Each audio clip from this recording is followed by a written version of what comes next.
Now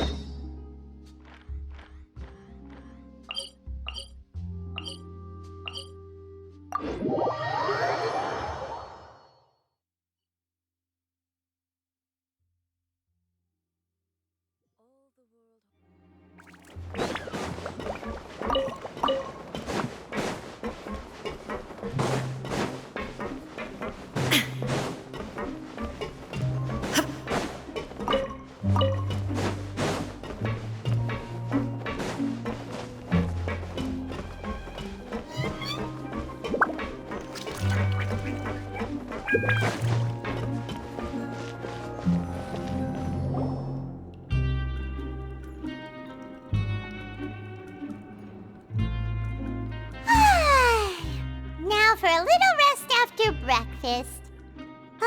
This is the life. Wait a sec. Isn't something important supposed to happen today? Oh, today's our big day! We're supposed to leave the Fortress of Mirapede! Come on, we've got to go complete the release procedures now!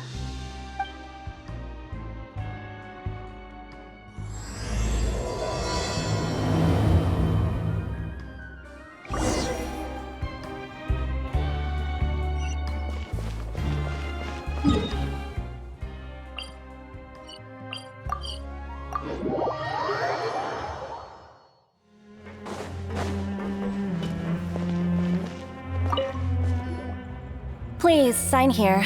This document will be effective immediately upon signing, and you two may exit the Fortress of Mirapede via the regular channels. It's been so long since we've been to the surface.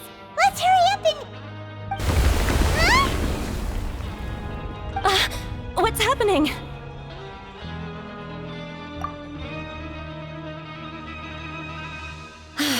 I'm fine, thanks.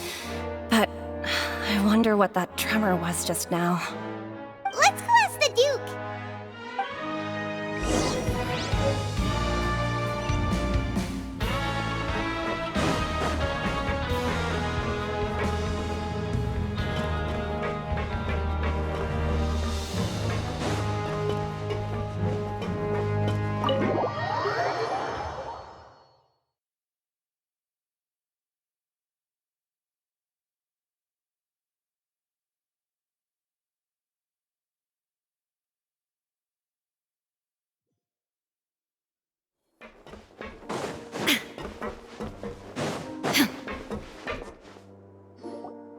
Your Grace? Ah, good to see you two. Is there something you wish to see me about? Yeah, what was with that earthquake just now? Ah, that. The tremor didn't originate from the seafloor. In fact, it seems it came from the surface. Over the years of serving as the warden here, I have developed a sense for distinguishing between what occurs on the surface and what occurs underwater. Besides, the seal that Monsieur Neuvillette set in place won't fail so easily. So the fortress is okay? If you recall our last incident, if there really were a problem, there would be crowds of inmates in a panic right now. Huh, you've got a point. Okay, seems we need to get back up to the surface and ask about what happened. By the way, do you know what day it is today? I believe today is this month's pipe cleaning day.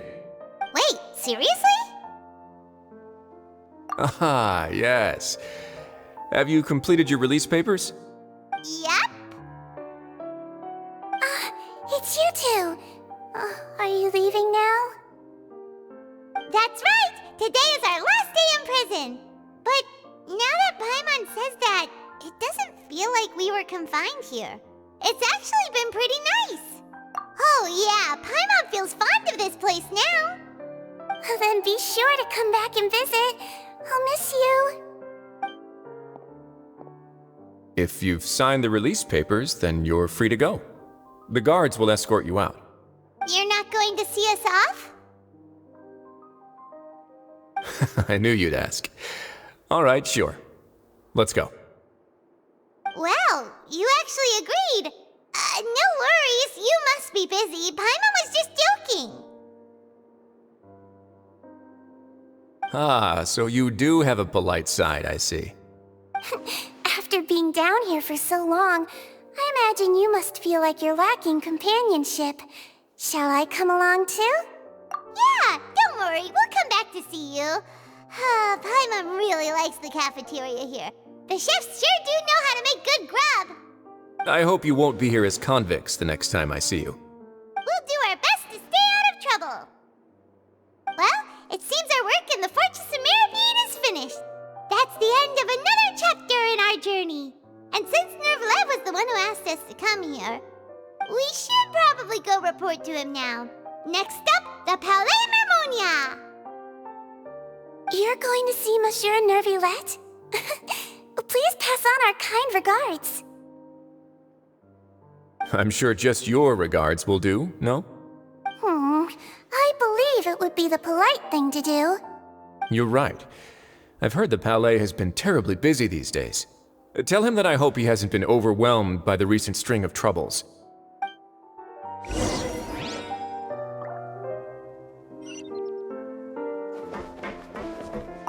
If you're concerned about things at the Palais, why don't you take some time to go up and check things out? I believe you should still have some vacation time to spend. Thank you for being so understanding. It means a lot. It's been some time since I've gone to the surface. I must say that I've started to miss it a little.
The Palais Mermonia sure is buzzing with activity today.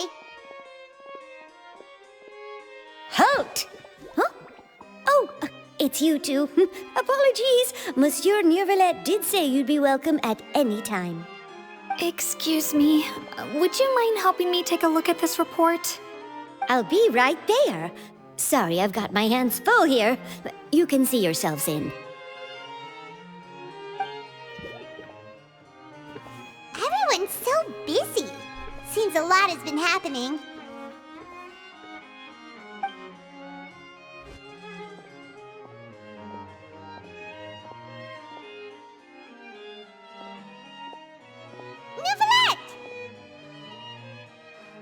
Hello. You've come at the right time, but you'll have to wait for just a moment, as there are some urgent matters I must tend to first. In the meantime, please, have a seat. If you'd like to have something to drink, let the Melusine outside know. That's all right. We just ate. Very well, then. Let's take a break over there while we wait for him to finish his work.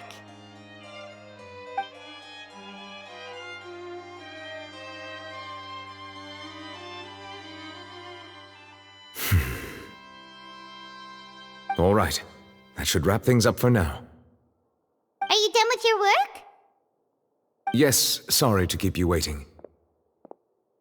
Today should be the day you were released from the Fortress of Mirapede, and it appears that you've managed to complete all the release paperwork. That's right, and we came here to see you right away.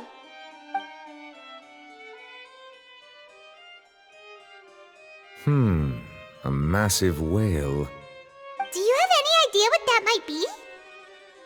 Judging from your description, that cannot have occurred in any ordinary waters, but rather something like the primordial sea.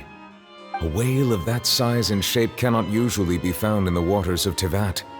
Therefore, we can only assume that Child is presently immersed in primordial seawater. Immersed in primordial seawater? But how? And is he okay?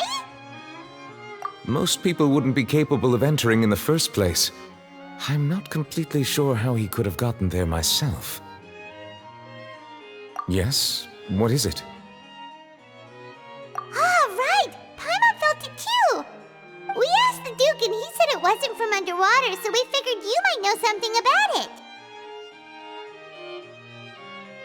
It turns out that I have just received a report about this particular matter. In fact, that's exactly what I was busy with a moment ago. The source of the tremor was here on the surface near Poisson. After the shaking stopped, the water levels in the Poisson area rose at an alarming rate. The water levels rose? Oh no! What about all the people there? Fortunately, the water levels only rose for a short period of time and have already returned to normal now. However, I still have a bad feeling about the whole phenomenon. If the change in water levels is connected with the leaking primordial seawater, then the situation in Poisson may be much worse than it appears. Navia should be in Poisson, right? We need to go check on her! I would also like to go there as soon as possible, but I'm afraid I can't leave just yet. We must immediately formulate disaster prevention plans for the surrounding coastal areas to avoid potential catastrophes. I'll have to ask you two to go to Poisson first. I'll meet you there to check on the situation once I've finished things here. There's no time to lose! Let's get going! Please be careful.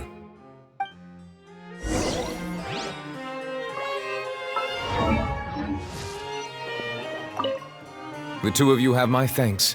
If you need any help, just let me know.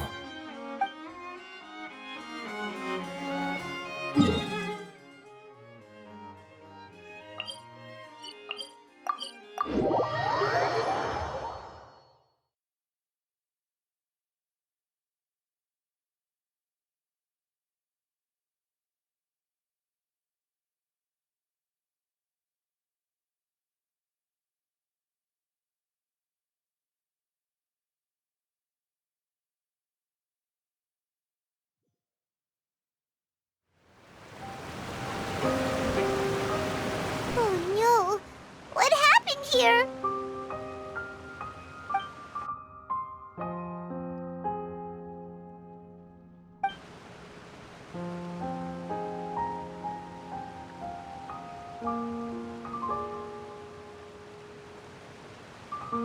Navia should be around here, right? We need to make sure she's still... Paimon means we need to check on her.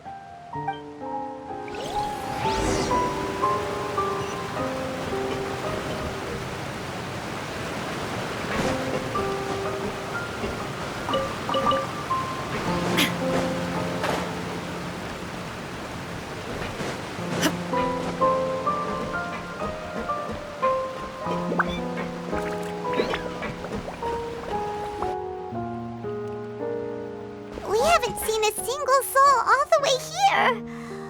Oh, this is getting scary. What will I ever do now? Look, there's someone on the roof over there.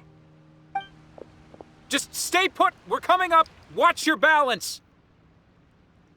All right, just hurry!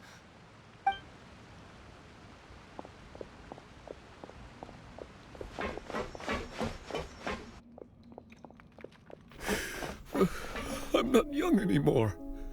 How will I survive on my own?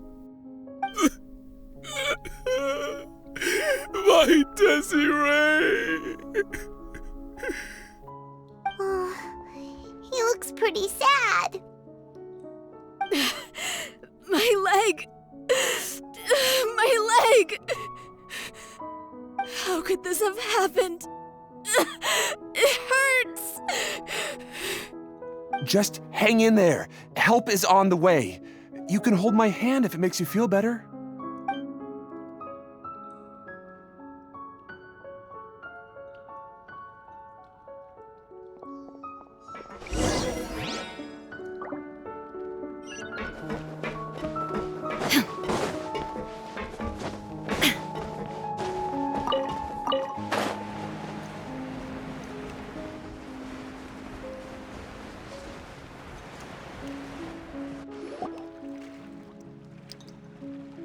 Oh, it's Navia. She's over there.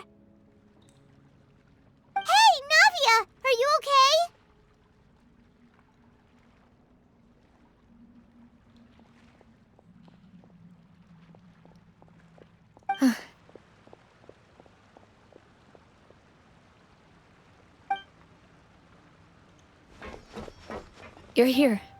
We heard there was a situation in Poisson, so we came as quickly as we could. Yes.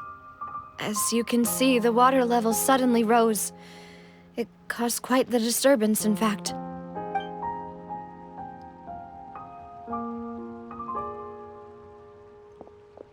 Demoiselle!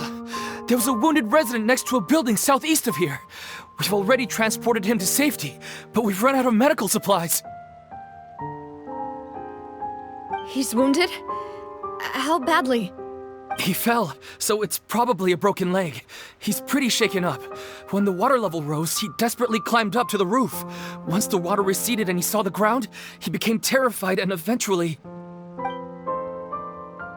He jumped down then. Find the leader of Squad 1 and tell him to take the wounded resident to see a doctor. He should know where to go. Understood. I'll take over his search and rescue mission in the meantime. All right, you'll be in charge.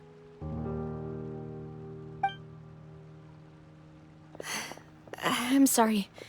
Where were we? The situation in Poisson? Right. Allow me to explain. A little earlier, we suddenly heard a loud noise. At first, everyone thought that something might have exploded in the waterways. But before we knew it, water started pouring out from everywhere. The rushing water seemed a little odd, almost like the unique color of primordial seawater. Some people didn't realize the danger and thought it was just ordinary water, leaking from somewhere. Everyone on the street who happened to be close to the water didn't have a chance to escape. As the water levels rose, they suddenly disappeared. They were all dissolved. Those who realized what was happening started to flee in a panic, desperately trying to get to higher ground. Many were injured in the stampede, and some people fell from significant heights.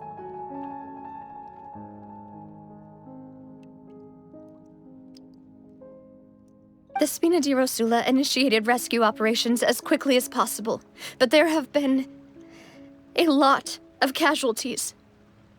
Fortunately, the water began to recede after some time, and the chaos came to an end. The water that flooded the area contained primordial seawater, so the lower levels of Poisson are still hazardous. To ensure everyone's safety, I've asked the people there to leave as soon as possible. No one knows if this could happen again. All we can do for now is try our best to help evacuate the residents. We still haven't completed the head count, but we'll have some numbers soon. How awful. And all of this just came out of nowhere. It was quite frightening indeed. I only wish that everything that just happened was a bad dream. Is there any way we can help, Navia? Thank you for being so willing to help in a moment of crisis like this. You don't know how much it means to me. I really can't express how grateful I am.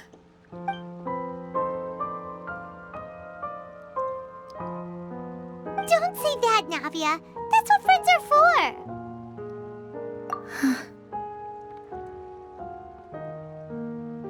Demoiselle! We've got a situation here! I'll be right there. Sorry, I need to go for now. And off she goes. Seems it might be a while before she can take a break.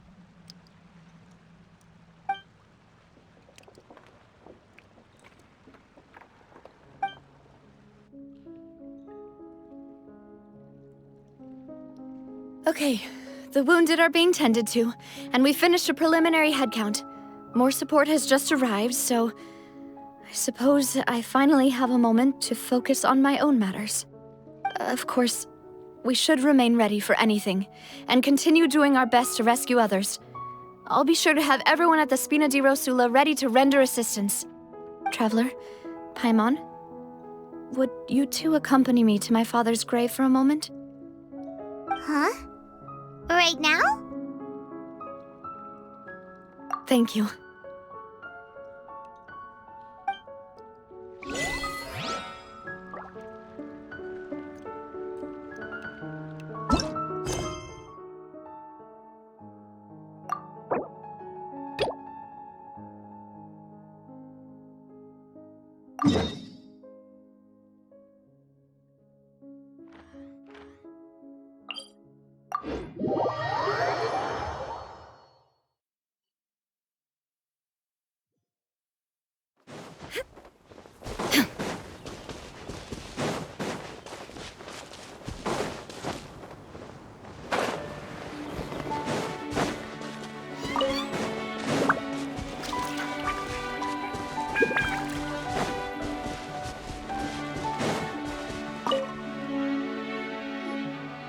Excuse me. Gemma? You mean I'm just trying to... Yeah, she does. Ever since Caesar passed away, she's been coming. I asked her what she was doing. She knows he's gone and... She's been I'll bet. I don't know if if I'm honest. I think this is all so Anyway, all of that said, well, that's everything I... All right, well... You're welcome.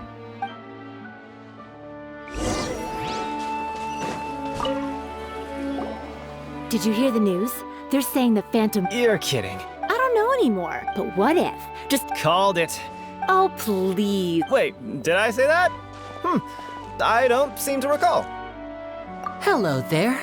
Sorry for... We're actually quite in... You've come to the... I was right up close. I saw him sometimes. Huh. But after he died, there were also... As I'm sure you know... Whatever the case, now that the weasel is back, I bet Gemma No, speak of the devil. That's her over there. If you've got any more questions about Caesar... So that's... Wait.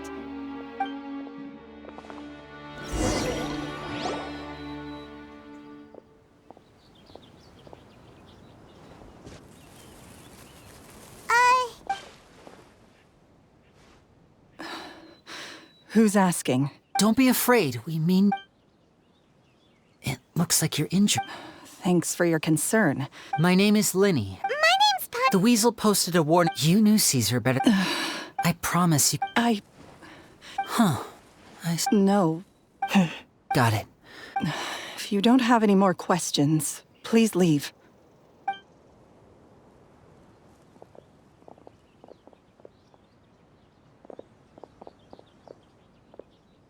Judging by the look on her face, there's definitely... She's lying. She definitely knows. That's fair. In any case...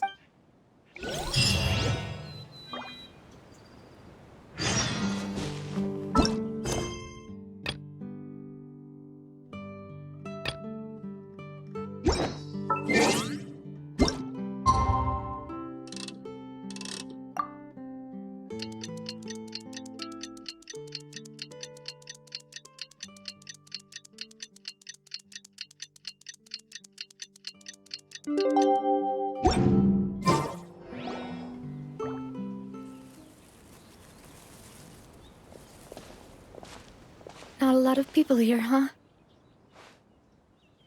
Well, given the time of day and the whole situation in Poisson, Paimon doesn't think there'd be a ton of people here visiting graves. Right. That's how things are now. The living are so exhausted that they've no strength to spare any words for the dead. Navia?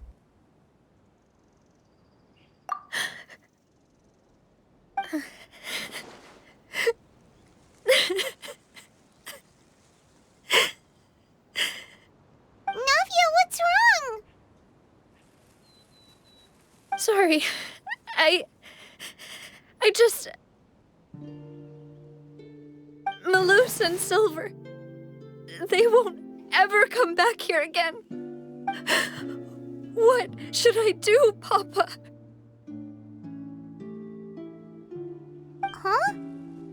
What happened to them? Everyone agreed on the rescue plan, but still, I was the one who initiated it. They were helping evacuate the residents, but they couldn't leave in time. And they were caught in the seawater.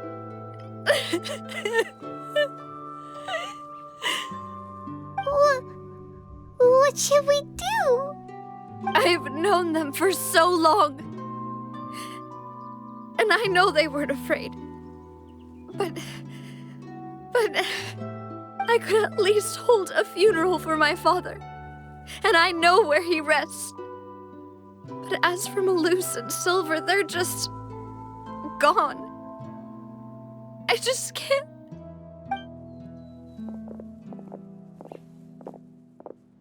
Everything looks so clean after it rains. Even the gravestones. I didn't expect that you'd enjoy a glass of red wine in front of Master Callus's grave. I can understand. Besides, the scenery here isn't half bad. See, it's not just me. I always want to bring something when I visit Papa. Perhaps we might even have a picnic. He wouldn't be angry, would he? How could Master ever be upset with you, Demoiselle? Yet the cemetery is the home of those who have passed, is it not? Everyone ends up here sooner or later, no matter who you are. Buying yourself a plot in advance, are you? No need yet. But when I do, I hope you'll let me be buried beside Master Callus, Demoiselle. Hey, stop joking around. I'm quite serious. That way, it will save us both the trip to see each other whenever you visit your father's grave. That makes sense. In that case, could I be buried on his other side? After all, besides you, Demoiselle, the two of us could certainly be considered Master's closest companions, no? Personally, I believe we fill those shoes just fine. Why are you bringing this up all of a sudden? Seriously. All right. I'll remember your requests. But I'd really prefer not to talk about this stuff. And what do you mean by saving me a trip? I'd make the journey even if I had to visit you two somewhere else. I'd promised to let them rest in peace here. But here I am breaking that promise. I'm sorry for letting you see me in a mess like this. I don't usually cry, really. Paimon doesn't know how to help you feel better. But, well, she understands how you feel. I'd always thought I could make my wishes come true. But now that I think about it, that never solely relied on me. Many things can only be accomplished with someone else's help. Malus and Silver have helped me so much. But by contrast, I could do nothing for them. I'm so sorry. You can spend as much time as you need here, Navia. We'll stay with you. Thank you. Right now, you don't know how much that means. By the way, you can have a look at this. It's a list of victims from the incident that took place here. Obena, Khan, Burnett, Giverny, Francine, Karina, Daisy Ray, Joinville, Julianne, Esson, as well as Malus and Silver. So, everyone else is safe. But still... It's okay. I know what you're thinking.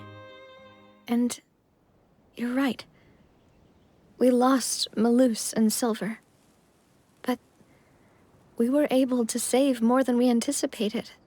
The overall outcome indicates that the cost was worth it. Right! Don't think that way, Navia. One person might be saved at the expense of another, sure, but that isn't something we should ever consider a trade. Malus and Silver were not the price for saving anyone. They're heroes! You're right. Thank you, Paimon. What you said just now was pretty amazing, actually. I'll remember your words. Oh, really? Seems you've become more eloquent in the time since we last met. The knave? What are you doing here? Is everything going well on your side? Yes, my people are carrying out the mission according to your request. All the residents of Poisson have been evacuated, and we're preparing to relocate them to higher ground. As for these supplies, we have everything taken care of. There is no need to worry. Thank you very much. Wait, do you two know each other? We just met recently. Right, Miss Navia? Usually, I would call this a coincidental encounter. But that doesn't quite fit this time. Besides, it never even crossed my mind that a Fatui Harbinger would come looking for me. Thanks to the knave, Spina di Rosula received generous support from the Fatui, which allowed us to complete the rescue and evacuation work so quickly. Mutual aid is essential to fostering positive developments. We were already in the area, in any case, so it was nothing. That said, I must say that you're a lot sharper than you let on. I'm sure you understand what I mean. I apologize for all the ways in which I tested you previously. We've never worked with a Fatui before, and it's extremely important for us to know who we're working with. My subordinates have reported that Fatui soldiers have been observing water levels and taking head counts in various locations. I hear that they've also prepared a large amount of emergency supplies. I'm quite surprised. This is nothing to brag about, nor do I intend to. It is simply the way of powerful organizations to act forcefully, whether they are doing good or ill. You've witnessed that firsthand, in any case. As I've told this traveler before, I know of the prophecy, and I intend to prevent the impending disaster. Lending your organization a hand was a natural first step in accomplishing that. As such, do not be troubled by this token of our sincerity. Perhaps one day, you'll also be able to help me in the same way. Without your help, there would have been many more casualties. I won't forget your kindness. Furthermore, I sincerely regret what happened to Malus and Silver. I only wish that my people could have arrived a little earlier to prevent this from happening. Don't say that. You and your subordinates did everything you could. As Paimon said, Malus and Silver didn't choose to sacrifice themselves for any specific person. And they weren't the price paid for other salvation. They chose to become heroes themselves. I've never liked hearing people put it that way.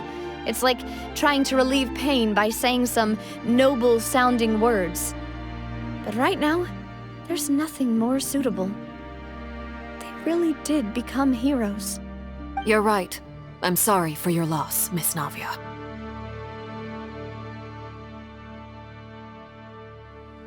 Water is life to Fontaine's people, and it also spells disaster. It's no wonder that people always say that prophecies represent fate. Fortunately, I've never been one for such opinions. So, you're one who will try to change fate, then? Of course. That is why I'm going to Hotel Bouffe de Thé. I still have some things to take care of, and the children need my attention. By the way, traveler, Paimon, one more thing. Alright, then we'll just... Huh? This isn't right. Paimon thought you would ask us to walk with you for a moment so you could tell us something in private. That is a clever and useful conversation technique, which I do like to use when necessary. But there's no need today. It would not hurt to have Miss Navia listening in. Traveler, I'm sure you remember that I said we could work together when we had the chance. You and I both know that there may be issues with the Primordial Sea. Previously, it was the fortress of Maripede's sluice gate, and this time it was the water levels in Poisson. These are both signals. Indeed. Allow me to share the latest intel I've received from the House of the Hearth's intelligence network with you. During some recent investigations, a child claimed to have discovered some ruins near Poisson. The ruins date back to ancient times and seem to be worth investigating in many ways. Judging by the dating of the ruins, they may be related to the prophecy and the coming crisis. The situation is becoming more urgent, so any pertinent information will prove extremely precious. My people initially came to prepare for ruin exploration. Unexpectedly, this disaster struck, and at present, we're all busy prioritizing the rescue effort. So that's why the Fatui were already in Poisson. I wanted to take the children along, but unfortunately, Linny, Lynette, and Fremine have all been dispatched to higher ground to assist affected residents. Linny told me that outside of the house, the person they trust most is you. Which is why I want to give you this task. The House of the Hearth's members see each other as family, but Linny, Lynette, and Fremine said that they also see you as such, even though you are not from the house. I'm sure you already understand how earnest they consider their friendship with you to be. Oh, that somehow makes Paimon feel kinda happy. The intel I just shared about the ruins could fetch a high price. But since the children consider you family, it's only natural that I freely share it with you. Got it! So all we gotta do is go to some ruins, right? We can handle that. Excuse me, but may I tag along? You wish to join, Miss Navia? But are you sure you're up to exploring some ruins? You need to rest. Well, I'm sad, yes, but I can't just go back and plop myself into a chair by the roadside and do nothing. There's no point in being depressed while we still have a disaster on our hands. As my father's successor, I must live up to the hopes he had in me. Besides, I'm also doing this for myself. I need something, a distraction, to keep my mind off Malus and Silver.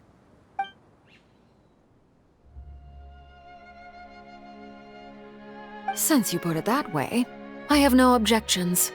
What do you say, traveler? All right, the ruins are to the south of Poisson. Here's the map. Okay, the three of us will handle it. Come on, let's pack up and get going.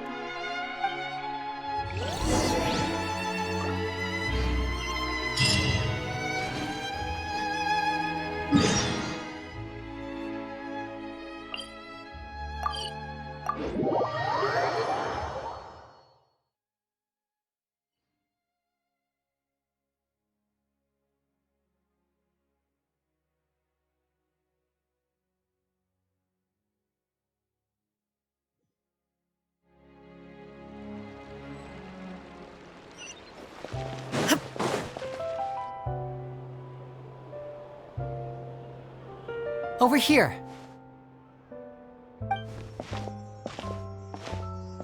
Lynette's not joining us? I've had her follow still. Today will be when Caesar before long. I had to...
Incoming!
Speed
of light!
So, are these the ruins the knave was talking about?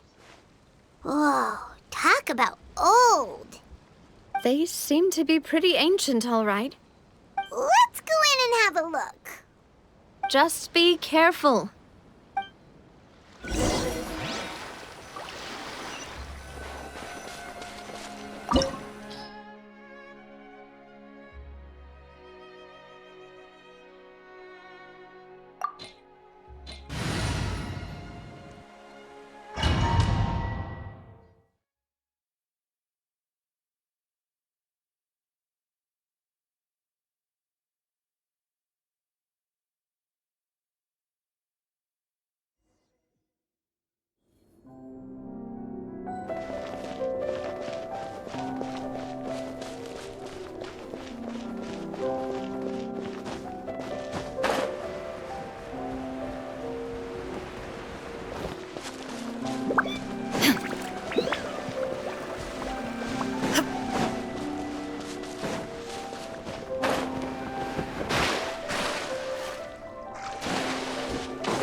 Gather! Nowhere to hide. Don't blink. Hey! Dada Kundala.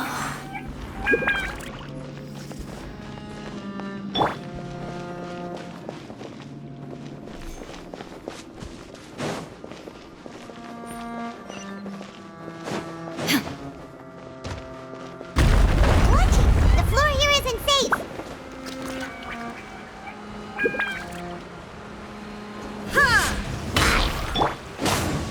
There is no escape! Let's light it up!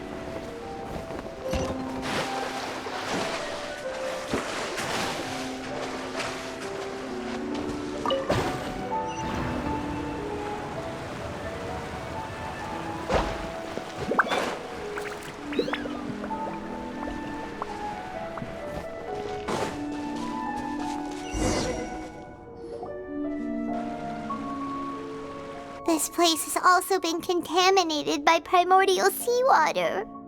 Yeah. And a lot of it, too. A Fontainian would most likely dissolve the moment they fell in. Right! You can't go down if there's primordial seawater. It's too dangerous, and it won't be any help for you to just stay here.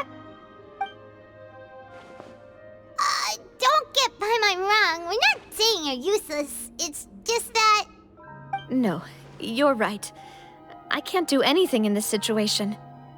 I'll leave this to you.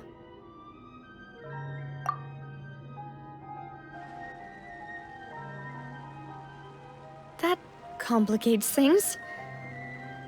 Maybe the only way left is forward. In that case, do you want to wait for us here? The water levels here are unstable, and there's a chance the water will rise. So staying here wouldn't be safe either. I'll go together with you. Perhaps we'll find the exit just up ahead. All right. Come with us for now then, but please be careful.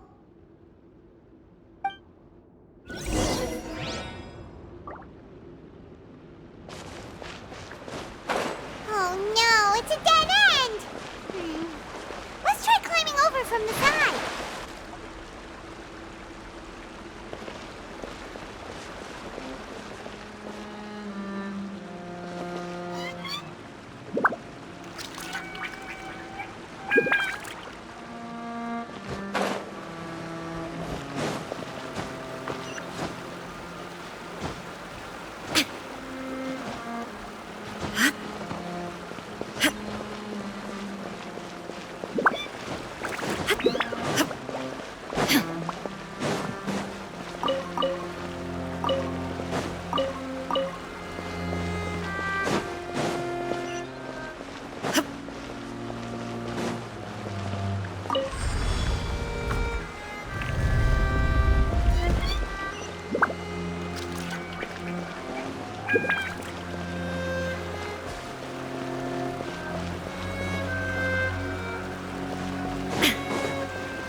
There's something wrong with this bridge! Run for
Demoiselle? Huh? Demoiselle, what are you doing here by yourself? Would you be standing here till dark if I hadn't come to get you? Maybe she just wants some time to herself, Maloose. Hmm? Oh, was I sleeping? Yes, it would appear so. I must be tired. That's quite possible. However, you were the one that suggested we go out for a walk. Oh, right. I nearly forgot. It must have slipped my mind when I dozed off. I haven't had a nap today yet. Have I? This is a familiar feeling, yet something's a little strange. Is something the matter, Demoiselle? Oh, no. No, I'm fine. I was just trying to recall why we came out for a walk. Do you remember Mr. Giverny? He'd requested our help before with foreign merchants who had a debt dispute with him, and we'd resolved the matter not long ago. We were headed to see how things were going with him at the moment. Ah, right. Yes. I remember now. Oh, Miss Navia. Ah, Mr. Maloose. And Mr. Silver, too. It's good to see all of you. How have you been? I've been great. Thanks to your help, those bothersome merchants finally realized that I wasn't the one they were looking for. Why, I wasn't even the guarantor for that person. They were knocking at my door day and night. Even my neighbor, Obina, was getting fed up with them. Sometimes force is required to calm someone down and get them to listen to what you have to say. That's right. Oh, by the way, Burnett, what was it that you wanted to give to Miss Navia again? Oh, yes. One moment, I have it right here. Miss Navia, these are some flower seeds that I prepared. Please take them. They're a very good variety, and they'll become very big and beautiful once they bloom. I don't know what we would have done without your help, so this is a little token of our appreciation. I hope you won't refuse. Ah, did you cultivate them yourself? Thank you so much. I'll certainly take them. Maloose, we do still have some empty flower pots at home, right? Why, we can have as many pots as you'd like, Demoiselle. Perfect. In that case, we'll swap out some of the decorative plants for some of Mrs. Burnett's flowers. Very well. Wait. Something seems to be off here. Excuse me, madam. If I'm not mistaken, your name is Burnett, correct? That's right. Is something wrong? No, it's nothing. This is the first time we've ever met, but your name seemed familiar to me. I must have heard it when I was discussing things with your husband previously. I've heard this name before. Sometime recently, I'm sure of it. And why are there so few people around here? Where did everyone go? We must mind the time, Demoiselle. We still have important things to attend to today. Huh? We do? Like what? Well, now, did you forget? Miss Navia, here you are. I've been looking for you. Please, come to the Opera House. Your trial is about to begin. My trial? Wait, why would I need to go to the Opera House? Yes, she's right, Demoiselle. It's just about time now, so we should get going. Oh? All right then.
Look, it's Navia!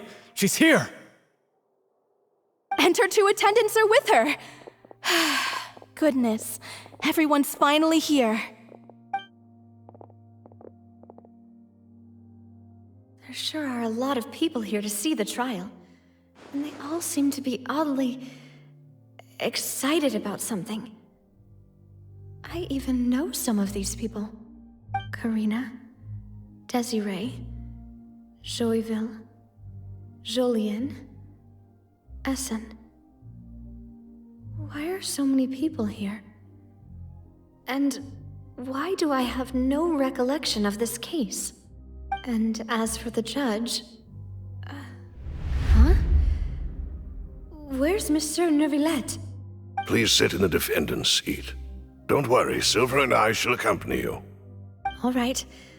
But are you sure you can stand behind me? Typically, it wouldn't be allowed, but today is an exception.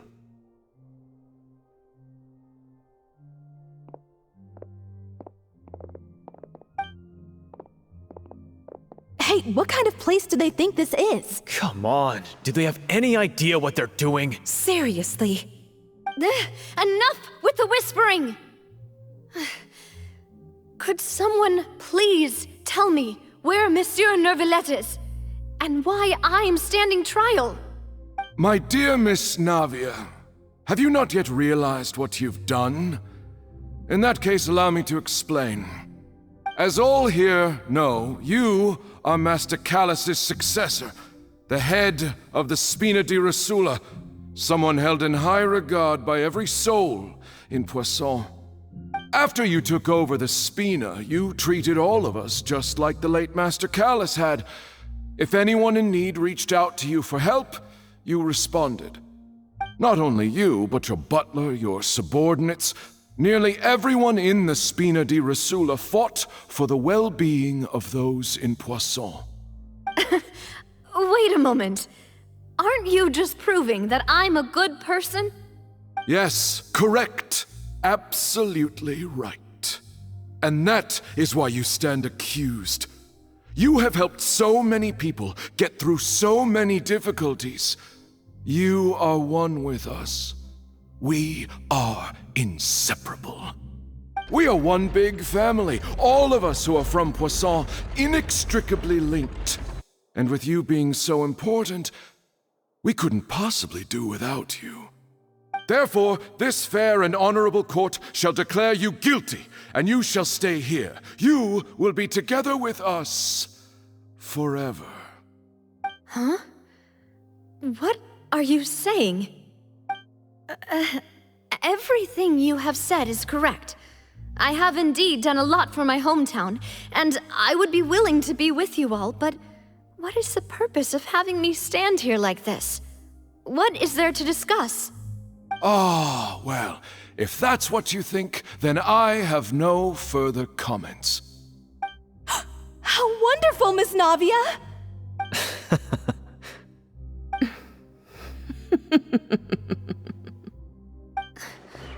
I know all these people.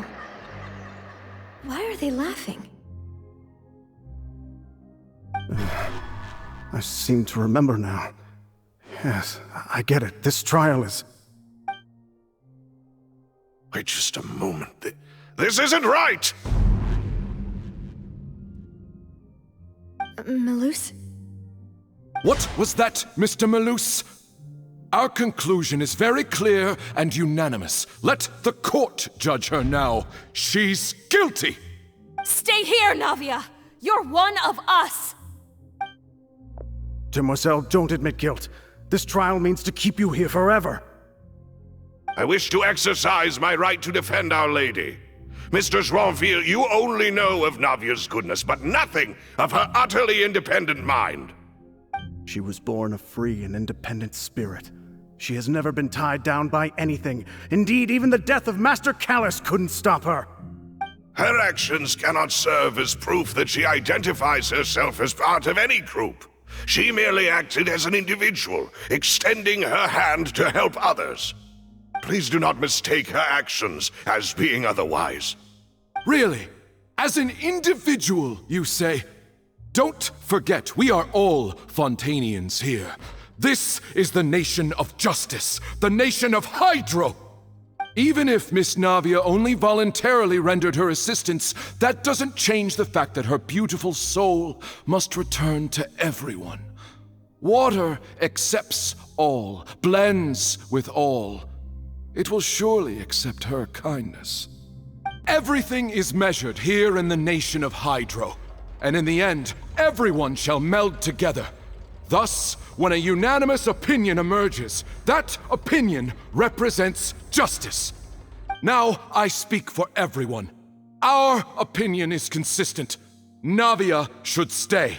We and Navia are one. And you would call this justice? Preposterous. You are merely jealous that Demoiselle still has a chance to exist as an individual.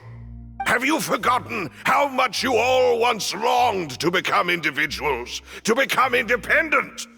Do you mean to defy our justice? If your justice is flawed, then why should we acknowledge it? As you said, we can also have our own justice. Silver and I shall defend Demoiselle. And that is how we will enforce justice. Ugh, my head... It hurts. Demoiselle. Silver, it hurts. My head is spinning. All I can see is stars swirling in front of me. I remember now. Everything that seemed odd from the very beginning.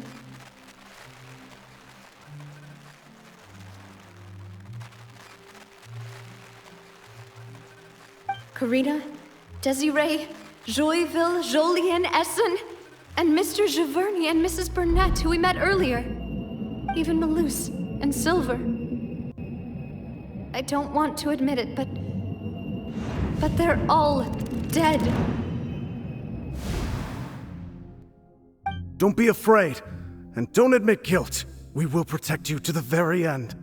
Absurd! Who are you to say that she cannot be judged?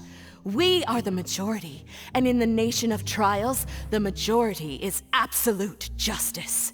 We are the will of all. Don't let them escape! We shall keep Navia here with us! Mr. Malus and Mr. Silver, must you be so stubborn? How could the two of you possibly hope to stand against the collective? Do not resist. This judgment is fair and just. Navia belongs to us. After all that happened, she should not be left alone in Poisson. What are you saying? No more excuses! He says we're jealous.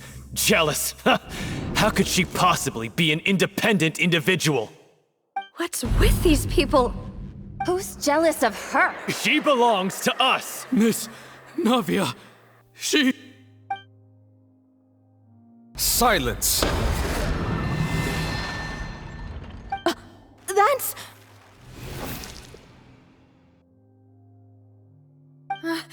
Monsieur Neuvillette! Such commotion is prohibited in the court. The accusations you just presented are nonsense and cannot constitute a proper trial. The court will adjourn for the rest of the day. In this, I shall hear no objections from any unauthorized party.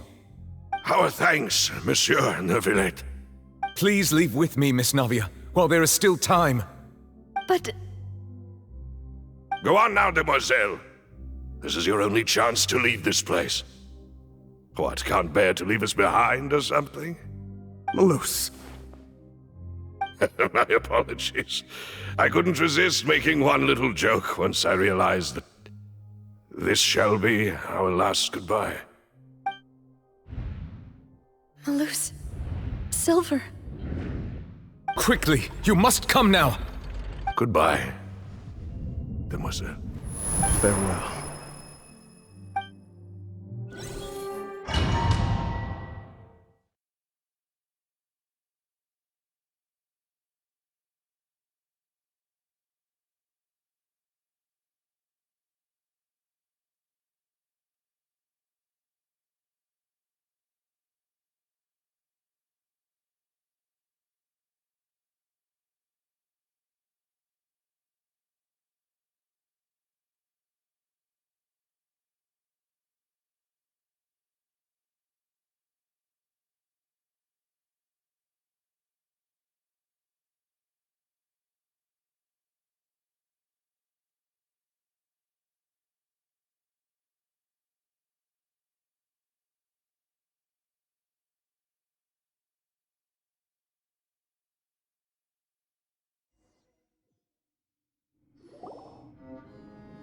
No, wait!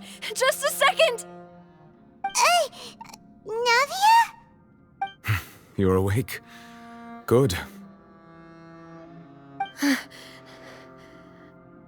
I must have been dreaming. Malus and Silver were still alive, and they were defending me at some insane trial. It looks like you're all right. Did all the sad feelings cause you to have a nightmare? Paimon could give you a hug.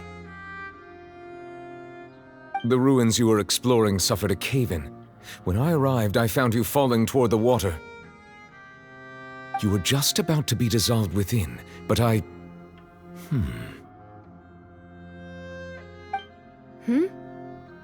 What is it? I think I saw 2 Oceanids protecting you.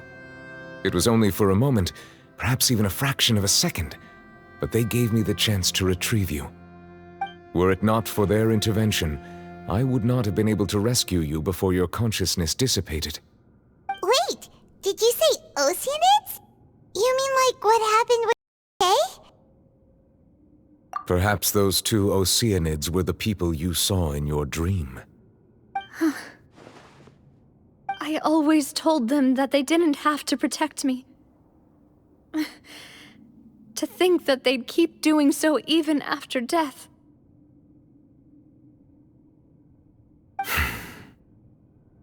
Please come with me.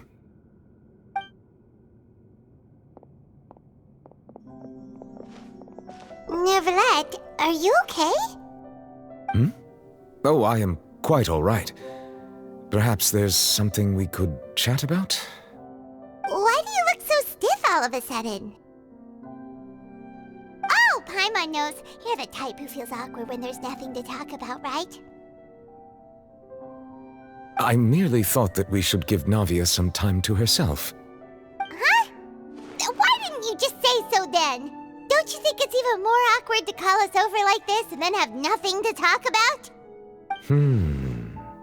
I suppose so. Ah, Sijwin. I hope all is well with her these days. Her work in the fortress of Meropide has not been too much for her, has it? No way! Don't worry. She's doing fine down there. She's an amazing head nurse. I see. Well, that is good. I have always worried that Sijwin would need a lot of time to understand the world of humanity, just as I have. Oh, and the Duke also says hi! Even though Sijwin made him do that. He hopes that you haven't been overwhelmed by all that's happened lately. Thank you. I have indeed been busy lately, and I also hope that everything is going well in the fortress of Meropide. He still doesn't know what to talk about. Let's chat about something else then. So, Neverlet, you're probably quite the swimmer, huh? Yes, of course. This isn't going anywhere. Let's try something else. How did you find these ruins? Did the knave tell you? Yes, in fact. I had arranged to meet you in Poisson, but when I arrived, I discovered that the Fatui were helping the residents evacuate. They had even transported a large quantity of supplies to the area. Amid my astonishment, I ran into the knave, and we had a chat. She informed me that she had asked you to investigate the ancient ruins here. Yeah, we originally planned to meet up with you, but we thought you might still be busy with all those official documents. We didn't think exploring the ruins would take very long, and who would have thought you'd wrap things up so quickly?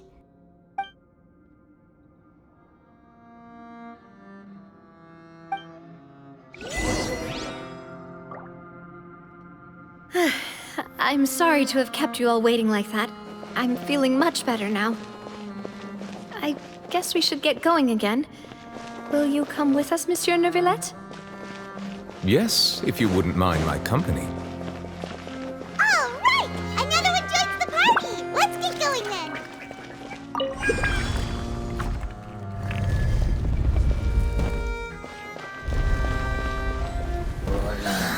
Yeah. I will have order. Solidify! With sword comes shadow. Speed of light. Yeah.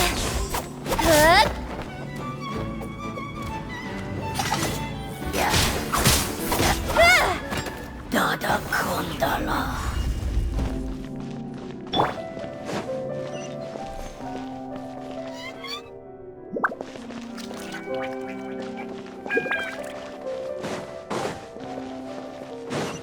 Oh no, another unstable path. Watch your step.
Stabilize! Torn to oblivion!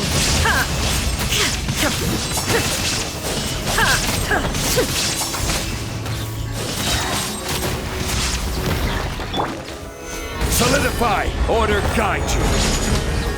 I'm going in! There is no escape!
Looks like we've reached the end.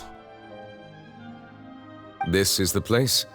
There should not be any other hidden spaces in the vicinity. The path sure had some twists and turns, but it turns out that this place isn't actually that big.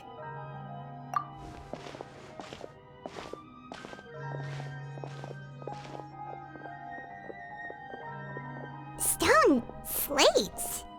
It seems like they were put here as an offering. Could we take them down and have a look? Perhaps we should just leave them be for now.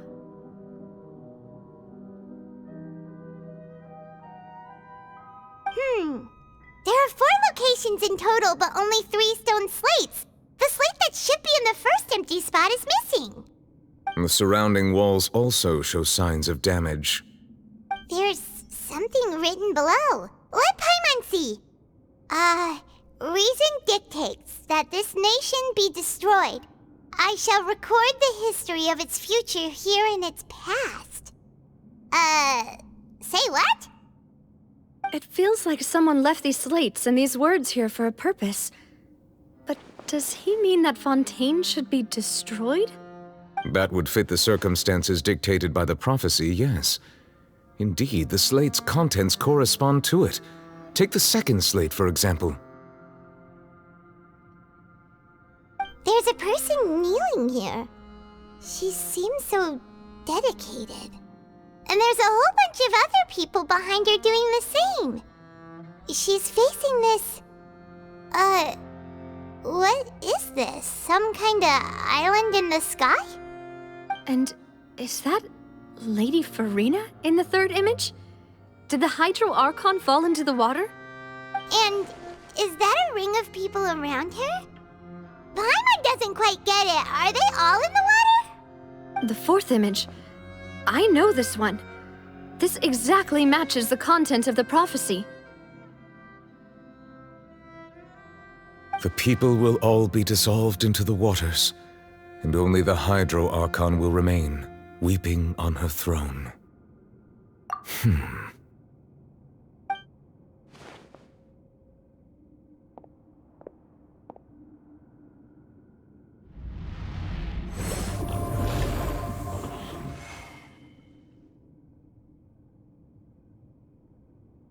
More information should be hidden in these slates, but I fear I cannot easily uncover it, most likely due to us missing the first slate.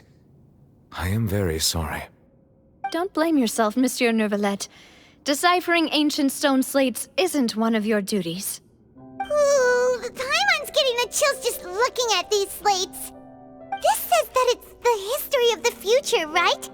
That means the prophecy's sure to come true. I really hope it doesn't mean that. Still, Paimon feels like these images are kind of weird when you look at them together.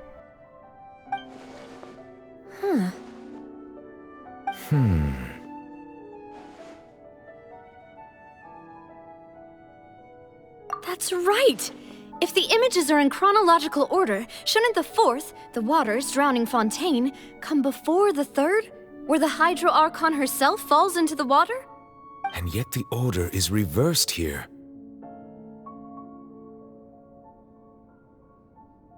If we go by timing, Lady Farina only emerges in the third image. That means that the person in the second image might be the previous Hydro Archon. Egeria, then. I had never met her, but her appearance here does match the records. The previous Archon kneeling before the floating island in the skies, as if confessing a sin.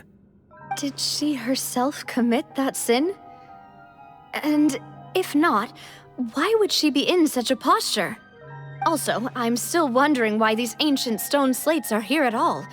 Judging from their contents, could this place be the origin of the prophecy? Does that mean that someone, or some people, once saw these slates? But who would have created these slates and left these words here?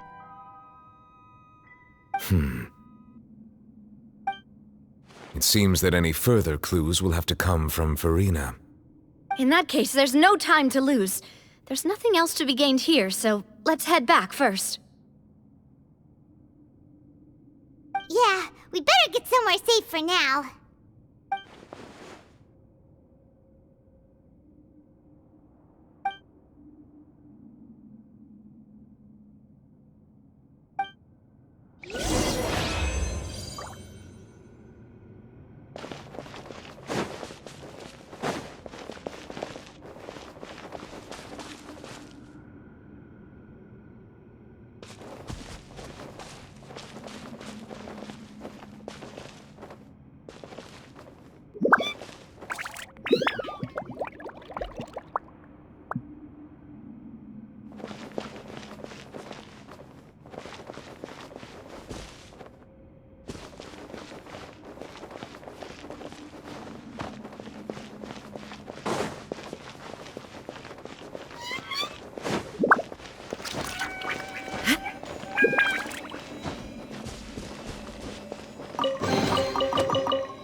Let's split up here.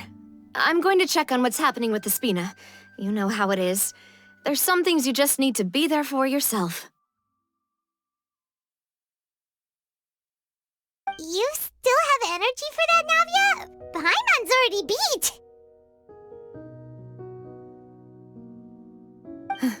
Just head back to the Fleuve Cendre and have a rest then. Thanks for keeping me company all this time. I'll depart as well. Thanks for your hard work today. Rest well, everyone. Traveler, I will go talk to Farina tomorrow morning to ask about the stone slates. I'm sure that you're concerned about this matter as well. If you have time, drop by my office. I will share the results of our discussion with you. Are you really gonna talk to her about this directly? Will that be a problem? Paimon's getting a little scared now that it's come to this. She has long been harboring secrets and will not give them up easily, which makes it all the more my duty to ensure that she understands the present situation. Alright, we'll leave it in your hands then. You're probably the best person to talk to her anyway. I will be carefully considering my words tonight. Traveler, Paimon, our safe house at the Fleuve Cendre is always open to you, as ever. So please don't think you're an imposition. All right. I'll be on my way then.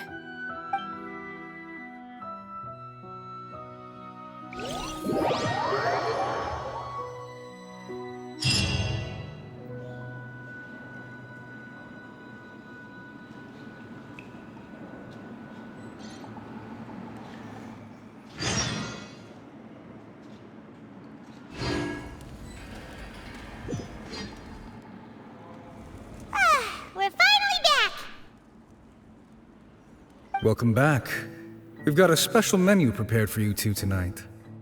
Yay! And there's good food too! No, the boss is the best. Ooh, desserts! Nice, these are all Paimon's! Paimon's already starting to forget what happened today. Oh, that voice. Is that who I think it is? Huh? It's you two. What are you doing in Fontaine?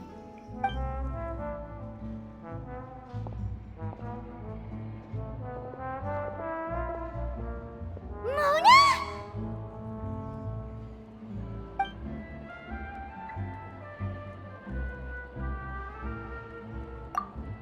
Seriously, nobody just uses a scry glass whenever they've got time to just see who they'll meet on the road. Still, we didn't expect to see you here. Wait, you're not a Fontainian, are you, Mona? Well, I have some business to attend to here, so I booked a hotel in the city. I was just out for a stroll when I bumped into you. Quite unexpectedly, if I might add. Why did you think I was from Fontaine, though? Is that because Magistus doesn't sound much like a Mondstatter surname? Yeah, let's go with that. Well, I used to have my own surname, which was, well, some other thing. Either way, the old hag told me when she took me as her disciple that the first step to being a great astrologist's pupil was to change that name. There was nothing for it, really. She really is amazing at astrology, so I changed my name to what it is now according to her wishes. To my surprise, however, Magistus is not the name of some ancient house or clan. It isn't? Nope. Although it is used by us in place of surnames, it generally just means great. Wow! Imagine including a boast in your name. Wait, are you gonna have to put that into your genealogy as well? I reckon so. In any case, I'd give my disciple a name like this as well, if I were to take one. Astromancer Barbeloth Trismegistus.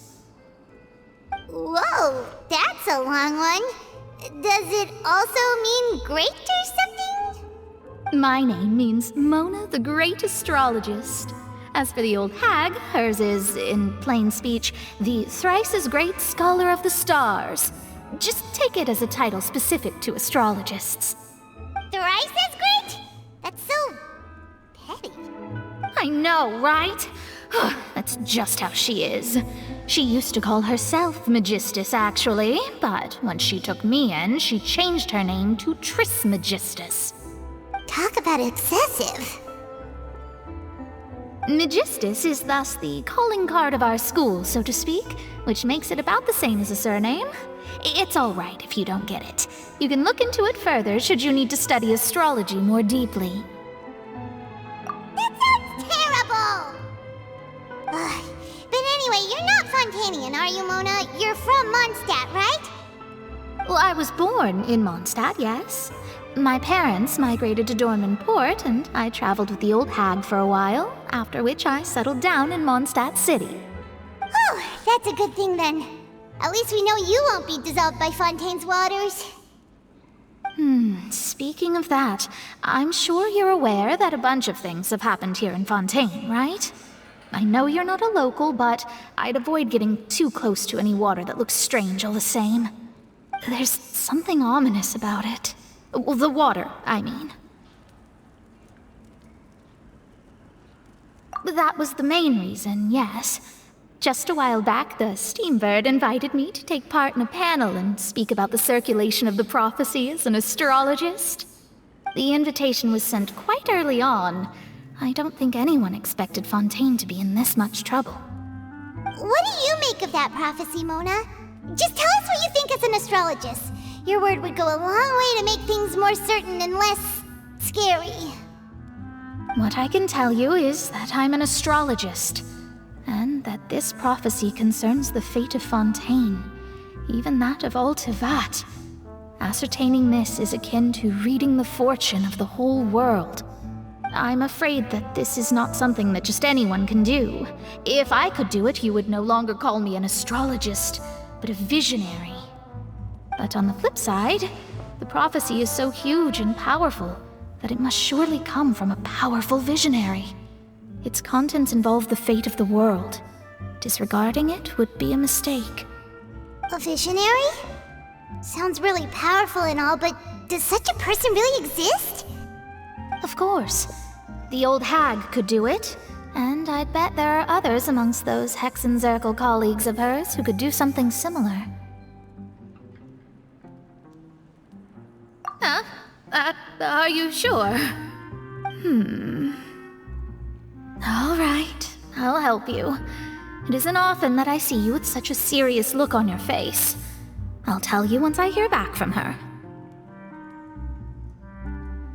Thanks, Mona! You're amazing as always! Oh, well, this is something only I can do after all. So yes, your praises are quite welcome. That's the greatest of astrologists for you! Of all the people we know, you know the stars the best! Indeed, indeed. That's the spirit. Oh, sorry. I came to see what all the commotion was about. If there's anything you need, do not hesitate to inform the Spina di Rosula. Oh, whoops. Guess we were getting a little too carried away there. Well, I'll go tend to my own business now. If I receive any news, I'll be sure to come find you two again. And there she goes, quick as rushing water. And here we are with the Spina guy giving us suspicious looks. If Paimon hadn't spoken for you, it'd be you getting all the weird looks. The things Paimon does for you. That's more like it.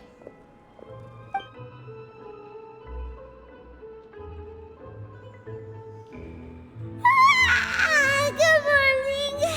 To be honest, Paimon's still feeling kind of sleepy. But it's time to get up, Traveler. We agreed to go see Neuvillette, so let's pack it up and get going.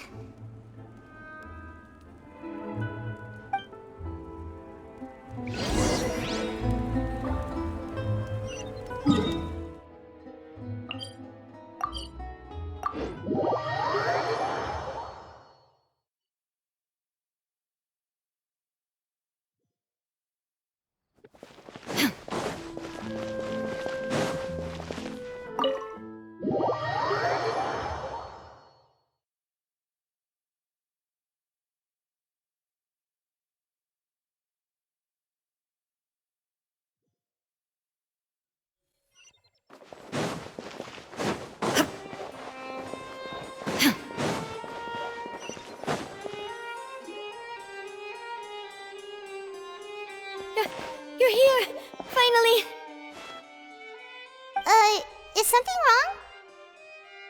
Monsieur Neuvillette and Lady Farina, they seem to have gotten into a dispute. Please go see for yourself.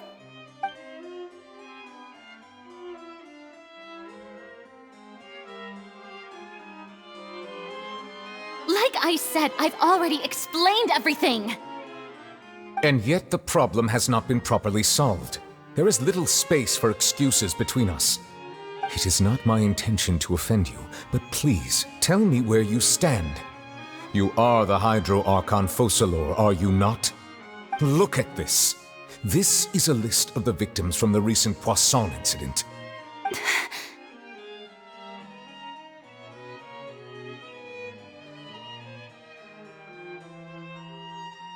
You mean... they're all... We did not arrive in time to avert this disaster, and I will not have it happen again. I will say this once more. You must tell me everything you know. Yesterday, I found 3 stone slates in some ancient ruins near Poisson. Do you know anything about those? Seriously? You're questioning me like this is a court case now. I don't know anything about that. But you found them in some ancient ruins, you say? That's correct, which is why I came to ask you some questions. There should have been 4 slates, but one of them was missing. The other 3 feature different images that seem to correlate to the prophecy. The prophecy? The second of these slates depicts the previous Hydro Archon Egeria kneeling before a floating island in the sky, as if confessing something. Do you know nothing of this either? I don't. I've never seen such slates. I'll ask you again. Do you really have no information regarding the previous Archon? My deciphering of the slates indicates that the Hydro Archon Egeria once had to confess to, or apologize for, a certain sin. If anyone would know about it, it should be you. All gods don't have the same secrets, you know. She was herself and I'm me. Is it really so strange that I know nothing? I understand your concerns, but I'm sorry. I just don't have anything to tell you. Forgive me for saying this now, Lady Farina, but I have long known of your various secret investigations into certain matters. There are several indications that you have been investigating the prophecy on the sly. This is not strange in itself, considering that you are the Hydro Archon.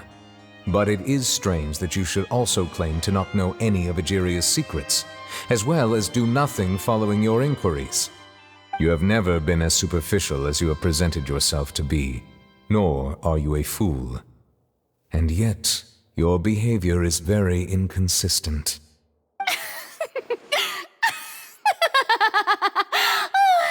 So you've been watching me all this time, have you? I didn't think you were that type. You... Well, since you know about my secret investigations, then you should know I'm actually working to take care of it. There's no point questioning or suspecting me. You're the Eudix, but you're still my subordinate. You should be following my lead.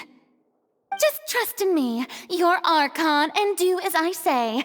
Never mind whether you can truly convince yourself to or not. It'll all turn out fine. That's all I have to say. We do not discuss this matter again. Oh, the opera's about to start. Toodles!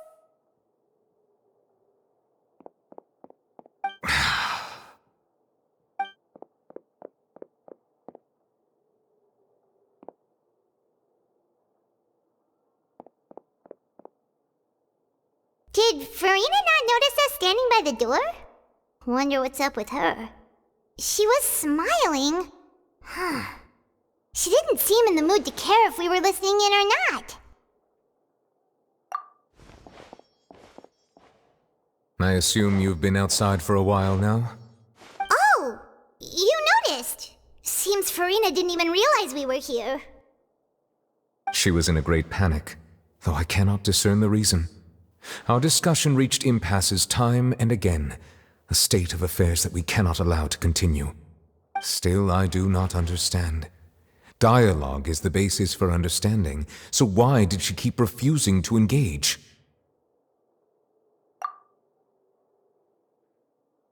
Everyone in her inner circle has noticed that she is hiding some secret. The issue is her attitude. I fear that she will not reveal anything unless absolutely forced to. We may have to create a situation in which she will have no choice but to speak. Oh? Like what? Normally, people will only reveal the truth when standing trial. Perhaps we must have the Hydro Archon experience just such a scenario. But Farina's seen so many trials, and she's really good at dodging questions. How do we make sure that she won't just slip away at the first chance she gets? We will need to consider this thoroughly, join forces with various parties, and then do what we can. If at all possible, I would prefer to recuse myself from this affair, but we must prevent the prophecy from coming to pass. This may be cruel to her, but all Fontейн is in crisis. The information a god possesses is too precious, and so we must take a chance on this. But who will lend us their aid to do such a thing?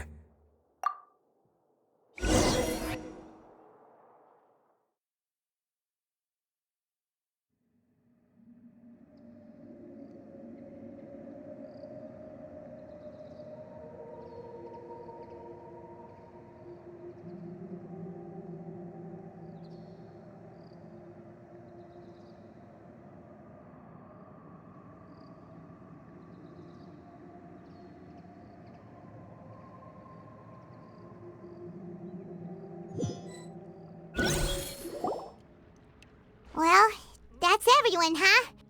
Speaking of which, it was pretty smart of you to think of hiding here. Poisson was just involved in a disaster, so it's presently devoid of people. That naturally makes it the best choice. And here you are drinking tea like it's the most natural thing in the world, huh? That's what family should do. Sit and enjoy a leisurely time together. It's nice to enjoy tea here, you know? Care for a cup? Lend me your ears, everyone. Or perhaps one of you might like to start us off. How about you, friend? Me?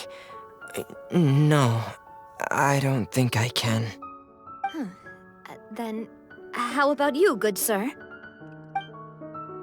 I fear that I will cause the mood on this boat to become as somber as it is in court. Well then, I guess we're lucky we've got a local like me to organize things. Wonderful, the spotlight at last. I guess I'll be facilitating things from here. That was a little long-winded, don't you think? Oh, you might be right. Anyway, to cut to the chase, our friend here, the Traveler, has brought us together to discuss something. As for what that is, well, let's start by saying that we'll be pooling our efforts together to create a series of traps. Oh, how intriguing. Well, it's just an expression, really. One that I just learned from Chlorand, and used on the spot. So, let's invite her to explain in detail. A round of applause, please.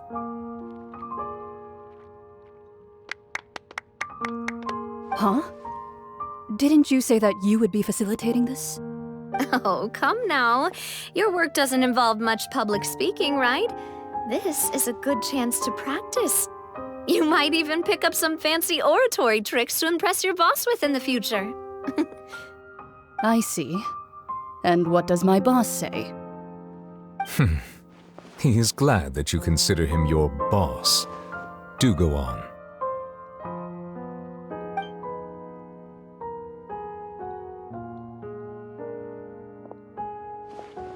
In that case, do any of you have experience hunting?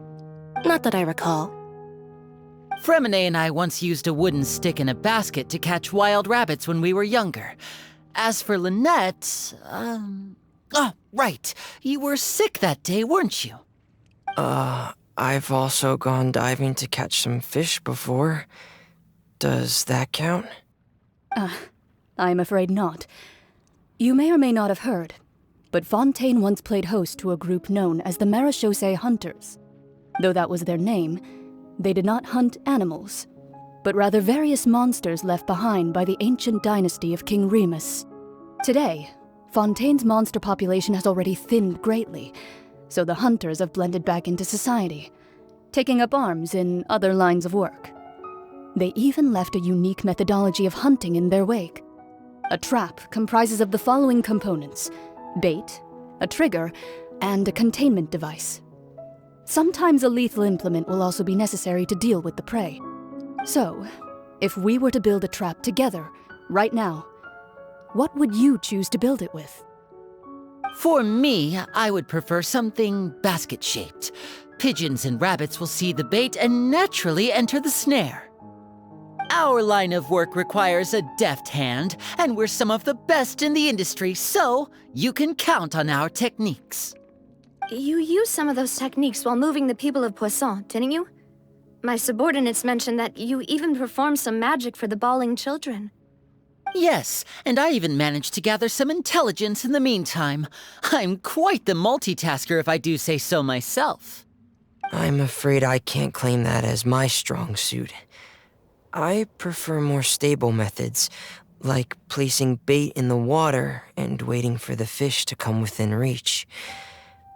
That's the kind of method I would count on. Calm and steady. Exactly the kind of person who would catch loads of fish. And I can be their assistant. With discretion, I'm sure. I'd probably use some sort of mechanical animal. Papa once bought me some small clockwork squirrels, mice, and such. When placed in the forest, they can attract others of their kind. I remember that you liked those too, didn't you? I did. And that would be a good way to go about it. If they're realistic enough, animals of the same kind will follow them all the way to the trap. What about you, Monsieur Neuvillette? I fear I do not have any related experience. That makes sense. You usually solve problems directly, without the use of any such tricks. But I do have one more question for you, Monsieur. If we were to create a trap now, how would you design it? I would like for it to be effective, but bring no harm to the prey. A more gentle trap would be ideal. Kind, as always. However, our intention doesn't necessarily change the containment device and the type of implement we need. If we wanted to kill the prey in one strike, we would need a powerful implement. However, that also goes for prey that must be captured and safely contained. Wait, why's that? Only a hunter who's a true expert at subduing their prey can snare it without harming it. The line that divides life and death is often exceedingly thin. So are we going hunting together? We hadn't thought of seeing ourselves as hunters. It kinda works, but maybe it's still not the best metaphor. If our means of capturing and dealing with our prey is to put them on trial, then the hunting metaphor is actually quite accurate. But we shall require much more courage than any hunter to judge a god, a being whose seat is an exalted throne. Oh, so that's what's going on. Sounds very interesting.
tough few days, hasn't it? So much has been happening. Paimon didn't think the meetings would go on for so long, but everyone seemed pretty fired up, huh? Paimon thought they'd be at least a little frightened. Well, Fremine was, now that Paimon thinks about it, but everyone else just looked a little surprised. Well... It's hard to say. Paimon doesn't have any experience with this sort of thing. But with you around, Paimon sure will do great. After all, you're the most reliable person in the world, aren't you? Did you just pour some tea? Paimon didn't notice you doing that at all. Then what's that? Paimon's never seen that cup before. Don't be frightened. I'm just joining you two for tea. I merely refrained from saying anything till now. Who's that voice? But there's no one here. Aw, have you forgotten me already? Wait, you are familiar. You're the voice we heard from the sky in Sumeru. The voice from the sky, I fear that description is wrong. Though, not completely wrong. You're feeling lost now, just as you were feeling previously. I sensed that confusion and thus came to you. Guiding people is an irresistible hobby of mine, after all. Consider me a passerby, just accepting a commission from my friend's disciple on a whim.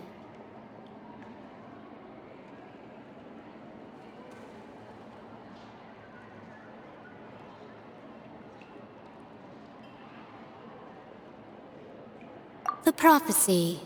Yes, what has been prophesied will be fulfilled. You may view such things as the history of the future. What? Then is there any way we can stop it?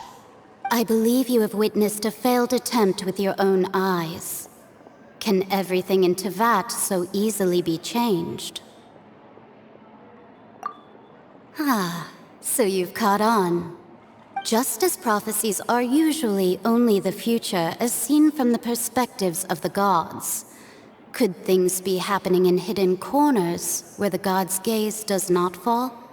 Are the things that you shall see different from the fate that the gods perceive?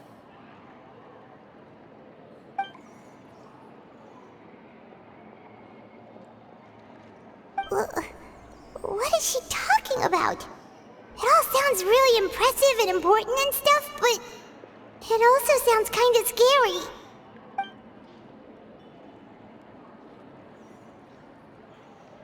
I believe that you understand, right? Some things are insignificant, but others you must reach out to change. Ultimately, fate shall serve as your only guide, no matter what will happen in Teyvat's future. All you need to do is to play your part. This was good tea, by the way. Thank you for your hospitality. Well, that'll be all for today. The voice. It's gone.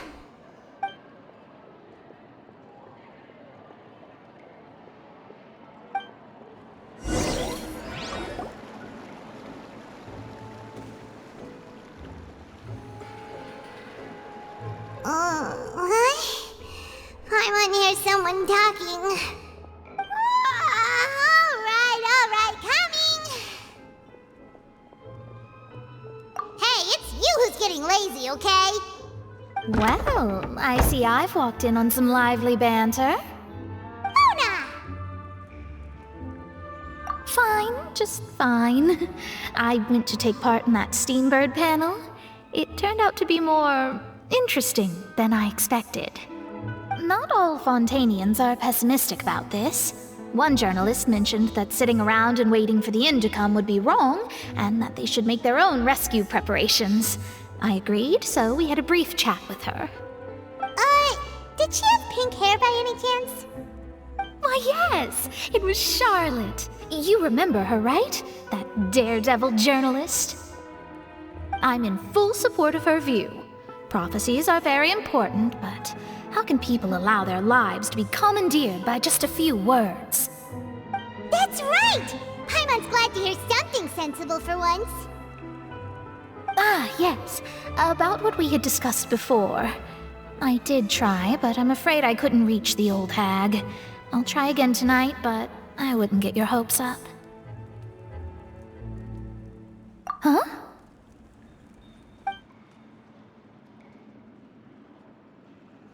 Goodness gracious. Are you serious?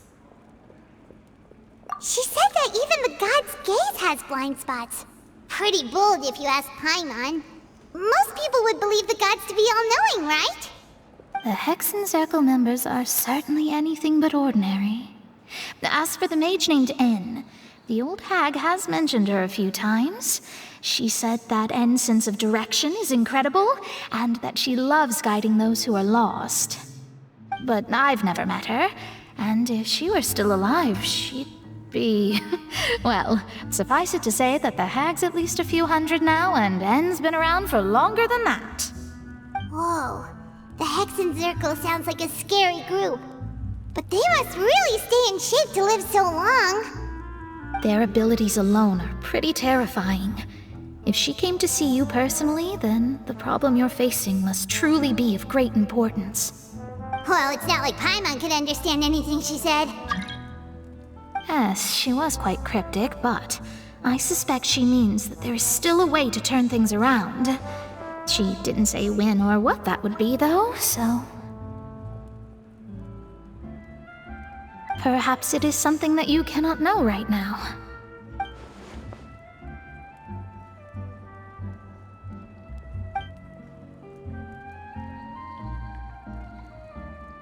Traveler, Paimon, are you two all right? Oh, we're fine. We're just a little down right now. It kind of feels like the end is coming, you know? I see. I feel that same sense of desperation, too. I guess you could consider me someone who has often witnessed fate. So far as I have seen, it cannot be swayed. But even so, I still hope for, and believe in, miracles. Astrology is eternal and rational, but fate may not be. It is cruel, but it can also be beautiful. Perhaps that's what En was trying to tell you. Not to lose heart, and to believe that what you are seeing playing out before you is not yet set in stone. I did originally think of steering clear of all this, but I couldn't. Even if this is all futile, I still wish to help everyone. If we don't struggle to the last, then how can we face the end when it comes? Huh. You do have a point. There I go, talking about astrological principles again. Sorry about that. The moment I start talking about work-related stuff... I need to get going. It was worth trying to comfort you, even if only a little. I believe that you'll help those who are struggling in the same way I did. I suppose that might be why we always seem to meet by coincidence. Paimon feels kind of moved by what Mona said, but also kind of sad too. Hey, Traveler, Paimon suddenly feels like going outside for a walk. Let's go. Let's walk around the city, shall we? There's a few spots we always like to walk by.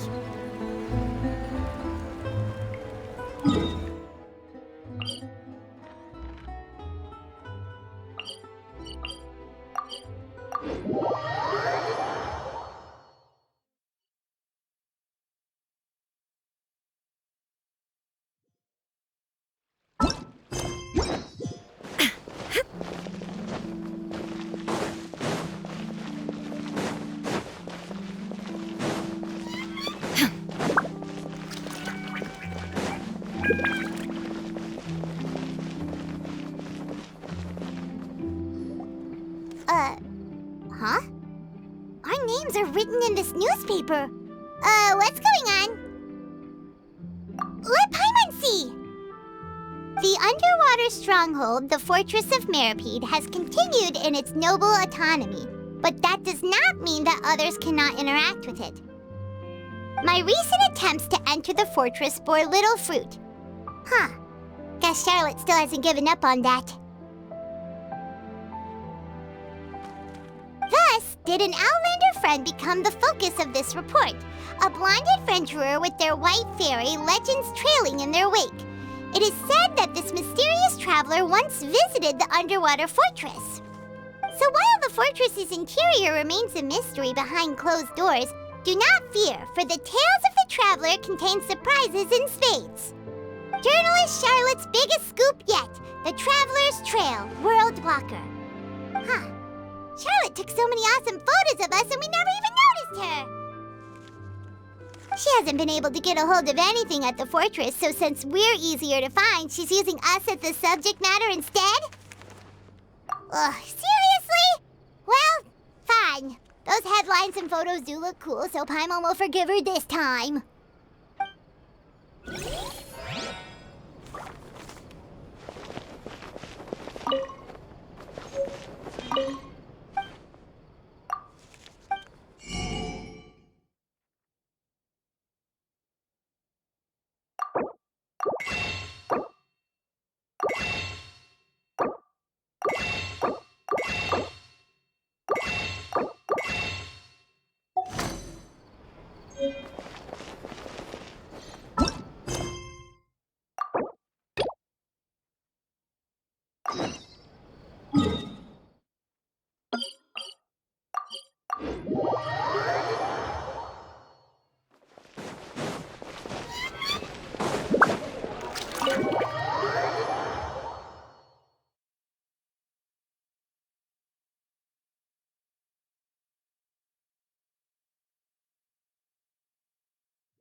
You neglected... My apologies. These two are my... Oh, forget the pleasantries. Just sit.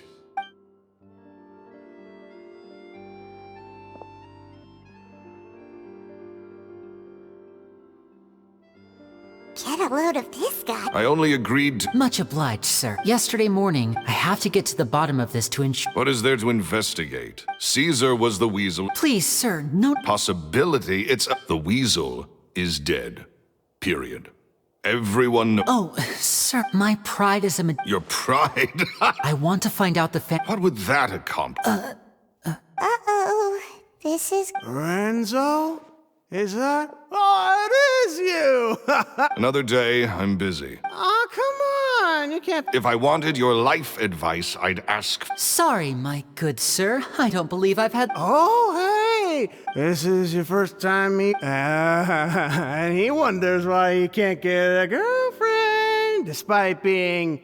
What? Shut up and get out of my face. Another word out of you and you can forget about doing business with me ever again. Sorry, I made...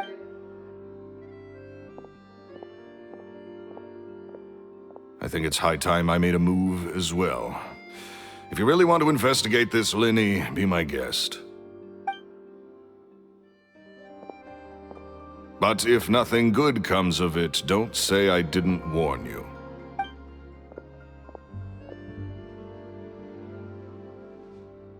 Well, that fell to pieces in a rather spectacular... Totally! He's gotta be I think so too. We need... That guy Edmondo seems to know a thing or two.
You okay there? Oh, it's you guys. Don't worry about me. I said way too much back there, didn't I? Yeah, I nearly talked myself into complete financial... So, he was serious about threatening to cut... Hey! Don't go prying into Lorenzo's personal affairs. Bad things happen to people. What kind of bad? Don't even ask. I'm sorry. And take it from me, trouble with Lorenzo is one thing you don't need in your life. Some flare-up. That's not a good sign. You're too young for this. Don't get...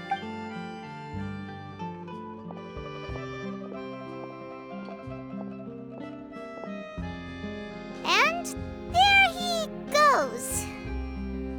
Shh! I think we're Don't say anything and don't look back. Any altercation in the city will attract the guards. We'd better take... We're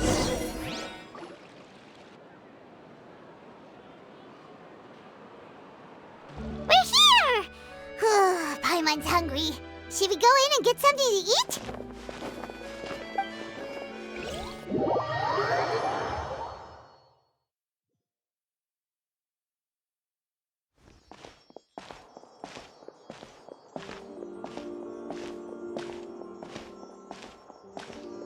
Hey, quick!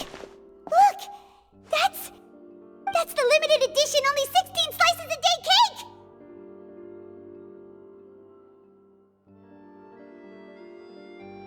It was so delicious the last time we tried it! Despite the tense situation we were in, let's give it another go! Paimon's sure it'll be great! 1 slice of cake, please. Someone showed up after all! Oh, wait, you're the one from the Palais Mermonia. Oh, are you here to buy cake too? It seems Monsieur Nervalette was right.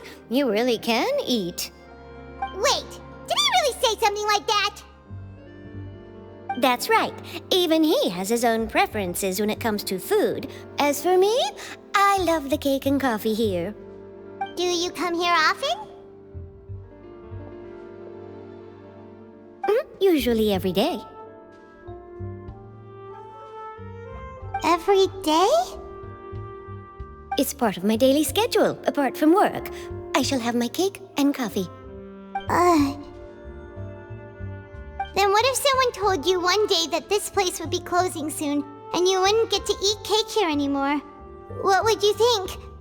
But why would it close? Well, Paimon doesn't know either, but maybe the waters will rise tomorrow. You know, like in the prophecy. Oh, the prophecy. To be honest, I haven't paid much attention to that. No. Still, even if there'd be no more cake tomorrow, that wouldn't keep me from having some today. No. It's the same for eating in general. You might not be able to eat tomorrow, but if you can do so today, then you should carry on. That's what people call living, you know. Huh. Don't be sad. Excuse me, could I have 2 more slices of cake to go?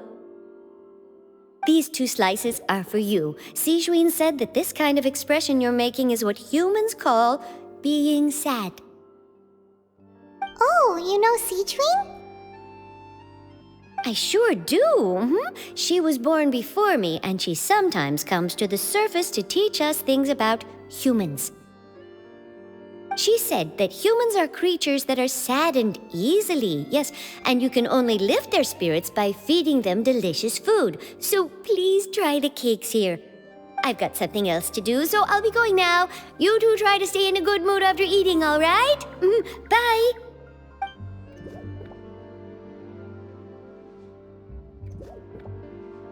And there she goes. All right, let's dig in. Paimon's sure this cake will be delicious.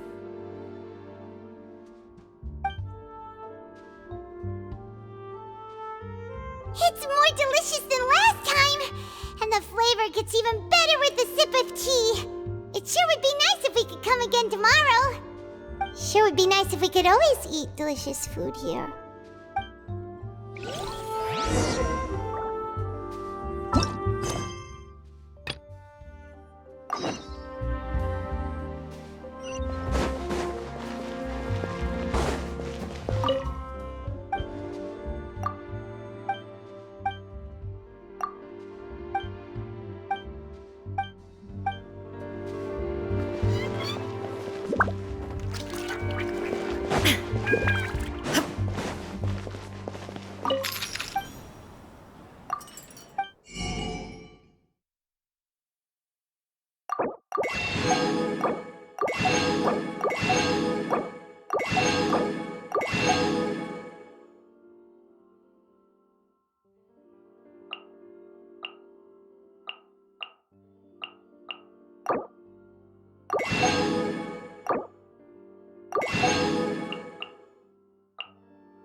office.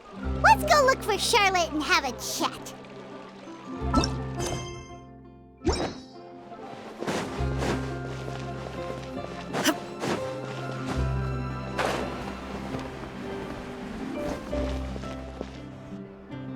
Wow!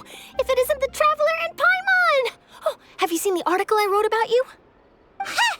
You've got some nerve! You just used us to make some quick mora! Oh, you needn't worry about that. I heard that you were in Poisson some time back, so I sent you a letter to discuss just that. It appears you didn't receive it, though. It's all right, though. I've set aside the amount intended for you. I've even set the table with some food. Really? Oh, you're the best! You're almost a little too easy to win over, Paimon. If I were a journalist with ulterior motives, you'd be in trouble now, you know. Oh, Paimon knows you're not like that. Still, what brings you here all of a sudden? Were you looking for me? When Mona mentioned you, we thought of coming to see you at work. I see. It seems you've already bumped into Mona here in Ffontaine. So she mentioned me? What did she say? She said that you're a real daredevil of a journalist. Nice. In which case, can this daredevil journalist dare to request an exclusive interview with the legendary Traveler and Paimon? Huh? So your article in the paper today doesn't count? Oh, of course it doesn't. That was more like live photography. What I'd like to do is dive deeper and ask you to talk about the things you've seen and experienced. Yeah, are we even qualified enough? Why not? If I say you're worth an interview, then you're worth it. But not right now, of course.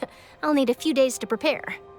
Oh, in that case, we'll just chat when you have the time then? Oh, so that's a yes? Ooh, splendid! I'll tell the editor-in-chief immediately. I'll have to apply for lighting, a venue, some props, and... Whew, so much to get done now. Talk to you later. Wait, Charlotte, Paimon's still got a question for you. And what's that? If, just for example, Fontaine were to be flooded tomorrow, what would you do today? Huh, that's the prophecy you're talking about, isn't it? I mean, I do hear about it often, but I've never once thought that the day could be tomorrow. If you're seriously asking, then I might try and think of a way to leave Fontaine. Oh, but I'm still a journalist first and foremost. That means I have a duty to be reporting from the scene. And secondly, I wouldn't forsake my homeland that easily. From what I've seen, most people don't know what they'd do should the worst come to pass. In truth, it might be better just to behave like normal rather than worry over such an end. So in all likelihood, I'd probably still be prepping at the office for that interview of ours. I know what you're thinking. That sounds a bit sad, but I've always believed that it's best to do what you enjoy. Just think about it. If this nation really were to be suddenly destroyed tomorrow, but I still successfully finish an exclusive interview with a truly unique person, then the story I would wind up writing would truly be timeless. And then do you know what I'd do? Well, I'd write that story, send it for printing, and use messenger pigeons to get copies out to the various nations as soon as possible. I'm not a dreamer, nor am I a workaholic, but I do love my job, and I'd be proud of leaving such an article behind. I guess you could say that I was born to be a journalist. But anyway, that's my answer. And on that note, I'll get back to my preparations. That's so nice. All of a sudden, Paimon actually kinda envies her. Anyway, let's go and take a look at the sea, shall we?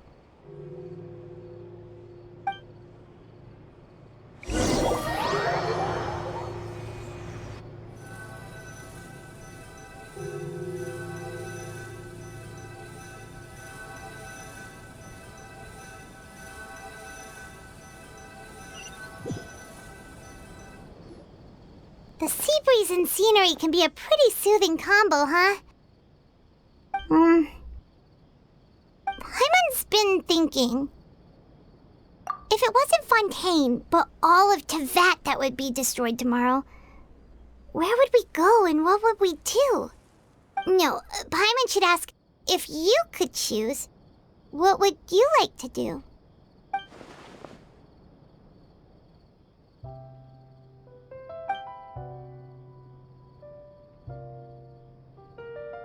We've always been moving to the next destination, so we haven't spent much time thinking about these kinds of things.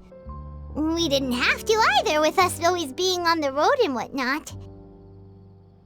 You mean, still traveling? Huh. Wait, isn't that what we've always been doing?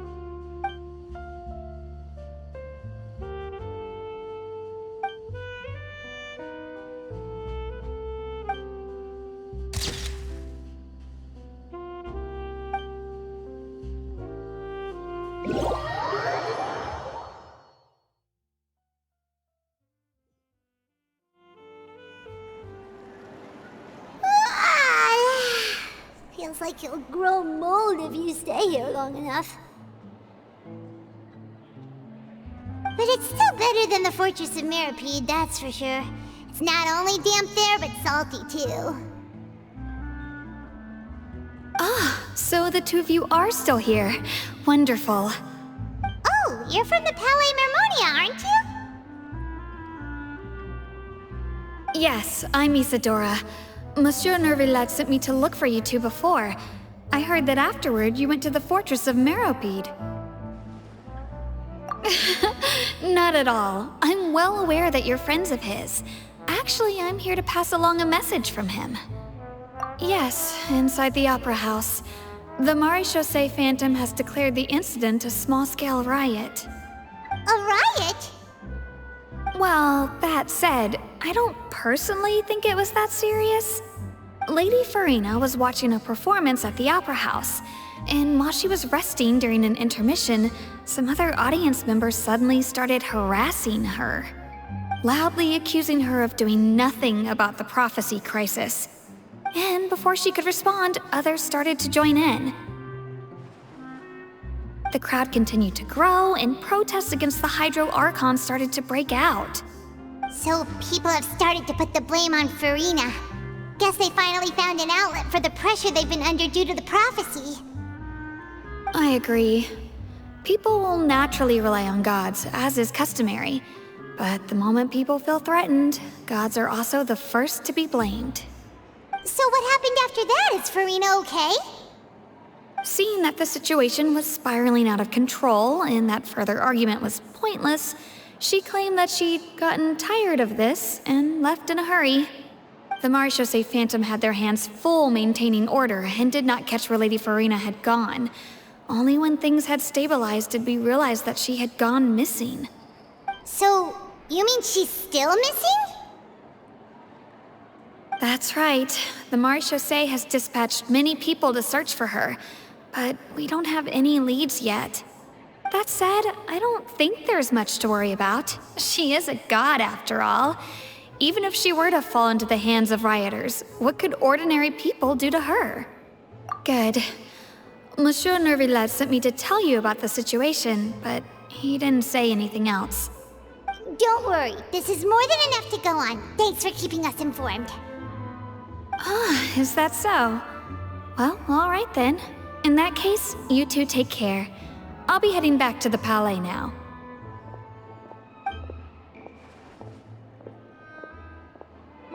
Well, sounds like we should hurry over to Poisson then.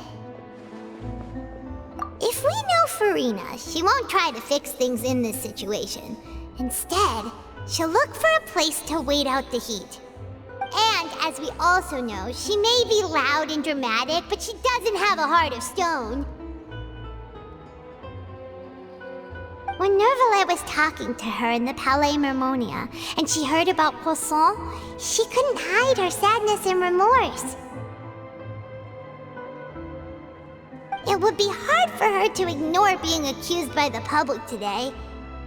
Paimon thinks Farina's probably taken the opportunity to slip away to Poisson and try to relieve the sense of guilt that she's feeling. Huh! Well, what do you think? Paimon knows the answer, of course, but Paimon can do the analysis to back it up, too. Cool, huh? In that case, there's not a moment to lose. Poisson, here we come!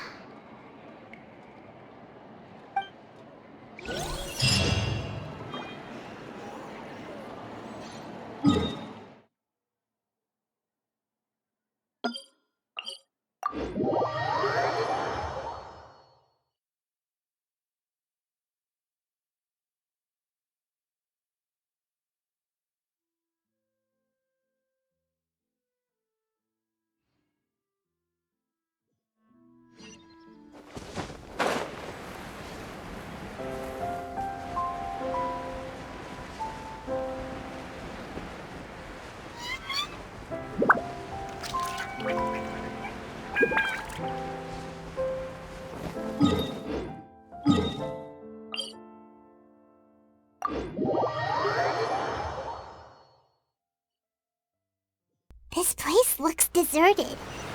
Guess all the survivors must have evacuated already. All that's left here are signs of devastation. Could Farina really be here? Let's try to find her as soon as possible.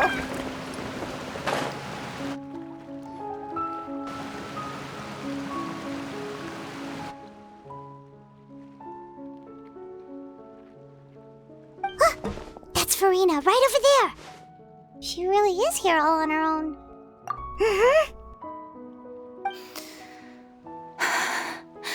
Should I just give up?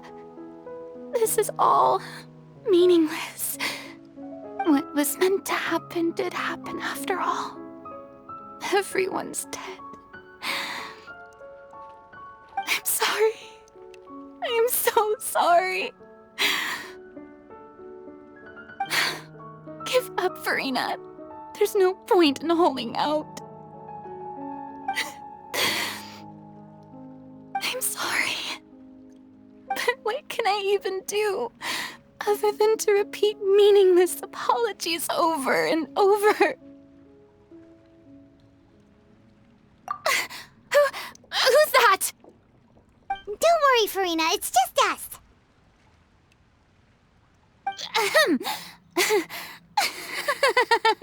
So it is you, blonde traveler from another land. Why, I almost thought you were someone from that mob of my ignorant subjects. Come to kneel and beg for my forgiveness. Farina, you were crying just now, weren't you? The tear stains on your face are obvious. What do you mean, tear stains?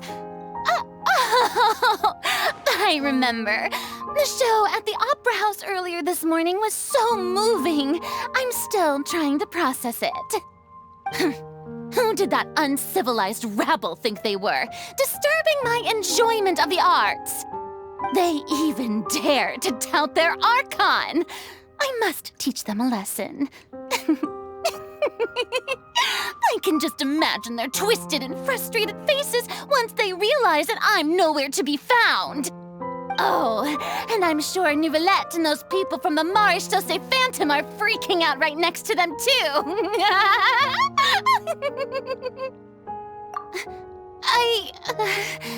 Of course not. Hey, there she is! The Hydro Archon's over there! Quick, after her! Farina, those people seem to be after you. They are? They're just some rabid fans who want to cut the line because they haven't been able to meet me in person, aren't they? That's against the rules. I can't let them get their way. Farina just ran off! Quick, we have to catch up with her!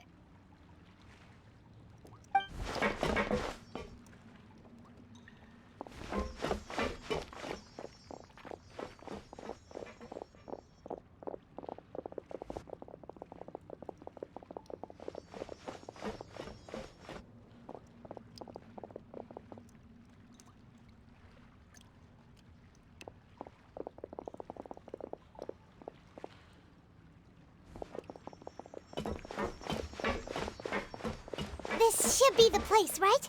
Hey, Farina! There's a good hiding spot over here. Quick, come to Paimon before the rest of them catch up to you. What is this place? Hurry, they're almost here! Fine. I suppose haste is warranted. Lead the way.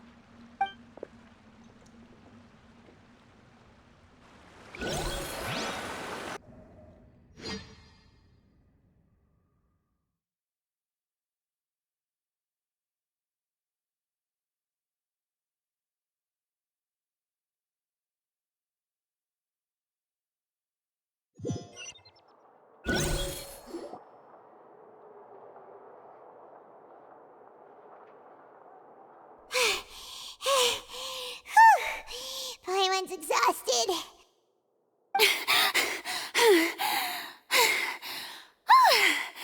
I'm so tired. I totally thought they had caught me. No, I I merely gave in to the sheer enthusiasm they displayed.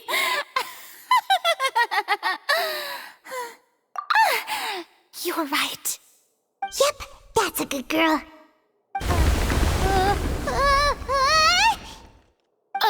What's happening? The ground's shaking. Is it an earthquake? Yeah, a quake of this kind preceded the flooding in Poisson, didn't it? It can't be. It's happening again. Well, there's no need to worry too much about that. Neverlette's made some emergency plans, so the evacuation should go a lot smoother this time. Yeah, I hope you're right. But the people of Poisson, they've already...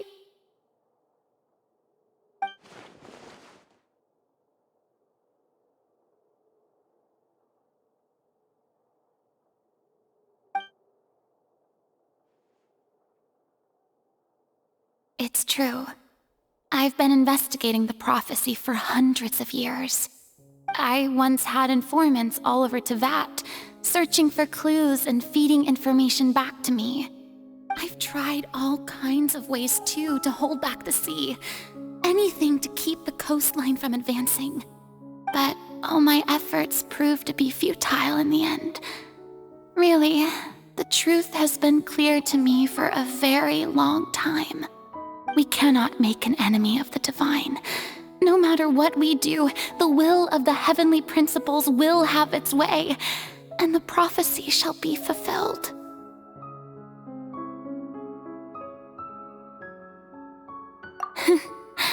Give up.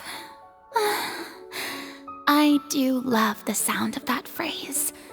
It would mean finally coming to terms with fate, but also for me to finally be free.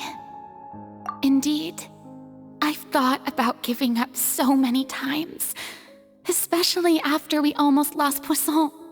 Fate is really unreasonable, isn't it? It has no heart and obeys no rules. The prophecy has only just started to come true, and so many people have already lost their lives. But just now, it all became clear to me. I still don't have the right to come to terms with fate on behalf of everyone else. As long as the final moment hasn't come, it's still not too late. Don't worry. I will keep hope alive for everyone until the very end. Well, that's enough for now. I got the impulse to play the stricken maiden, but honestly, considering my rank and station, that wasn't a good fit at all. Don't take any of what I just said seriously. How could I possibly let Fontейн fall to the whims of trivial prophecy? Come on! Paimon could have sworn you were actually being honest just now.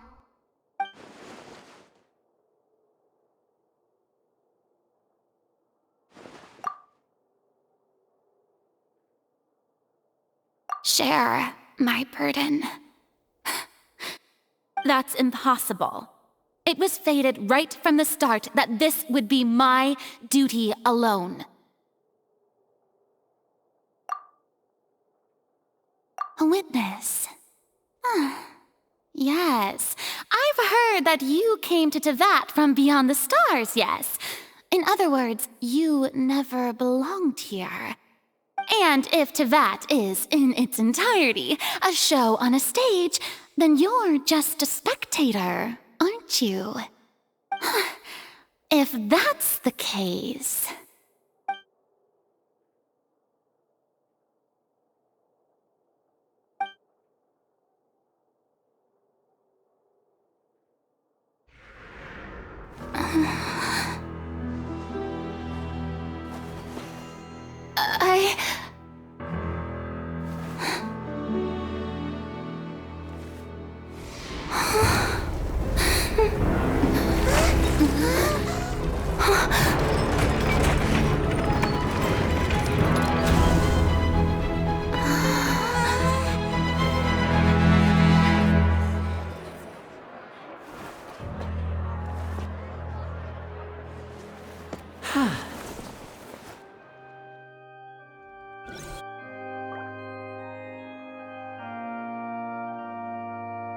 Ladies and gentlemen, this concludes my opening performance. Now, without further ado, we may proceed to the trial of our god. So this is what it is. Yes, you deserve praise for the effort you took to raise the dramatic stakes. Do not forget, however, that I am Focalor, the god of justice, the embodiment of justice itself. Does it not strike you as even the least bit absurd to bring the very concept of justice to trial? May I interpret these words as your refusal to stand trial? In that case, you will have the opportunity to defend your honor through a duel. You would draw your blade against a god? I see. It seems like you have made up your mind.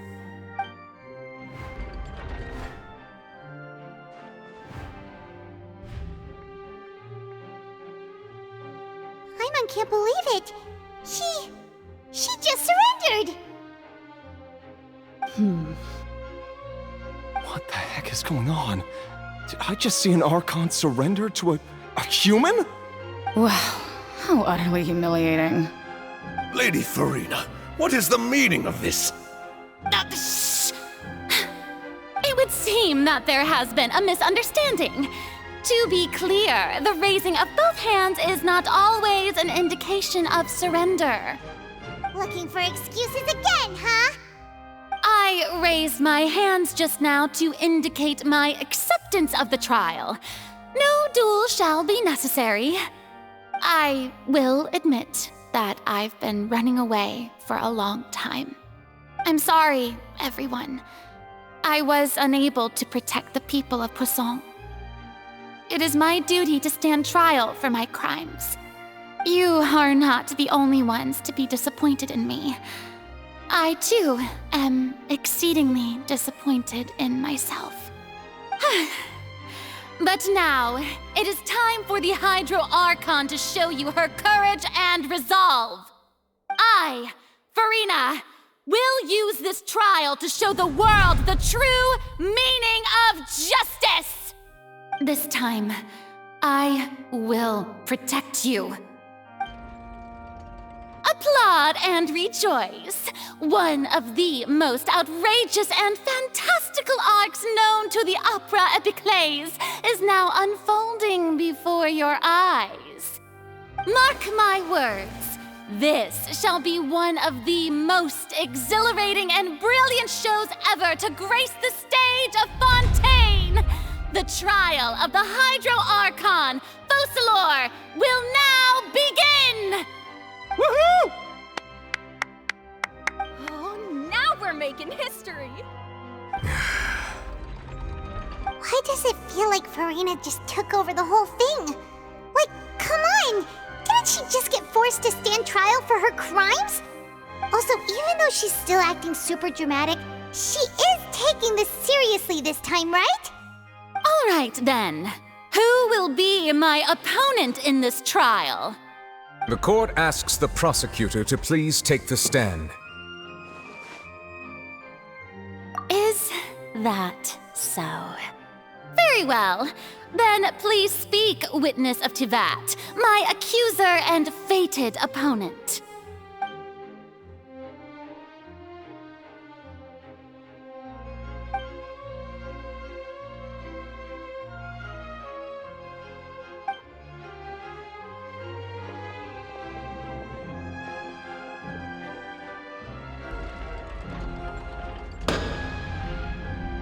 Also, please allow me to ask, as a final question before the trial begins. Just how much work did you do to force me onto this stage? Well, we did do a lot of prep after the meeting that day.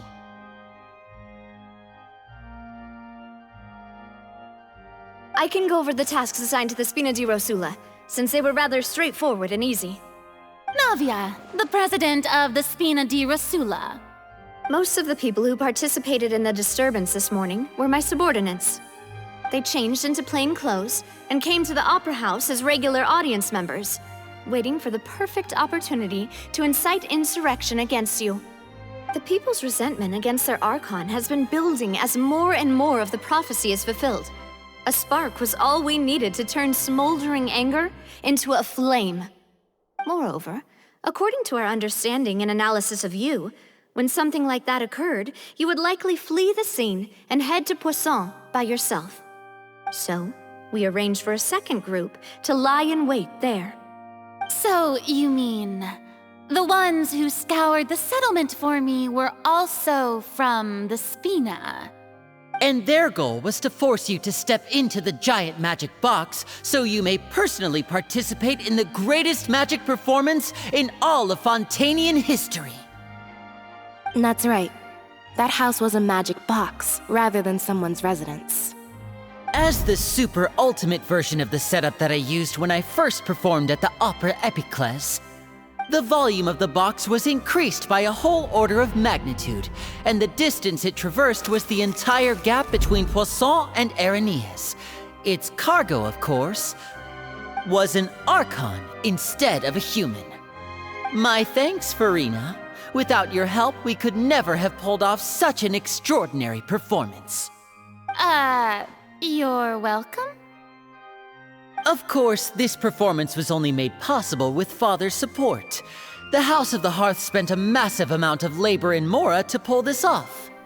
We had to select a location, construct the giant magic box, dig a tunnel, and open up a path through the water. It was a lot of work for all of us. So, in other words, the earthquake that we felt within the giant magic box was just a normal tremor from the transportation of the whole house? That's right. It wasn't a sign of another disaster to come. Then, I can guess Nervillette and Cloran's parts.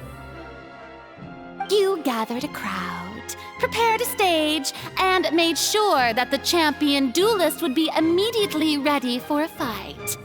Also that as soon as I appeared on the stage, the trial may commence without a hitch. Am I right? Yes, that is correct. Well, Clorand, I must commend you for your courage. Only the most outstanding champion duelist in all of Fontaine would accept a duel with an Archon without flinching. Thank you.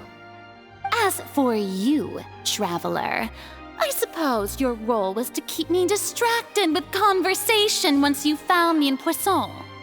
You'd make sure that I didn't notice anything amiss before revealing yourself as my prosecutor once we'd arrived onto the stage. Oh?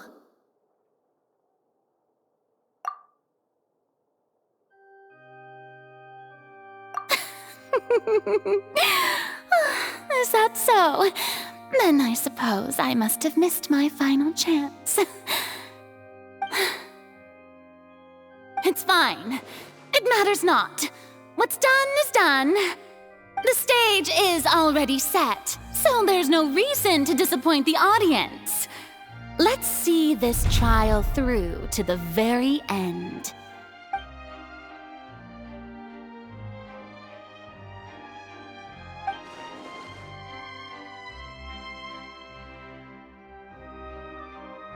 Madam Prosecutor, please allow me to pass this along. This is a document that Miss Charlotte applied for and received permission to share with you during the trial. According to her, it should speed up the proceedings. Huh? Charlotte wanted to give us something? Oh, so she's here too! Hey, Charlotte! Oh, let Paimon see. Isn't this the exclusive interview that she did with us before? So she's already finished it, huh? Wait, then that means this document is a perfect timeline of everything that's happened ever since we stepped foot in Fontaine! So in other words, we can refer to this anthology of evidence every time we want to use something from our journey as evidence for an argument! Let's quickly confirm the information in it. Just think of it as a refresher, alright? You defeated the Hydro Archon in the very first duels you took part in at the Opera House. That's one for the history books, all right. I didn't think that you'd wind up getting to the bottom of the case I'd been following all this time. I guess you could also see this as a happy coincidence. This is the first time Monsieur Nervillette had a difference of opinion with the Oratrice. Even the Hydro Archon can't figure it out. A Fatui Harbinger. She's an extraordinary person. Her instinct must mean something. The fortress of Meripede was almost destroyed in a single day. That I didn't witness that scene personally will always be a source of professional regret, I think. According to Monsieur Nervillette, both Child and that whale should have been in the primordial sea at that time. I nearly lost my awesome friend Navia. To be honest, that still gives me shivers. The words of someone as extraordinary as a witch can probably only be truly understood when something surreal happens to you.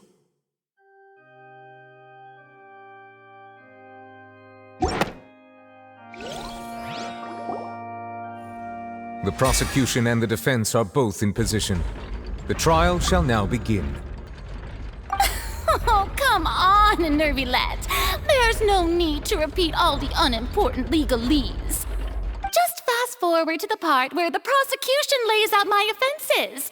As the defendant and the lead actress of this performance, I still haven't even been informed of my supposed guilt in all of this. Of course, it is only natural for humans to struggle to understand the actions of a god. However, you will need more than that to convict me of a crime. That's true, but my charge here is unrelated to your conduct as an Archon. Instead, I would like to charge you as a fraud who's never been the Archon in the first place. Wait, what was that? Lady Farina's a fraud? Hey, I came here thinking that we were going to try the Hydro Archon for forsaking our duty, but did I hear that right? She's not our Archon at all? Charge accepted. Lady Farina, do you plead guilty to the charge?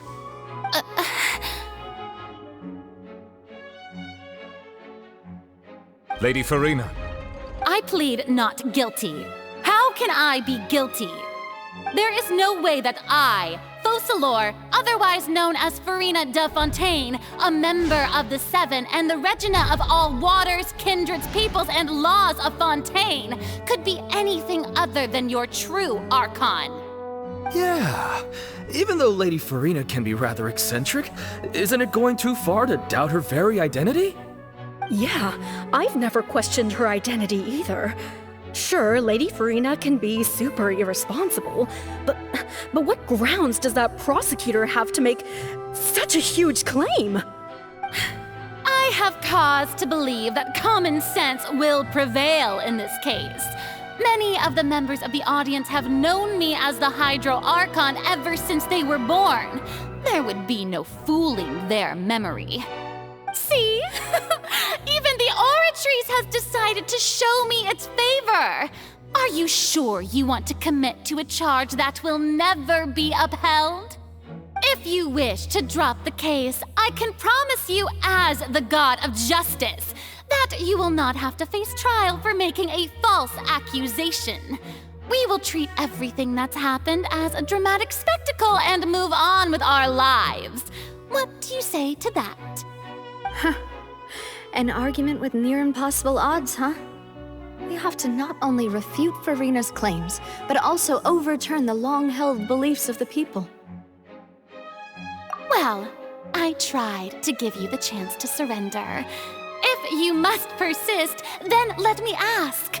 If you believe I'm not the Archon, then what manner of being do you think I am? And if I was not the Archon, then how did I manage to live for over 500 years?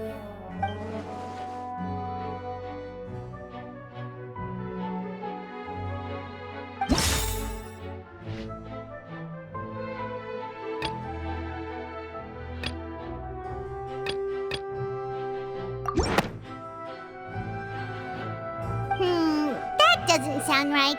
Paimon doesn't think this clue can be used as compelling evidence to...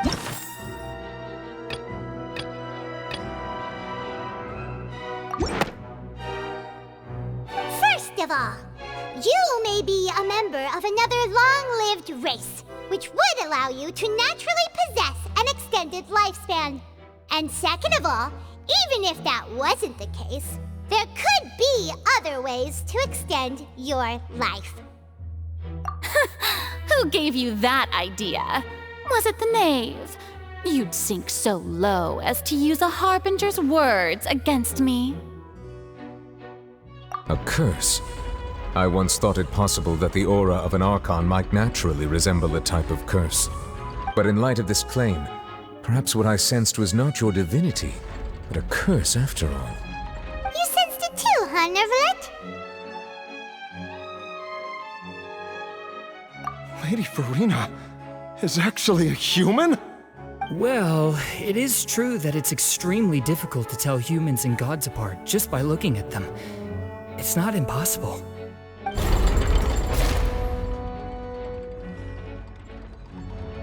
Well, don't start celebrating too early now.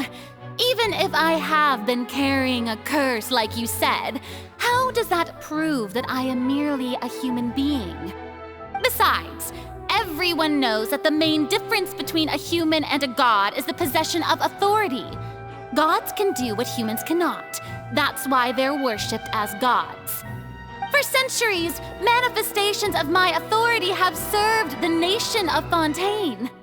One need only to turn their eyes towards the Oratrice Mécanique d'Analyse Cardinal in this very opera house, or consider the indemnitium that is used in every aspect of life.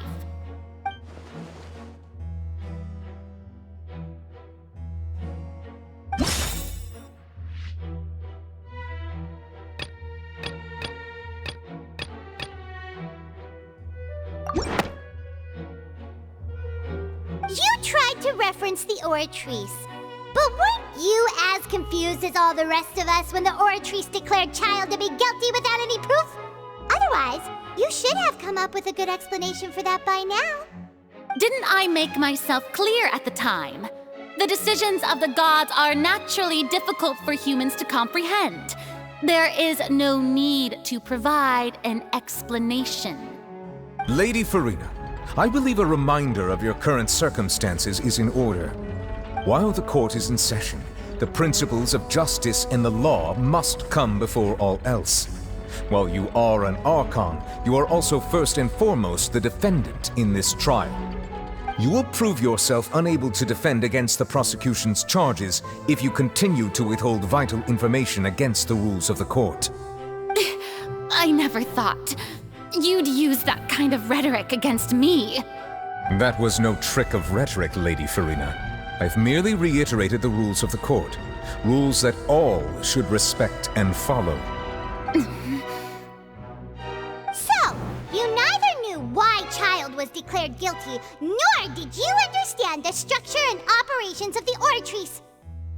Instead of having been created by you, the manifestations of authority you mentioned have been made by the real Hydro Archon, haven't they?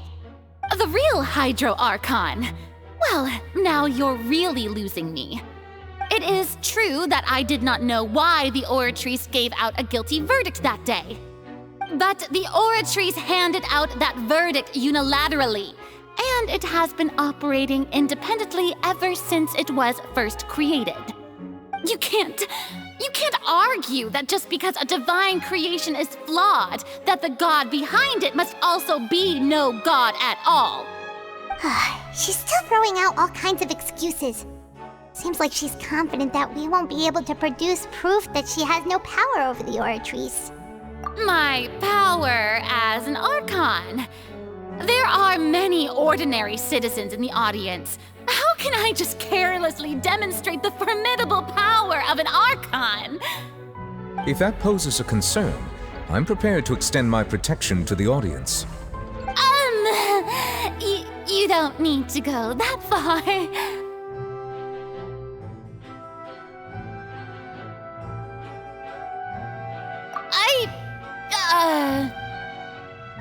Aren't you the Hydro Archon? Or is it that you can't even wield the power of Hydro, much less the authority of a god? Indemnitium! Yes! It's all because of Indemnitium! All Archons derive their power from the faith of the people, and I've converted the people's faith in justice into indemnitium. Thus did I give up all of my divine power to provide everyone with energy for their daily lives. Have you ever seen a more magnanimous god? Isn't that a huge stretch?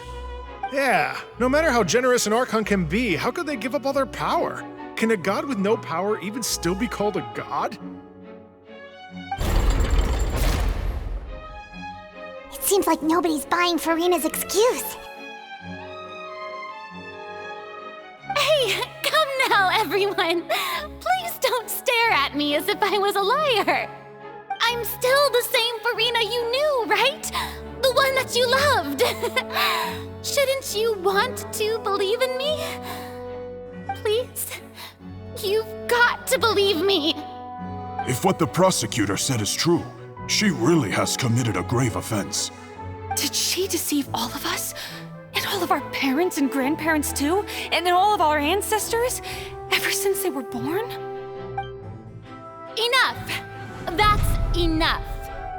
Tell me then, if I'm not the real Hydro Archon, then who is?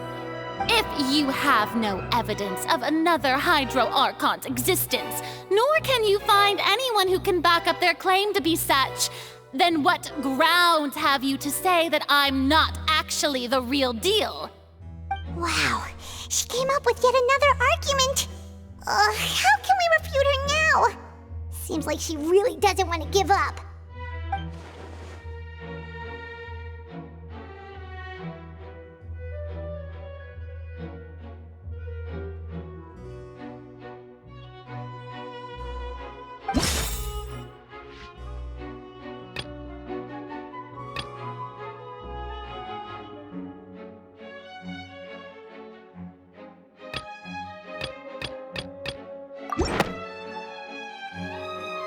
That doesn't sound right.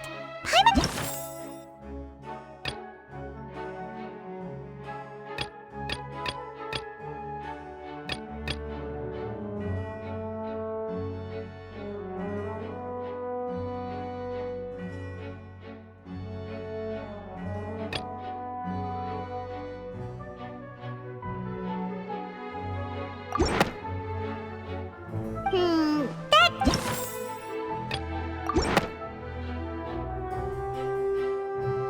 It has been established that all Fontainians can dissolve in water from the primordial sea.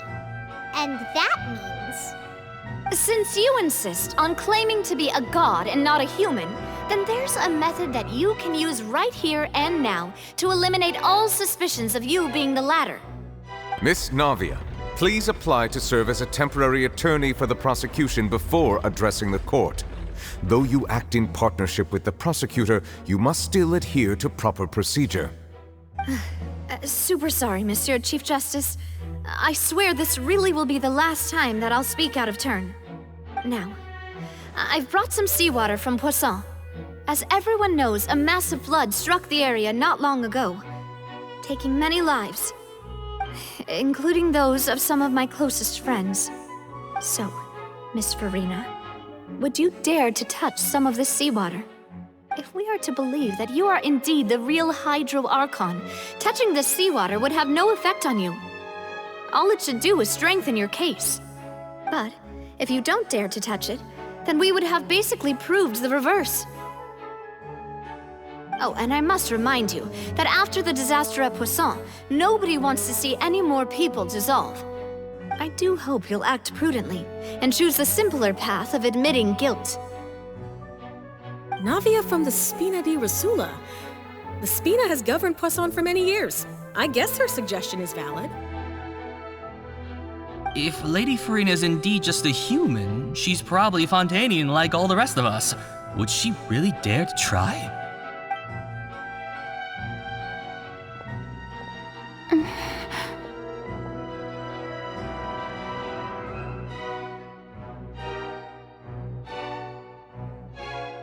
Lady Furina, this test has been unilaterally proposed by the prosecution. As it falls outside the realm of standard court proceedings, you possess the right to decline participation. Well, of course he had to tell her that. But refusing to participate is basically the same as a confession of guilt. She's just staring at the water without saying a single word. It really does seem like she's quite terrified of it. That could only mean... What's going on? Is she really planning to... that's not what we thought she would... Due to the inherent risk of the test, Lady Farina, you may...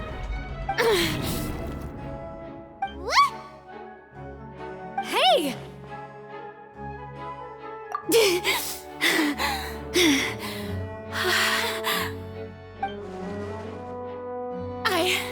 I'm fine! Look at me, everyone! My hand is still here! I haven't been dissolved! Will you believe me now? I really am your Archon! I'm nothing like a normal human who would fall apart as soon as they touch this water! Really? Was this not the most obvious thing in the world? Miss Siegewin? If you are present, Miss Siegewin, please come forward and attend to the defendant. Siegewin? Don't be nervous. It'll just take a few seconds. Let me see.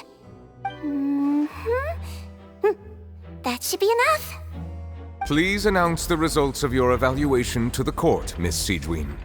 As everyone doubtlessly saw, Miss Farina was displaying symptoms of hyperventilation and flushed skin. These indicate that she was experiencing the adverse effects of exposure to primordial seawater.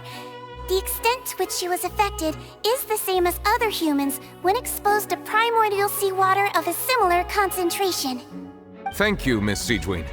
Lady Farina, you may return to the defendant's stand. Oh wait, what did she just say? I didn't get dissolved! Shouldn't that be enough to prove my innocence? Well, considering your tendency to run from your problems, we did originally prepare a direct sample of the seawater around Poisson. However, after extensive discussion, we exchanged it for a sample that is not concentrated enough to dissolve an actual human. After all, on the off chance that something entirely unexpected might occur, we don't want anyone else to lose their life to the sea. Yeah, so out of regard for Farina's life, you secured a low-concentration sample and asked the head nurse to serve as an expert witness. It's a great thing that the direct sample wasn't actually used. Farina could have... I can't believe... You...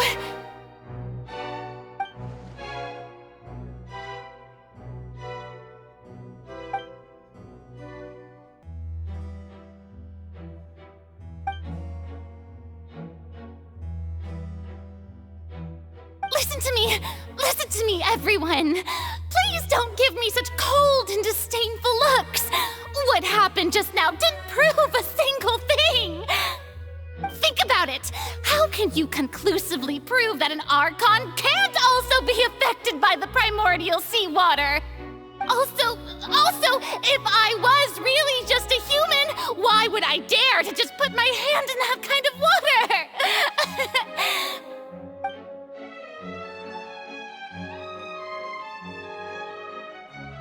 Please, everyone, anyone, just listen to me! I swear, I really am your Archon!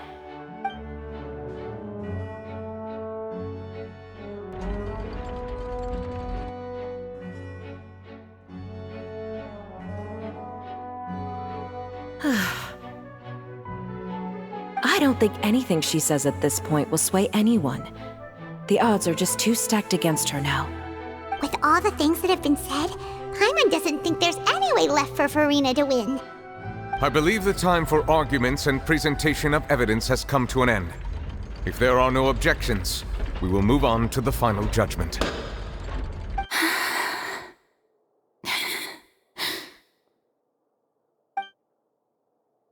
I don't think anything she says at this point will sway anyone. She's too stacked against her now.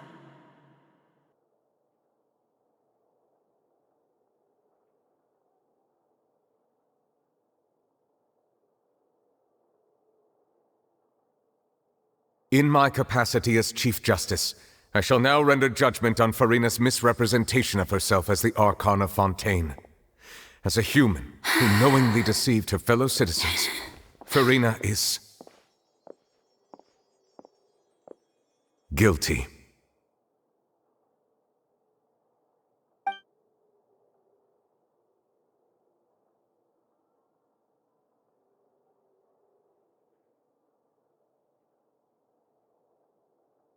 We shall now turn to the Oratrice Mécanique d'Analyse Cardinale to render the final verdict on the charges.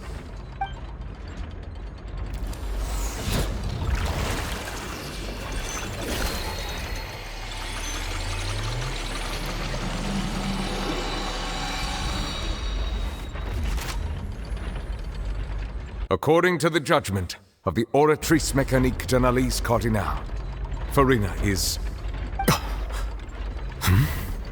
Well, what's wrong? What's the Oratrice's verdict?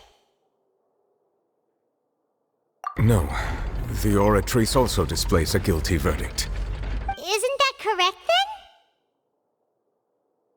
then? However, the exact wording of the verdict is thus: the Hydro Archon, guilty, to be punished via the death sentence.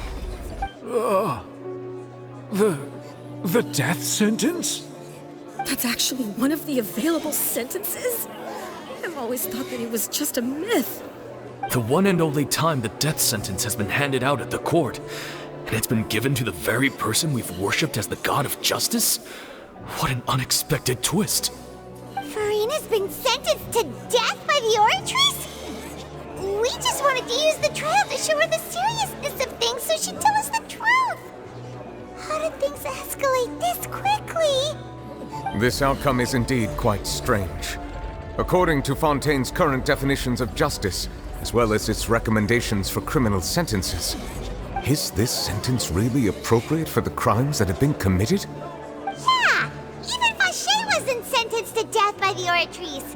You know, the real evil mastermind behind the serial disappearances case.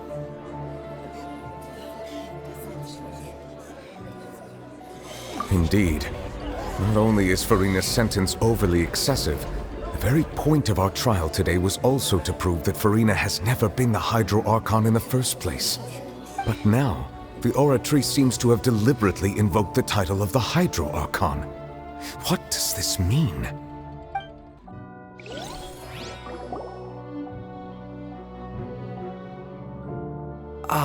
Excuse me, if I may interrupt. Is the trial still going? Fremine! You finally made it.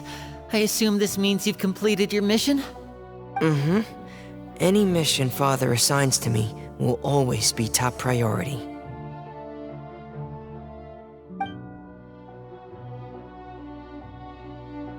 Is that the first prophecy slate? Huh.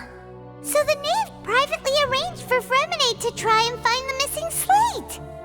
I looked everywhere and finally found it at the bottom of the sea. It took me a long time to get around some dangerous stretches of water. But has the trial already concluded? Then doesn't that mean I've come too late? Oh no. Father will be disappointed in me. Thank you for your hard work, Mr. Fremine. Please allow me to review the record left on the slate.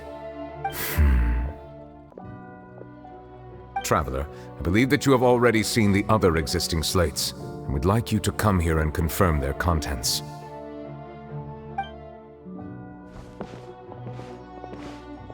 Huh? So what do you see? What is it?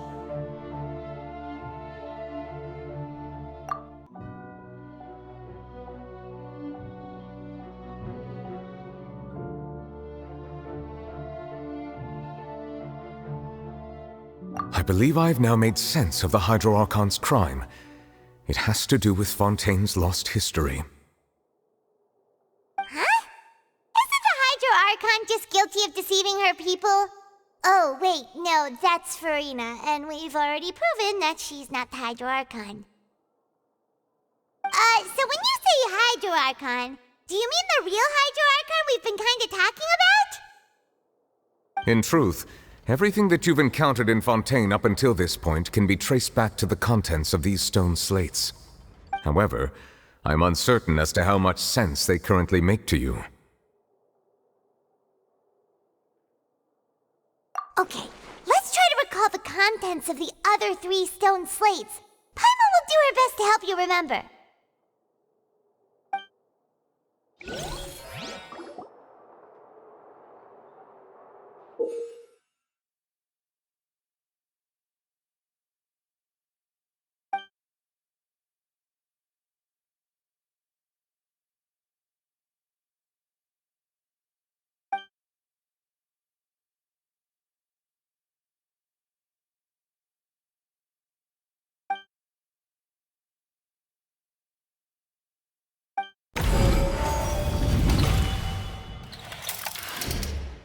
Stone slate describes what you just said. It seems to show the previous Hydro Archon using her divine power, and then the Oceanids turn into humans.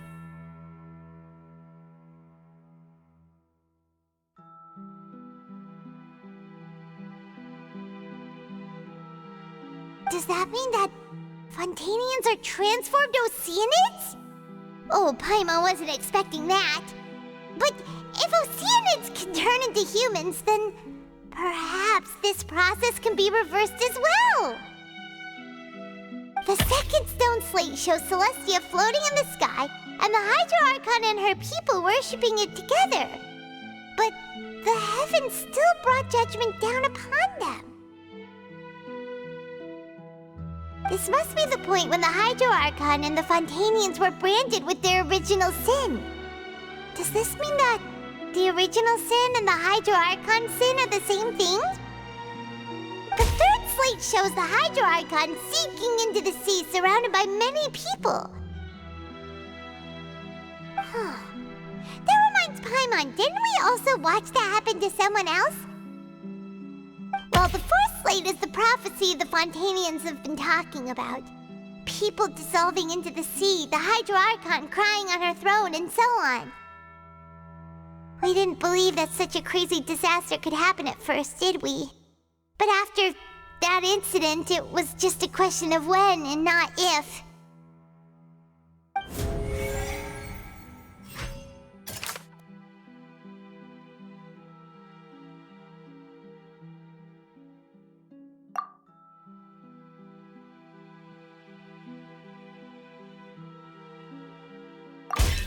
We know from the case of the serial disappearances of young women that Fontainians can be dissolved in primordial seawater. And the first stone slate tells us that long ago, the Hydro Archon used her power to turn Oceanids into humans. This might be the reason that Fontainians can dissolve.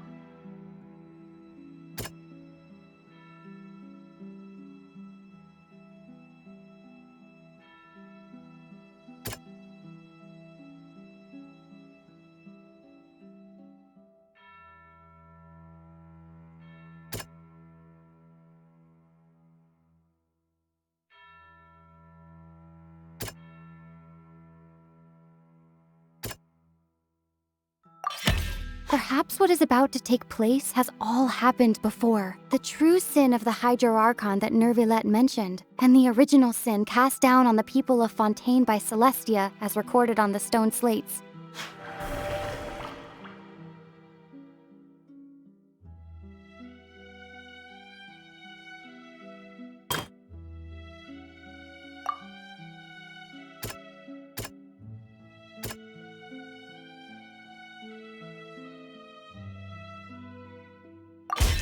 It's not as simple as falling into the sea. When Navia fell into the sea, Her consciousness was subjected to judgment. The stone slates show the people gathered around the Hydro Archon in the sea. Could that be alluding to the same thing?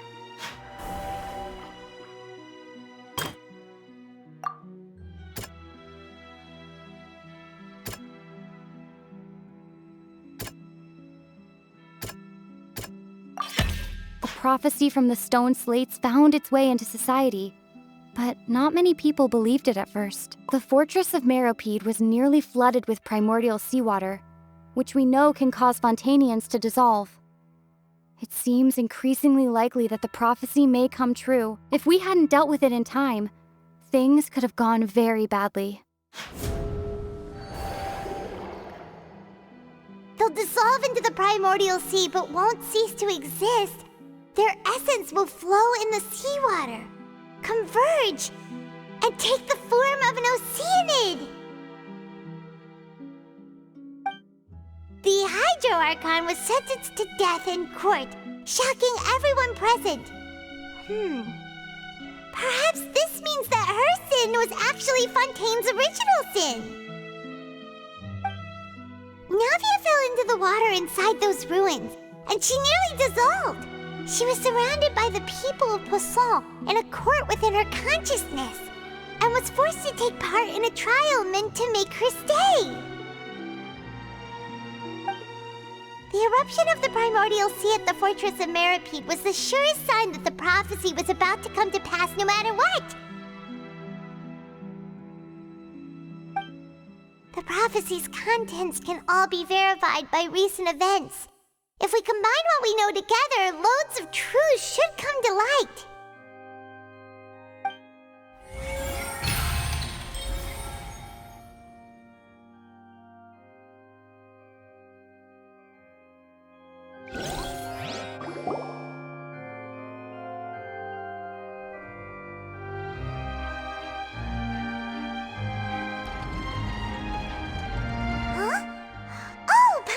It now, so that's how you can make sense of it.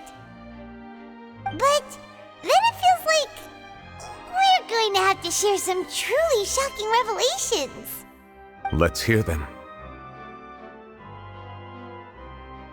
Incredible. Linny, did you hear that? We're not real humans.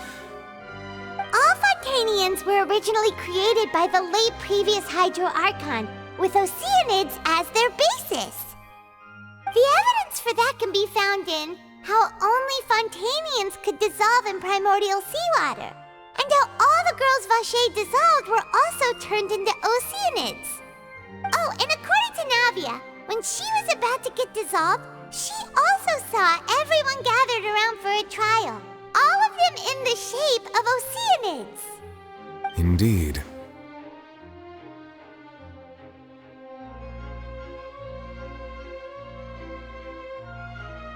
Yeah, and it follows from the content of the first slate that she probably angered Celestia by creating humans without prior permission. That could also explain why the Oratries judged the Hydro Archon to be guilty. It's to account for that ancient sin. The Hydro Archon's true sin was creating us? And yet, after many hundreds of years, the Hydro Archon's creations have turned around to try to judge the Archon within the Opera Epiclese. The twists of history are often the most unexpected of all. Yeah, isn't the image here just like when Navia fell into the sea? So wouldn't it be trying to show the image of the Hydro Archon also falling into the sea once the prophecy has been fulfilled in the fourth slate? In the end, the people will all be dissolved into the waters, and only the Hydro Archon will remain weeping on her throne. Only then will the sins of the people of Fontaine be washed away. Did Paimon get all that right? You've made some keen deductions. I must say, given how much you still don't know, it is impressive that you've already managed to connect so many pieces of the truth. However, while you were able to decode all the information on the slates, they've also been etched with an additional layer of hidden information using a different power source. When we were at the ruins, I tried to decipher the hidden information recorded in the slates. But since we only had 3 slates at the time, I was unable to come to a full conclusion. Now that the slate collection is complete, I shall make another attempt to decipher the narrative recorded within. If everything goes well, we should finally be informed of the unadulterated truth.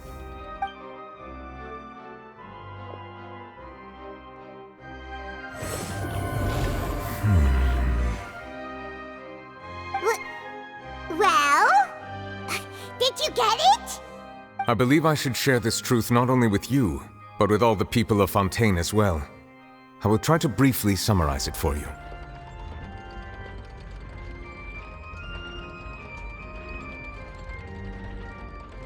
Your hypotheses regarding the origin of Fontainians and the sin of the Hydro Archon were both correct. In the Fontaine of old, the previous Hydro Archon sensed the yearning of her Oceanid familiars for life on land.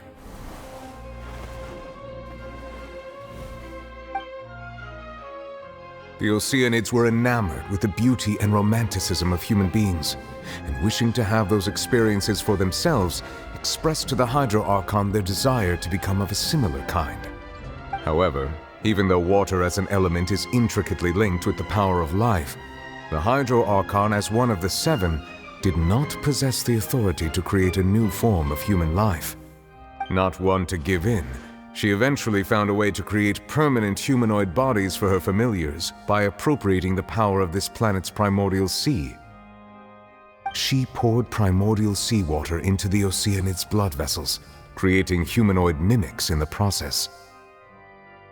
But if Fontainians were to ever come into direct contact with water from the primordial sea, the power within their bodies would escape these artificial restraints and return to the sea. As a result, their forms would collapse, and they would be reverted to their original forms as Oceanids. Of course, the Hydro Archon never received permission from the heavenly principles to create a new human race. And thus, the Hydro Archon and all of her creations came to shoulder the original sin of appropriating the power of the primordial sea. That is the true history of how the people of Fontейн first came into being. So we were all Oceanids before we turned into human beings? That's way too much information for me. I think I'm just going to pretend that I never heard a single thing.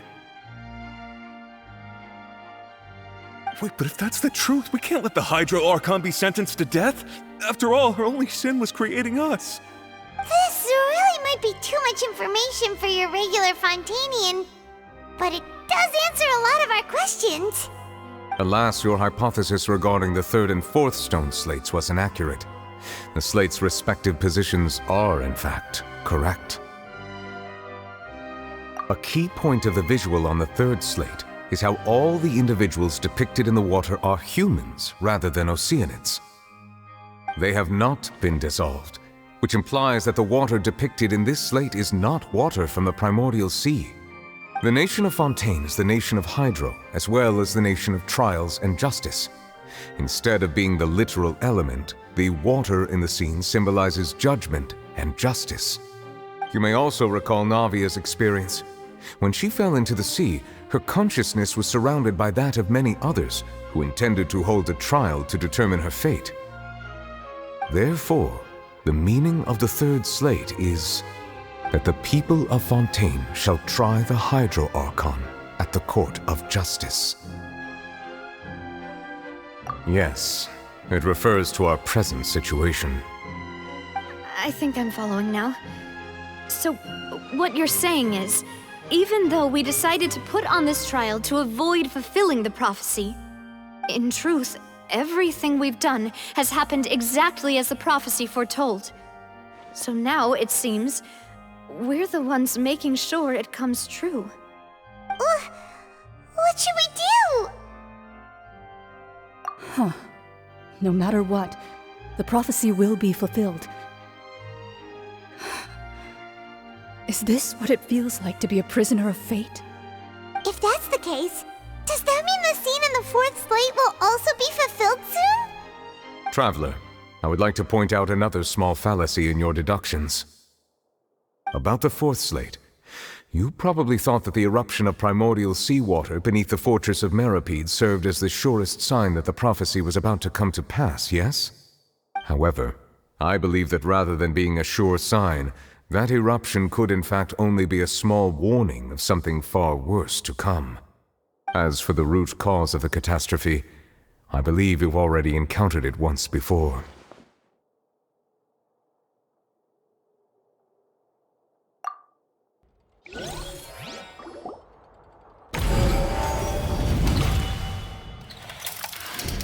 This eruption was just a small warning of the things to come.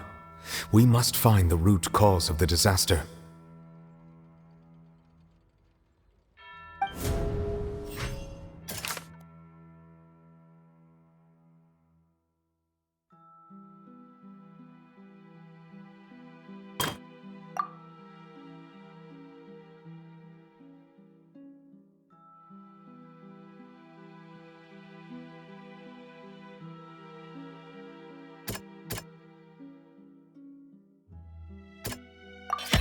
It was both dream and reality. If we're talking about a true culprit, that could only be that thing inside the primordial sea, right?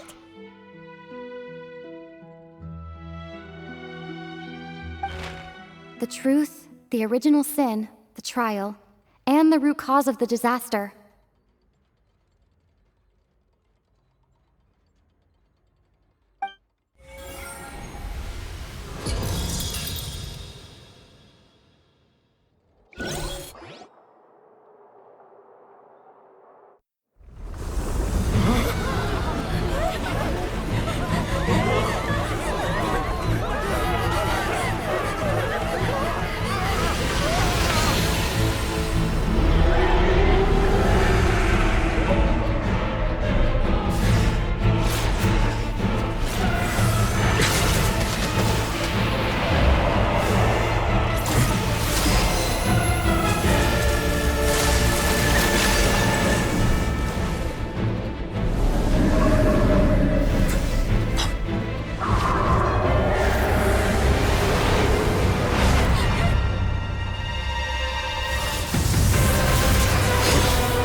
That was way too close! How did that thing just burst into the Opera House? Wait, was that the huge whale you saw in your dream? So we've met it at last. I understand very well why it has chosen to make an appearance here. That whale does not belong to Tevat. It is a monster that has traversed the stars, weeping all the while. It has been greedily consuming the energy from the planet's primordial sea, using it to grow. That is the main cause for the rising sea levels. And once it has finished consuming all of the energy contained within the sea, its next step will be... You said that when the Hydro Archon first created Fontainians out of Oceanids, she filled their blood vessels with primordial seawater. Precisely. That whale finds the blood of Fontainians nigh impossible to resist. Therefore, when it left the primordial sea, it decided to make its next stop a packed opera house full of food. Food in the form of Fontainians. We just barely managed to push it back, right? In that case, won't it come back to target the people again once it's managed to recover its strength? That is correct. Indeed, it is more accurate to say that we should thank that Harbinger for buying us some time. Without him, the whale would have likely come onto land far sooner. From the way he looked, he must have been fighting the creature for quite a long time. That battle maniac. We've always known that he had a special connection with that whale, but we definitely didn't expect it to help us out like this. Anyway, now that we know that this whale is the actual cause of the disaster recorded in the prophecy, all we need to do to stop the prophecy would be to find a way to beat it up, right? It is too late. It had already absorbed too much of the primordial sea's energy before we could notice it. At this point, it has become practically integrated with the sea itself. Even if the entirety of Tevat were to be destroyed, it could still survive and swim off towards some other world. That's not something I will accept. We've already done everything we can, and we even found the true culprit. We've come so far. You can't just tell me that the last hurdle is some impossible foe. That's just not fair. Indeed, that's not how a grand performance should end. I'll fight it to the end, no matter what. So the prophecy will be fulfilled no matter what, huh?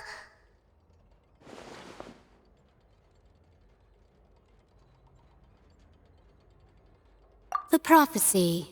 Yes, what has been prophesied will be fulfilled. You may view such things as the history of the future.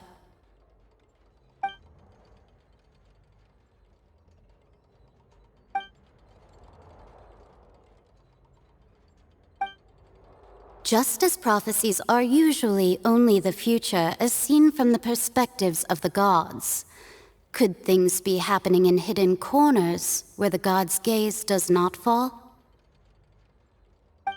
Ultimately, fate shall serve as your only guide, no matter what will happen in Tevat's future.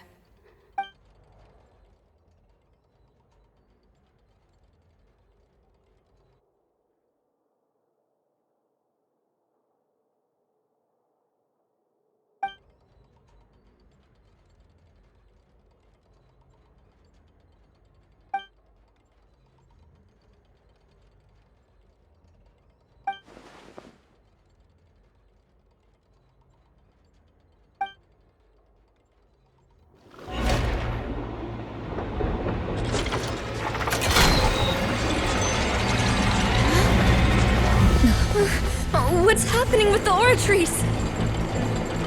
I believe it is preparing to carry out the death sentence.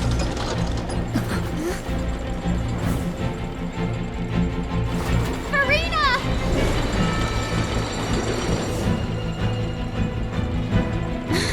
No, I still need answers!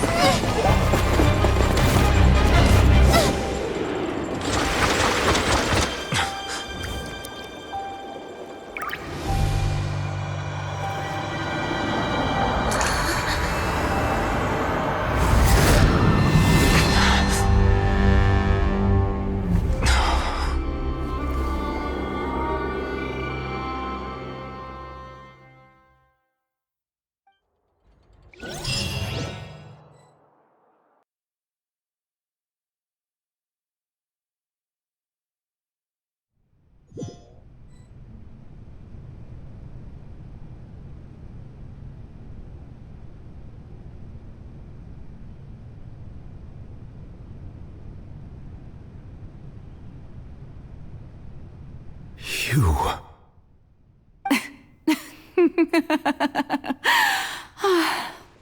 Sorry. That shocked expression on your face is just too amusing. I couldn't help myself. You are not Farina. Who are you? The sweet sound of bewilderment. Marvelous. A sure sign that my attempt to deceive everyone was a resounding success. But to answer your question, I am Focalor. You know, the god. Focalor? Why did you deceive us? Oh, that wasn't my goal, of course. Goodness, no. But I had to fool everyone else too, if I was to stand any chance of deceiving the heavenly principles. Deceiving the heavenly principles?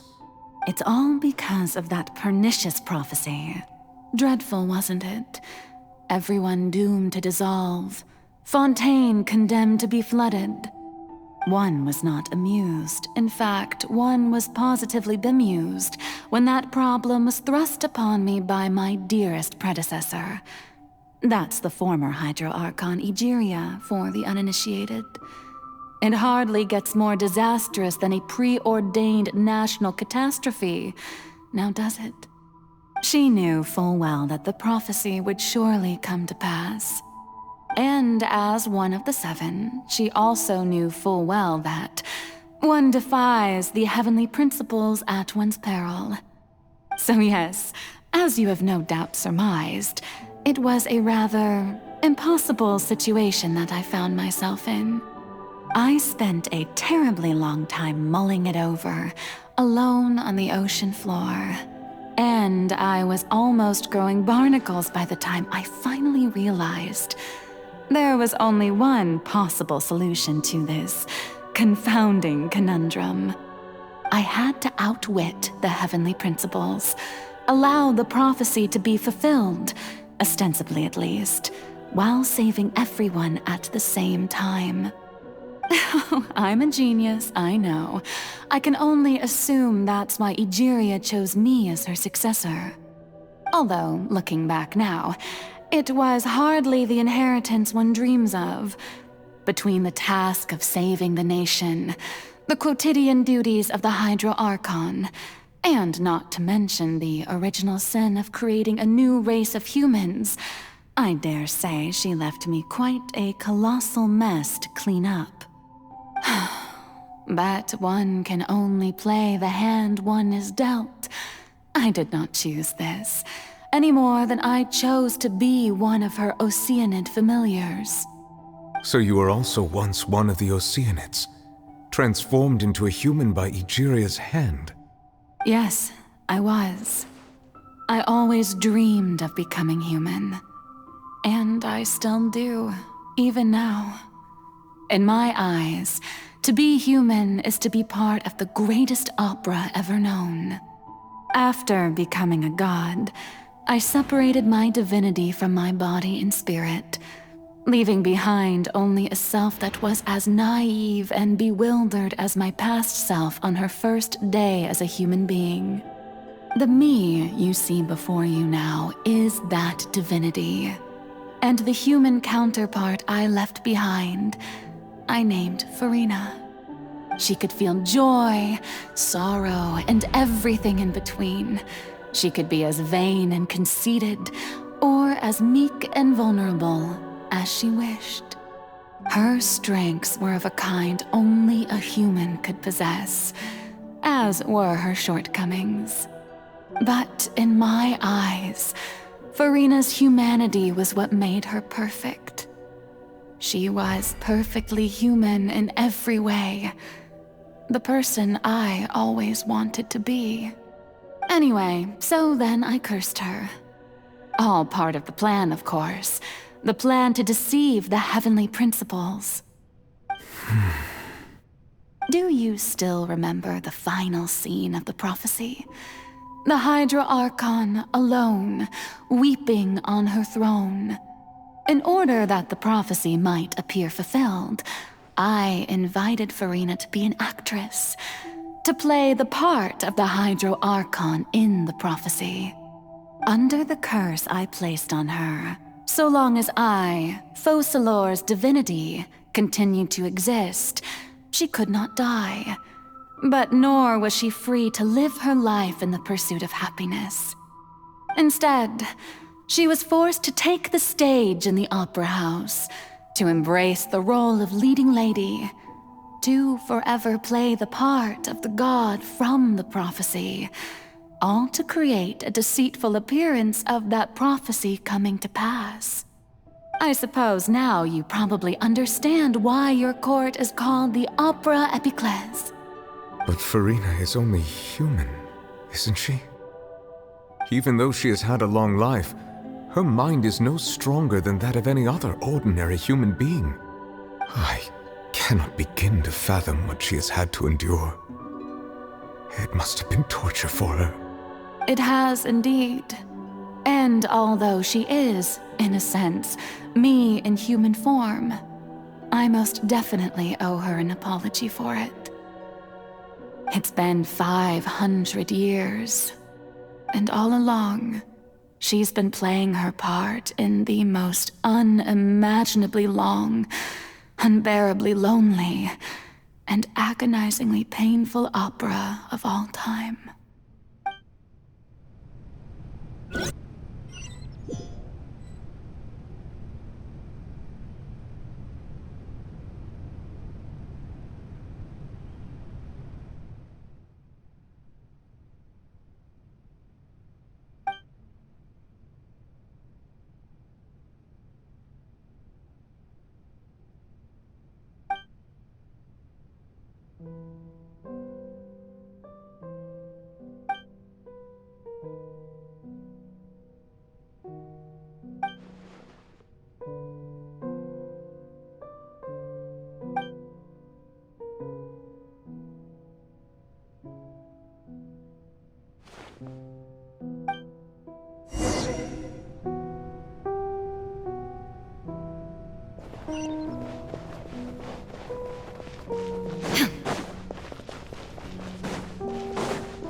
Oh, who permitted you to come onto the stage?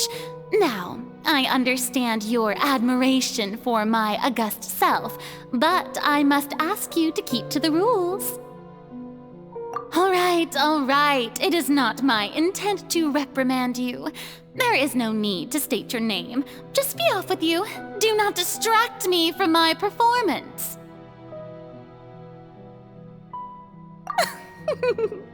Oh, do not jest. Can you not feel it? I am Focalor. The eyes of countless Fontainians are upon me.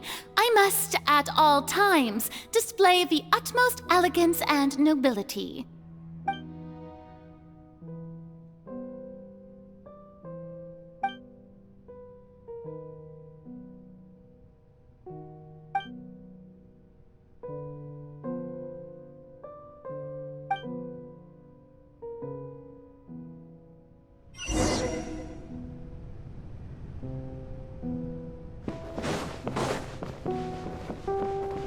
Dear audience, the performance is experiencing a technical difficulty, but worry not. The guards shall resolve it soon enough.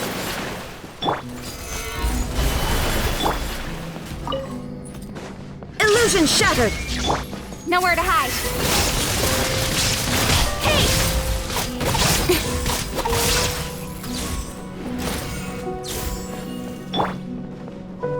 Hey, what gives? The audience is still watching me, you know. Guards? Wait, where are the guards? Guards!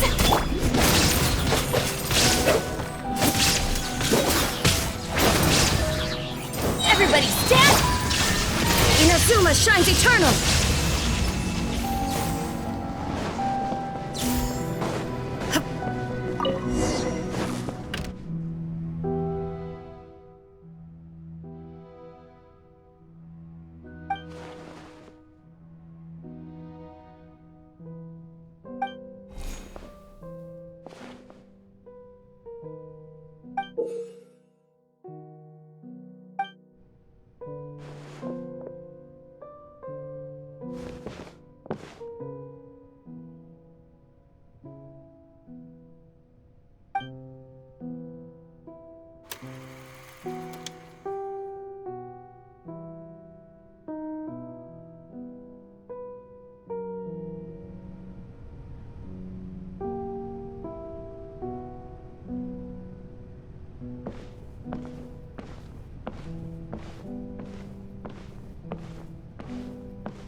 Furina.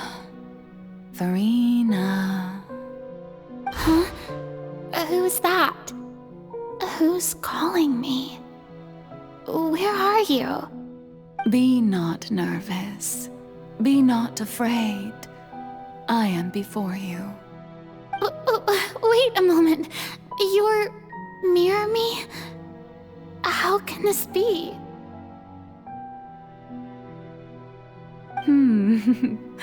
Mirror you, huh? You know what? That's not bad. Let's go with that. Mirror Me. What do you wish to say? The prophecy. Have you heard of it? What prophecy? Wait. I know. I don't know why, but it's in my head somehow. The people will all be dissolved into the waters, and only the Hydro Archon will remain, weeping on her throne. Only then will the sins of the people of Fontейн be washed away. Oh, very good. You know it well. What's going on? I can't seem to remember anything clearly. The only thing I know for sure is this prophecy. Will it really come to pass? Yes, it will. And that is why I've come to you. Disaster will come to Fontейн sooner or later. Things will develop just as the prophecy declared. There is no escaping it. But doesn't that mean everyone will die? I'm a Fontainian just like them. Will I dissolve too? Oh, don't worry. Magical meetings exist in this world precisely to give people a chance to turn things around. It is the reason why you met me today. I will tell you how to save everyone, but you may have to suffer somewhat. Oh, so there's still hope after all. Goodness, you frightened me. You spoke so much and with so much certainty. As for the suffering, well, I will admit that the first thing that came to mind was, why do I have to be the one to suffer? But if the prophecy will come true, I'll also die anyway, right? So if I've already met you as my magical meeting in this world, if there were scales, with all the people of Fontейн on one side and my pain on the other, is it not obvious where the scales should tilt? You truly are the perfect human, my ideal. I suppose this would also be the justice that belongs to you. Huh? Don't worry, it's nothing. Listen well. Fontейн has just lost its Hydro Archon. I need you to play a role, that of the new Archon. Play as a god? That's right. You must begin a never-ending masquerade. You must never let anyone suspect your identity. If you can keep it up, then I shall have my way of defying this prophecy. But should your identity be revealed, then all hope will be lost. But how will I do this? A human assuming the role of a god without being exposed. Don't worry. What you must do is not to turn yourself into a real god. You simply need to play the role of a god as humans imagine them to be. Being a human yourself, I'm sure you already know what such an entity would be like. Remember, your true challenge will not be pursuing divinity, but contending against humanity. I'm still not sure I understand, but I'll try. I'll try to do this. So, how long am I going to have to play this role? To accomplish this mission, you will have to stay on the stage for many, many years. You will endure and not grow old until your task ends. But I promise you, all will eventually end in a magnificent and dramatic trial, and everyone will be saved. A trial, huh? How exciting. I'll be looking forward to it.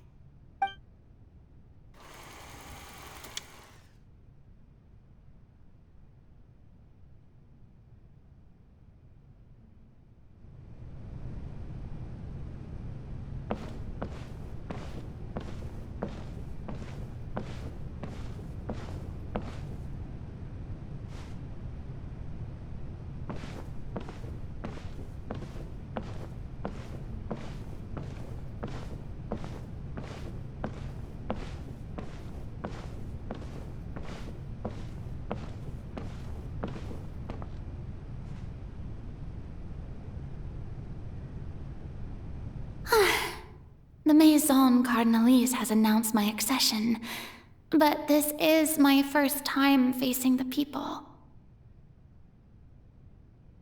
What should I say to most appear like a god? To be honest, I still don't know. Perhaps I should first try to act natural.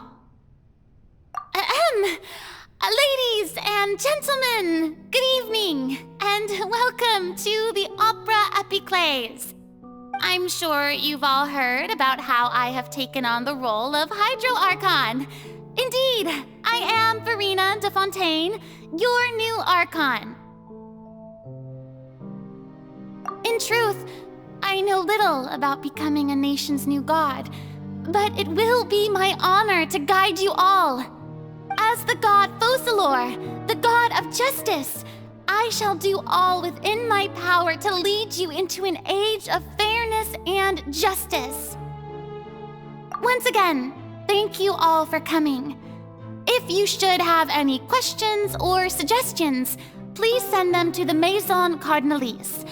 The future of Fontейн will require us to work together, after all. This should do it. I thought I might stammer, but thankfully, I was able to convey my thoughts just fine. Okay, and next. That's the new Hydro Archon. Is this some kind of joke by the Maison? I would have thought that a being that surpasses humanity would be a bit more assertive. Hey, did you hear that? She even told us to send her suggestions there at the end. Shouldn't gods be all-powerful? She's being so modest. What's the difference between her and an ordinary person, then? If you ask me, perhaps the succession didn't actually happen. She might just be a Maison-backed puppet. Wait, what's going on? Why is everyone suspecting me of being a fake? Oh, this is bad. If I get exposed here, there'll be no saving the people from the prophecy. Right. Mirmi said that I just need to play the role of a god as humans imagine them to be. Calm down, Verena. Think. What do the people want? How would they imagine a god to speak and act? Assertive, with a strong sense of presence. One who can dispel all doubt. That is the character I'm fated to play.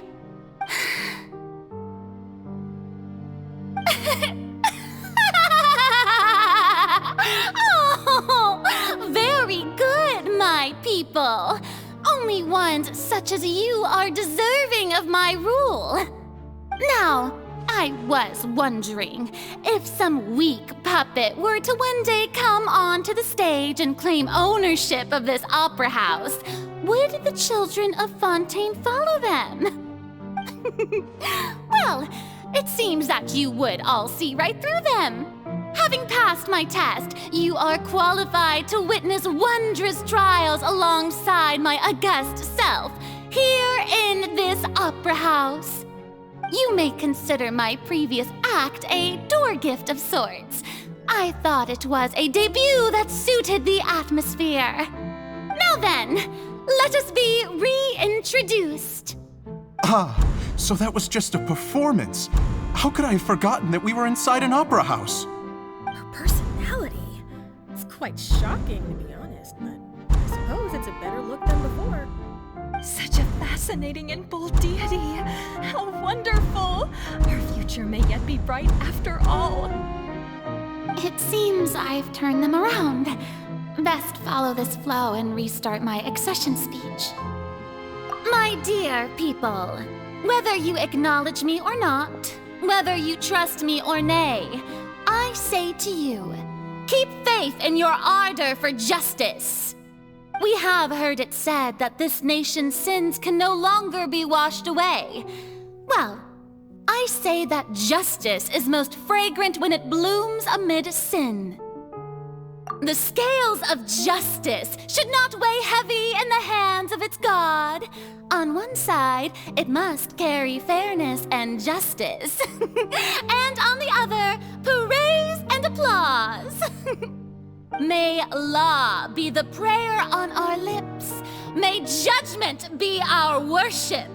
Let us light the fires and drink to the future of Fontain. There is no trouble in this world that justice cannot solve. All that is needed is for you, my people, to believe in it, heart and soul. So long as I, the Archon Focalor, stand within the Opera Epiclese, so long as I stand before the Oratrice, I shall even judge the gods of this world!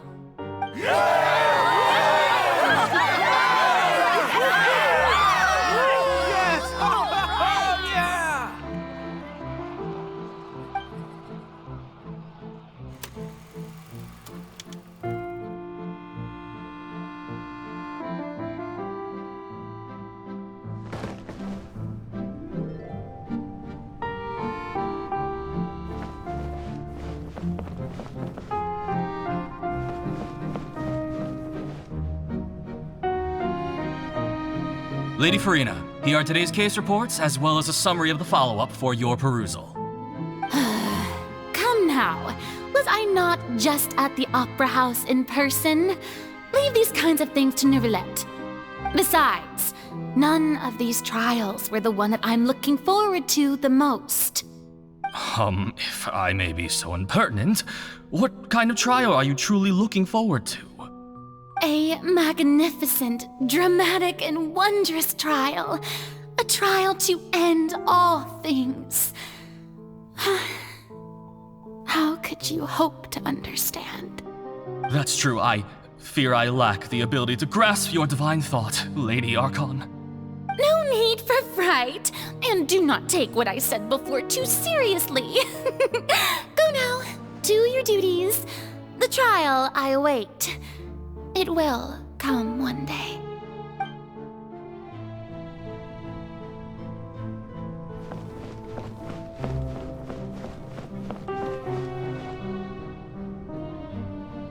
Lady Farina, I don't know what to say. Thank you for agreeing to see me. No need to thank me. Or rather, thank your own sense of perseverance instead. Long have you stood in line to meet me, have you not?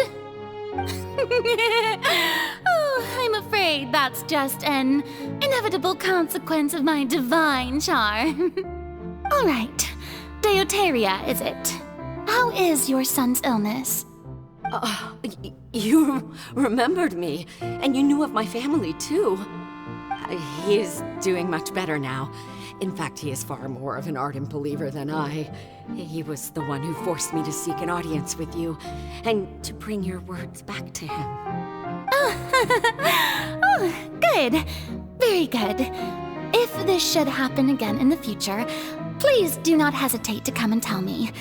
Going down to citizens' homes every so often, while not usual practice, should serve as a fine change of pace. You're such a gentle and wise god. Thank you once again, on behalf of my son.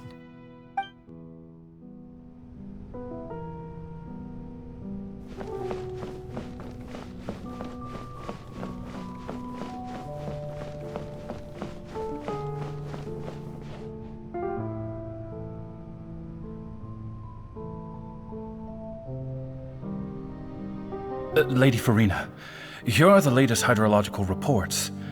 As for the specific parameters you asked to take note of, I'm afraid things still don't look good. I see. It's as I thought then. As your god, I did already expect this, but I wanted to see how far your human wisdom would allow you to analyze it.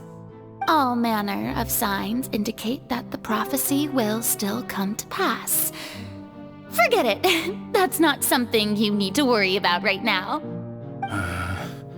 Well, as I understand it, the Fontейn Research Institute is also trying to find a way to counter the rising water levels. Really? Have they found anything? I'm afraid that they haven't found any effective solution thus far. Oh, is that so? Well, no wonder. This issue has reached the realm of the gods, after all. Still, their spirit is praiseworthy.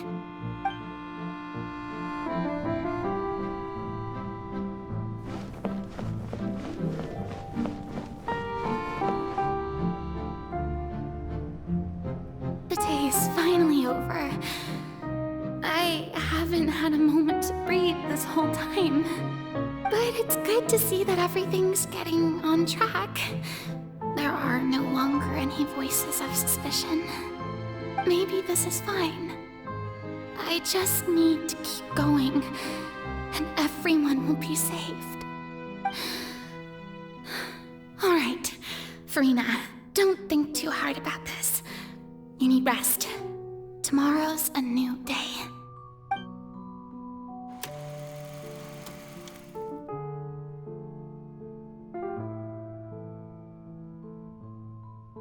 Lady Farina, here are the new trial reports for the latest cases, as well as a summary of the follow-up.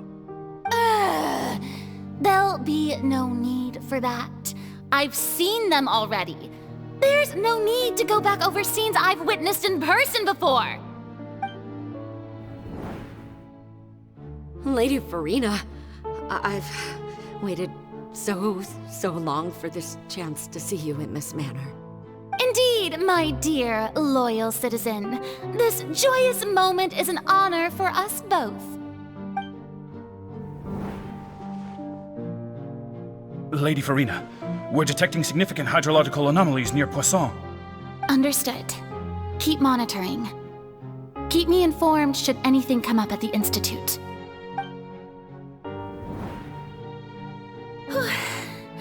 I don't think I let anything slip today. I must show the people that there is nothing to worry about. I just don't know when these days will end. I feel utterly exhausted. Best to rest early today, too.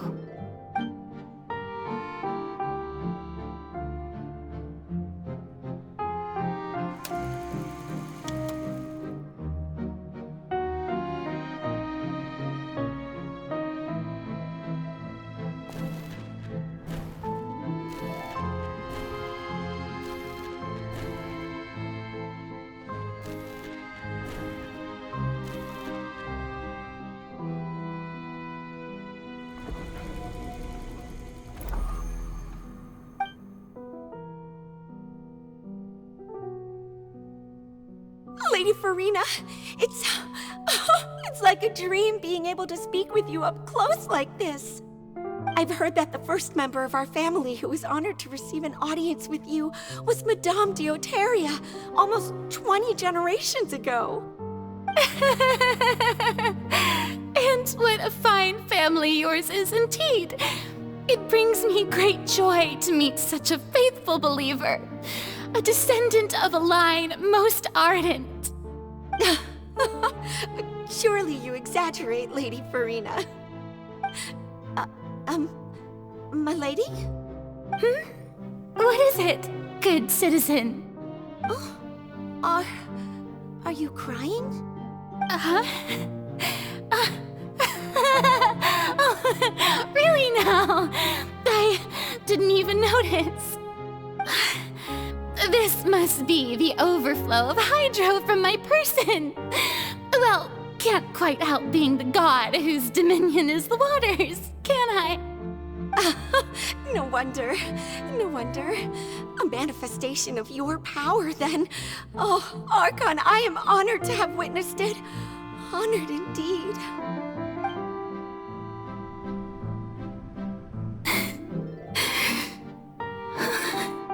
So interminable. So lonely. Just how much longer? Hundreds of years must have passed by now. Perhaps the show must go on for hundreds more. I never imagined that it would hurt so much.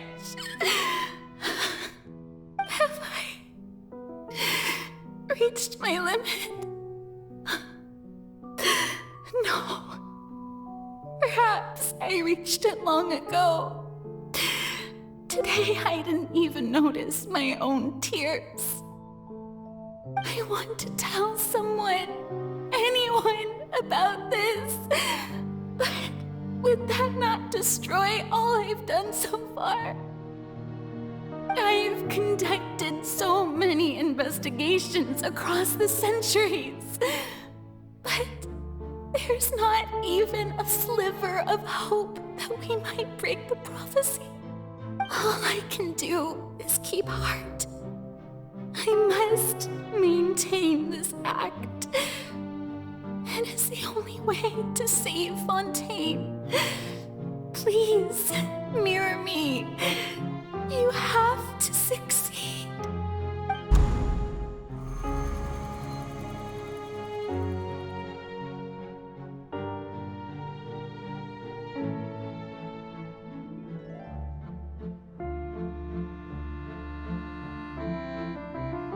Farina, you don't have to shoulder this burden alone. Although I don't know what you might be keeping from everyone, your people are more than willing to share your burden with you.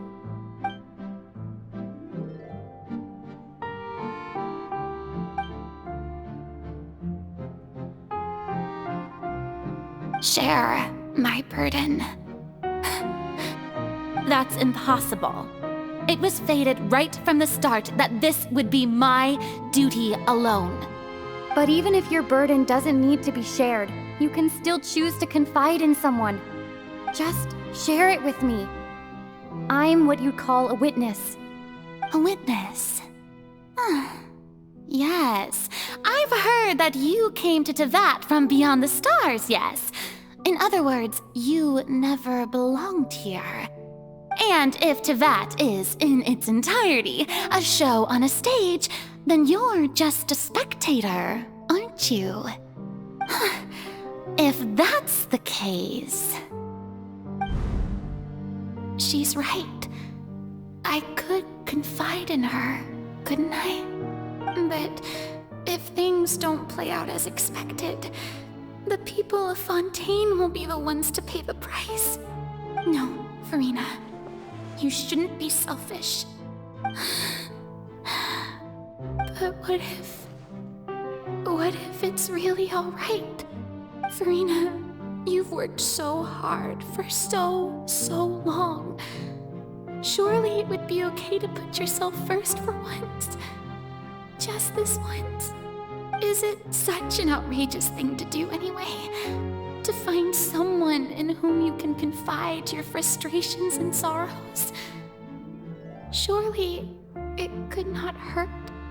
If you let this opportunity slip through your fingers, it might never come by again. Think about it long and hard.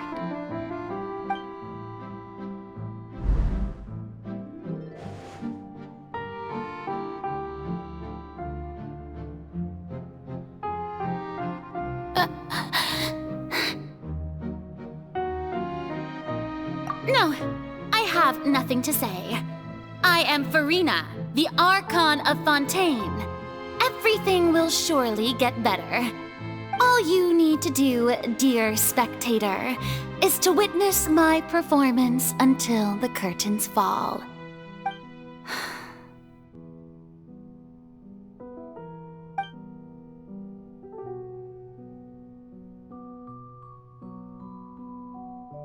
Fine.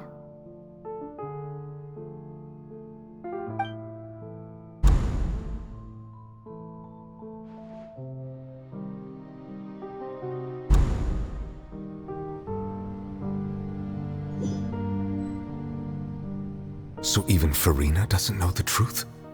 You've never once let her in on the full plan?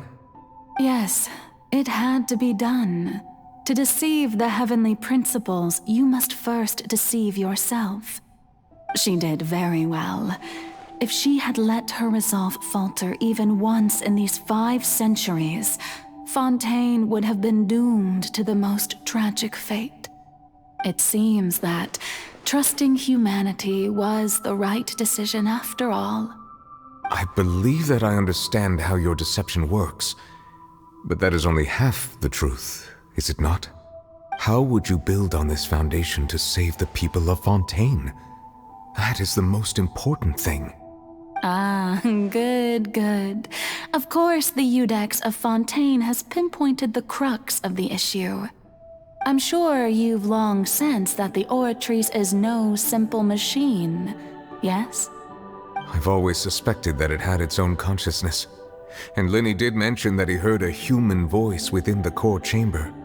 It now seems that that person was you, hidden within the machine all along. Am I right? And then I became one with the Oratrice, taking Fontaine's gnosis with me. Yes, it would seem so, wouldn't it? Alas, your understanding of this device still lacks sufficient depth. In truth, it is no enactor of justice. It is, in fact, a device created to kill the god of justice. Beg your pardon? Oh, you have it. And to be more precise, not only will the Oratrice take down the god of justice, it will also take down the divine throne upon which she has been placed. I mean, did you think I would be the sort to enjoy peaceful repose while Farina suffered? My work over these last 500 years has been to constantly accumulate indemnitium within the Oratrice. But really, some have already discovered that only a small fraction of the energy generated by the device was ever used to provide power to Fontaine. The vast majority had to be, accumulated to enact this death sentence. It was all a part of your plan then? Both the trial and the sentence? Indeed. This power, accrued over 5 centuries, could have sustained Fontainians for millennia had it only been used for that purpose. Almost all of it has now been stored within the Oratrice. But only power of this magnitude could hope to destroy the Hydro Archon's divine throne, shaking the rules established by Celestia, and breaking through the institution that is the Seven. So the Oratrice's call for death was for neither Farina nor Focalor, but for the Hydro Archon. The destruction of that divine throne. If I do not misunderstand your intent, you must be... returning what's rightfully yours to you, of course. In other words, this was all done to return the authority of the Hydro Archon to the Hydro Dragon of this planet. But...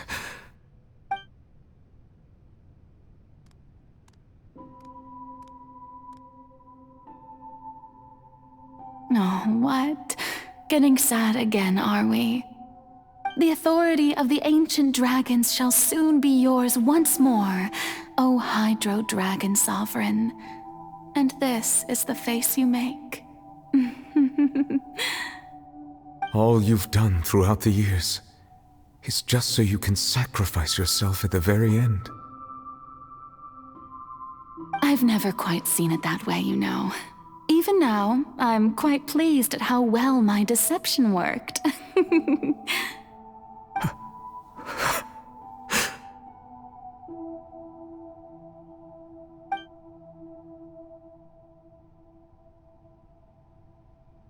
Hydro Dragon, don't cry. I must say, had it been within my rights, I would have loved to judge the heavenly principles themselves. were they not guilty of essentially the same crime? Egeria stole the power of the primordial sea, and the heavenly principle stole the power you ancient dragons possessed. I, for my part, am the god of justice. And is it not just that your original powers should be returned to you? Speaking of justice, I have always believed that justice lies in the process of pursuing human existence itself. So, if the theft of the primordial sea's might was Fontaine's original sin, then, leaving matters of procedural right and wrong aside, the descent of the Fontainians as humans and their right to exist in this world would be Fontaine's original justice. In other words, existence was Egeria's justice, and to me, justice is the continuation of that existence. Defying the prophecy and ensuring that Fontaine's people shall live on, that should be the justice enthroned over all others. At this point, we, whether it be myself or all other Fontainians, have shouldered the burden of this sin for far too long.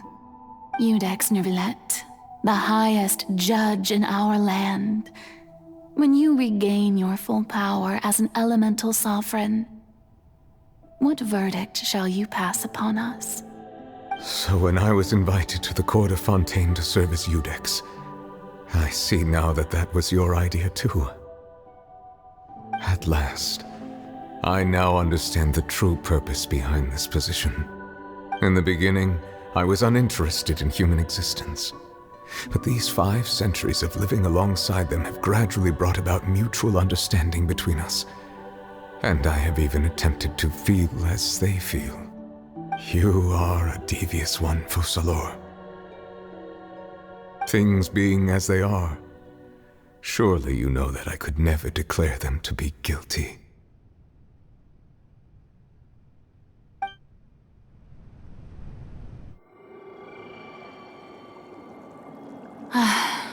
The hour of my execution is almost here.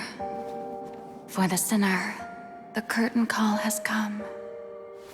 I know I may not sound it, but faced with death, I find myself a little afraid. Perhaps this is one thing both gods and humans have in common.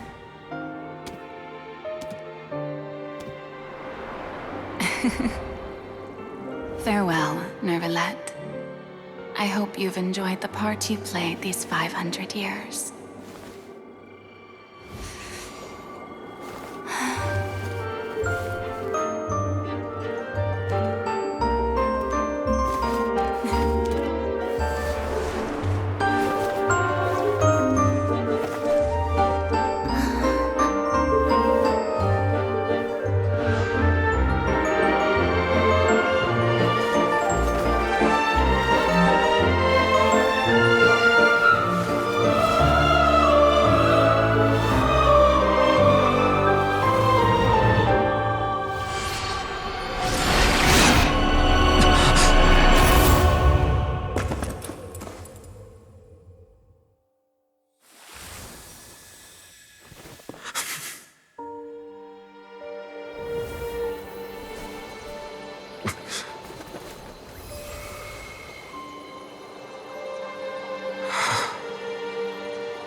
Iudex Neuvillette, hereby declare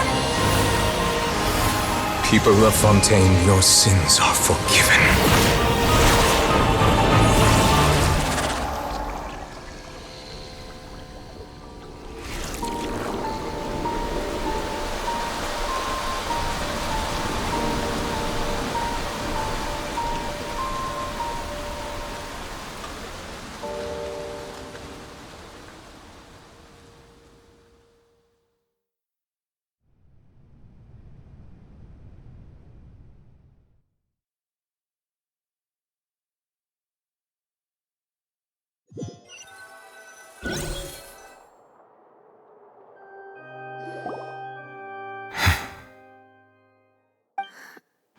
What just happened?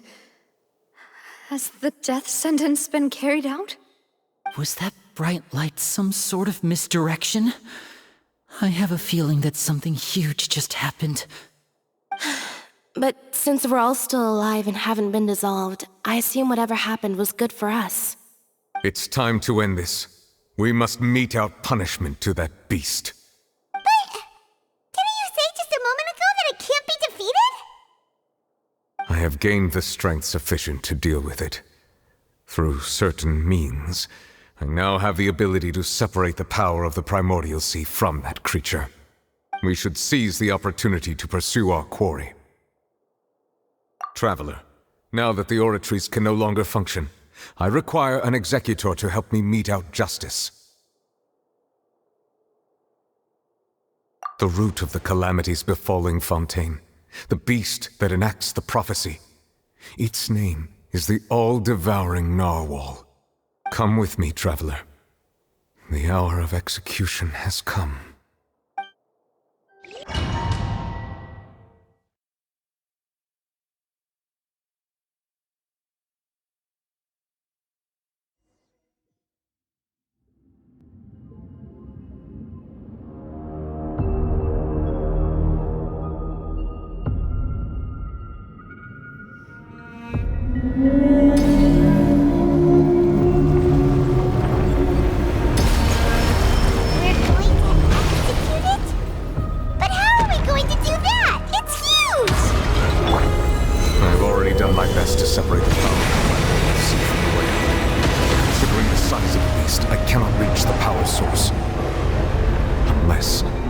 Find a way to attack it from within. I shall share a part of the ancient dragon's power with you. We shall look for an opening together.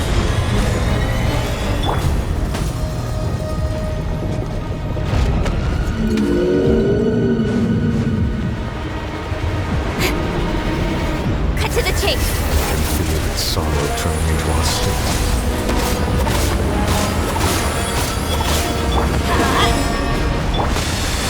Solidify! Shine down! Incoming!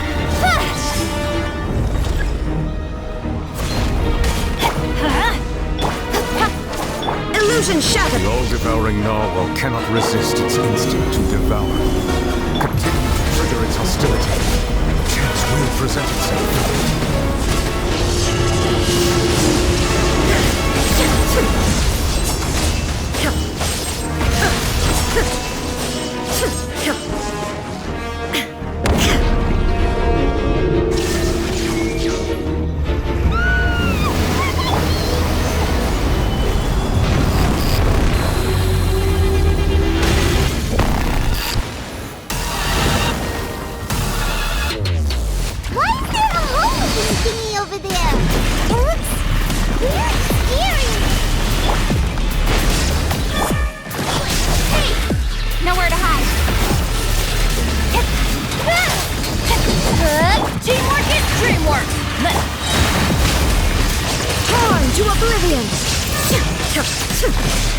I have granted you my protection.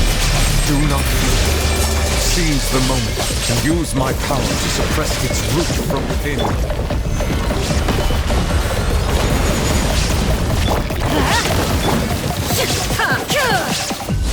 There is no escape! With sword comes shadow.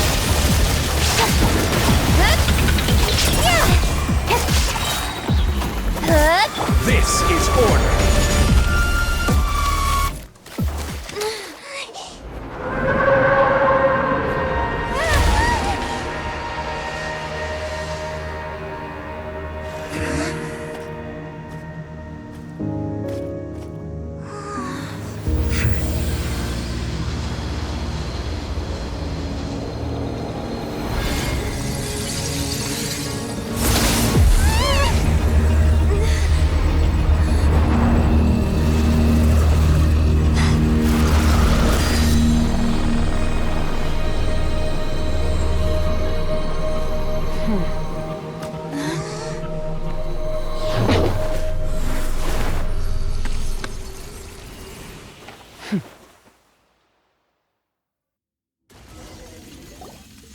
Thanks for helping with the cleanup. It should have been my job, but... oh well. It was just supposed to be a short private training session for me. I didn't think that my disciple and my master's pet would start brawling in the meantime. Well, actually, I had a feeling that it would happen at some point, but they bumped into one another earlier than I thought. What a blunder. I suppose I'll have to swing my sword 3 million times as penance. That power. Who are you exactly? Paimon has an idea. From what she said earlier, she must be Child's master. Skirk, right? It's just that he gave us the impression that she was the less talkative person. I simply did not have anything to say to the weak. But you, on the other hand, managed to defeat the all-devouring narwhal without using power from beyond this world. So you may speak to me as equals.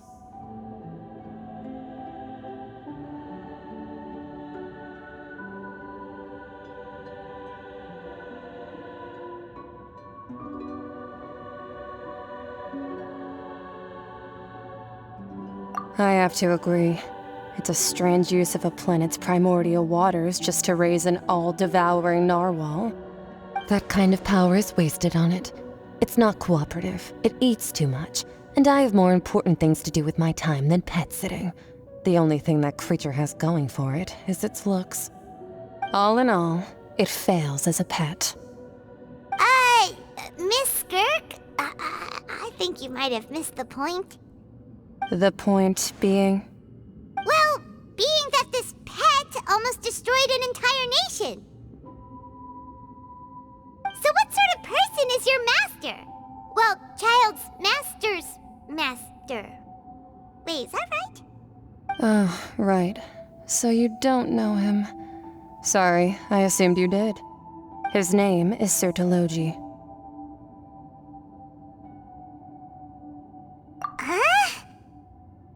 I am unfamiliar with that name. Huh. So Master isn't sufficiently famous. How should I describe him then? Have you heard of the name The Fowl? The Fowl? Still nothing?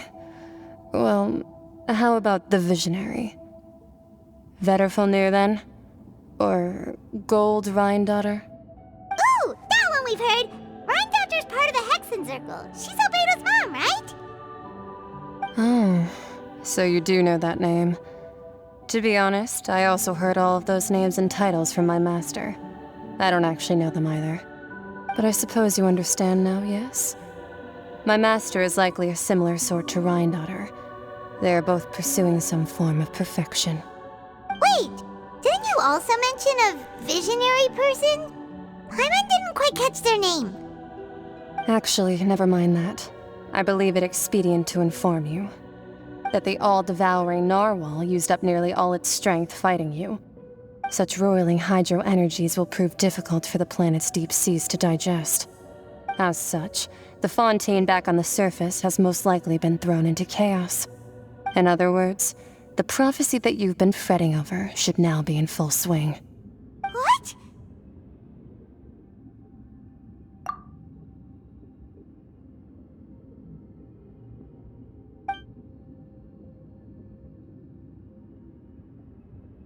Not to worry.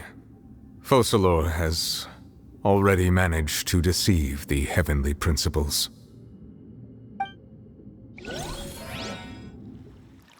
In the end, the people will all be dissolved into the waters, and only Furina will remain, weeping on her throne.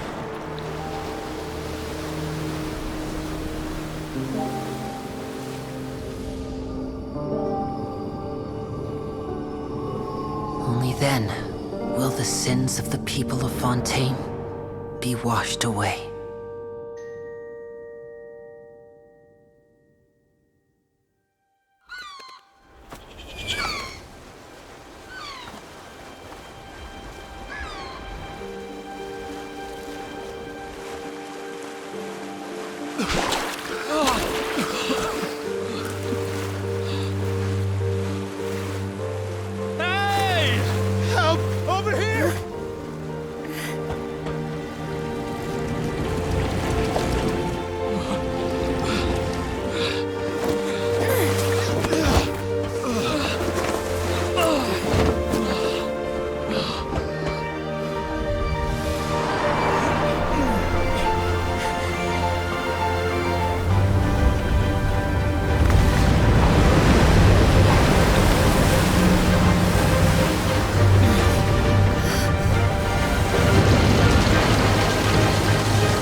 Let's initiate emergency rescue!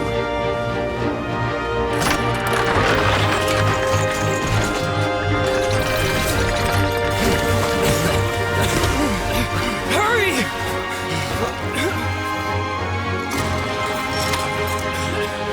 Hey, lend a hand!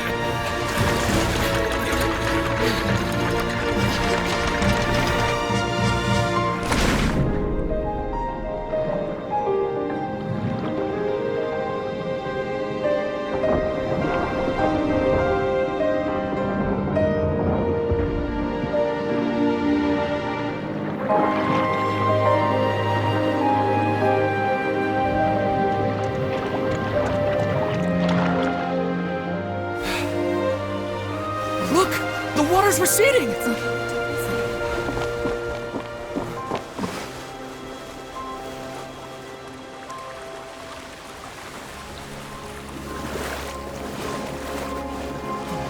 It's a miracle! Water's receding. We didn't dissolve. The prophecy was wrong. The prophecy was wrong.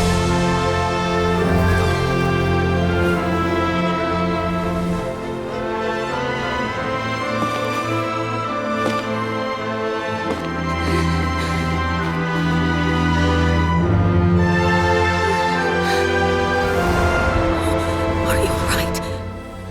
Yeah. We're saved. The prophecy was wrong.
The soil renewed! The Sphina Rasula talks post-disaster rebuilding. I recently visited Poisson to meet with Miss Navia, spokesperson of the Sphina Rasula, and we spoke about Poisson's present and future. Old soil can still give birth to new bloom, Miss Navia stated. Hope is like seeing a small cookie when you're starving late at night. You just need a little of it. Skyship Winglet, lunar brain of the Fontейn Research Institute. The various disputes that have arisen on account of Mr. Edwin have suddenly become a shield over the Institute, with Jurier turning out to be a once-overlooked hidden gem. People always call the first researcher mad, but few know what to call the second. And should that latter person achieve a miracle, they would find it all the harder to find a word with which to classify him and his team. Wow! Paimon barely recognizes the people in the reports. Are those really Jurier and Navia? They sound like real big shots. What do you think? Pretty enthralling, huh? The Steambird's idea was pretty simple. With the disaster just having passed, we would print a free edition packed to the margins with good news to calm people down. The value for these big scoops lies in their inevitable follow-ups. We'll publish further reports and go into the stories behind those people. Edwin's assistant, Jurier, created a true flying ship, while Navia is leading people in the reconstruction of their home. I'm sure that these stories could draw even your well-traveled eye. Paimon's curious too! Wait a minute. Didn't we watch everything happen from start to finish? What's there to be curious about? And that's exactly why I'd like you to come conduct interviews with me. You're the best incubators of news, if you haven't noticed. And also, with you around, I'm sure I'll get to see that Duke. Are you sure? Hasn't he turned you down several times already? Oh, this time will be different. Come on, let's head to Poisson first, and then make a trip to the fortress. There are some things you'll only know when you get there.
Oh, it's you.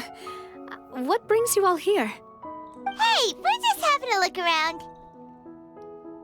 I'm here to update myself on how things are going here. Oh, the Fatui are here too.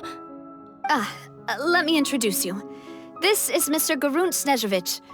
He represented the Knave in sending us a large amount of supplies, and is helping with our work. Our residents are hard at work as well. Thanks to everyone, work is progressing nicely.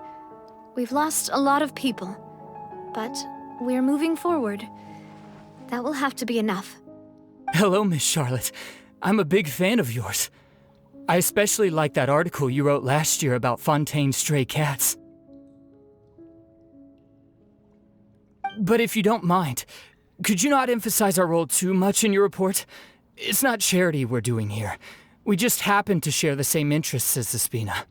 I get where you're coming from. I'll keep it as simple as possible. Or would you be willing to feature as friendly neighbors? That would be fine. Thanks! Oh, you're back too. How are things? We finished laying down the construction materials. It'll be another hour before the workers are able to go over there. Huh? You're here too, Clorand? Well, her reputation's greatly risen after that whole duel business with Miss Farina, so she's here in Poisson to wait out the heat. All right. She really came here to help me out. There's too much to consider in the reconstruction of Poisson. The Spina has need of more decision-makers. And, well, I do already happen to be connected to Mr. Callis. Oh, wait just a moment. Do you mind me asking a few questions? You know, about how you felt before the duel, about what it was like facing down a god. There's lots of exciting material there, I bet. Forget it. I'm sure you can find a better theme than that, Miss Charlotte. I see you're the same as always. Couldn't you do me a favor, for Navia's sake? Well, if we're talking about doing things for my sake, you might as well just take a few more photos of me. Or of the Traveler. It's better than wasting time persuading Clorand, at any rate.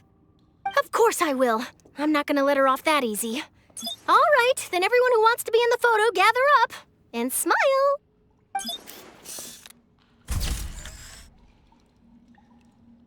How did it go? Was it a good shot? Did Paimon look cute in it?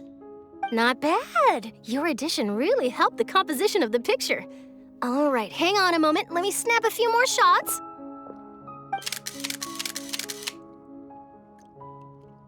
All right, that should do it. I'll be back here later anyway, so let's call it a day.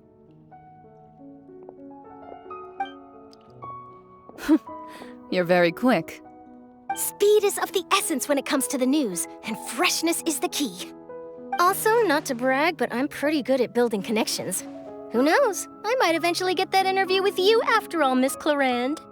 Wow, you really do have that never say die spirit.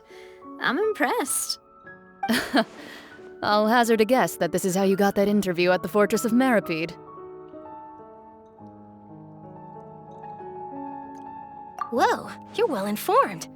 Let me make a guess too. I asked Sijuin, who told Monsieur Nervillette, and he told you, right? That's a very complete information chain. In truth, all Monsieur Nervillette asked me was, when did the fortress become so friendly towards the media? I told him that it was best not to speak too soon. There's no guarantee that Ridsley will make a personal appearance. You're right.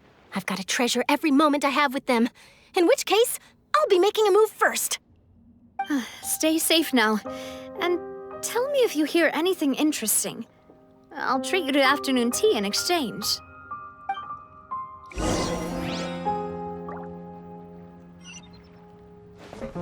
You seem curious about the fortress. Of course. That Wriothesley.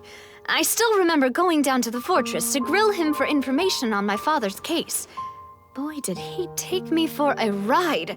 Without telling me anything, of course. But he did invite you to tea, didn't he? 2 large pots of it, in fact. It was good tea, though. I have to agree.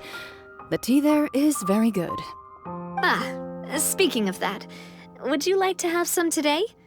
I mean, you've got time, right? Well, I'd be partial to some shortbread. Wow, it's like we've got a menu or something. Sure. Good. What flavor of biscuits would you like, Mr. Snezhevich? Me? I'm fine with anything, but I would prefer chocolate should you have it. All right, leave it to me. I'll go over the newly arrived supplies with you later, Mr. Snezhevich. We should be able to finish the preparatory work today. That works great for me. Is it just me, or did you get a new lipstick? I did. It was a gift from Sijuin. Want to give it a try? I think the color would suit you, too.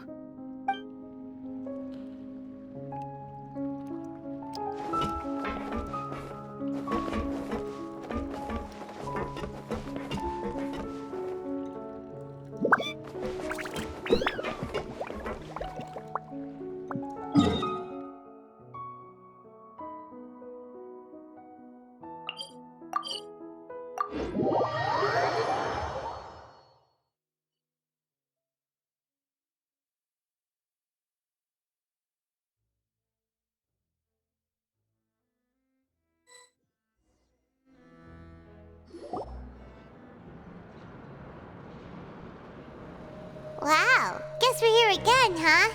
There's a real nostalgic feeling to this place. Looks like you've been missing us. Duke! Did you come all the way to the entrance to greet us? Of course. I'm here to welcome you and our dear Miss Charlotte, whom our good head nurse recommended to me. It's an honor to finally meet the much-rumored Duke.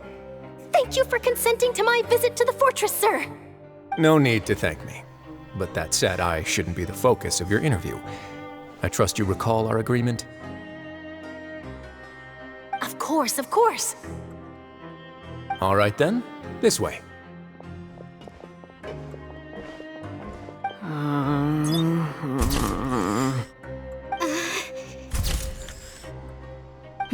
Hey, no need to be so nervous. I've already taken all the photos we need. Miss Charlotte, do these pictures really need to be published on the cover of the Steambird? It would seem that Miss Lorvine doesn't want her face to appear beside that of Mr. Jurier, Sir, please don't say things like that. But it looks like dear Mr. Jurier denies it. Might this interview be very important to you then? No, I just... This is my first time being interviewed, and I'm very thankful to the Steambird for... Now, I might not look it, but I actually did meet Mr. Edwin once. And I'll be honest, I enjoyed chatting with you more. You've definitely got more of that genius vibe going on. The boat that brought about a miracle, the ark that saved the people.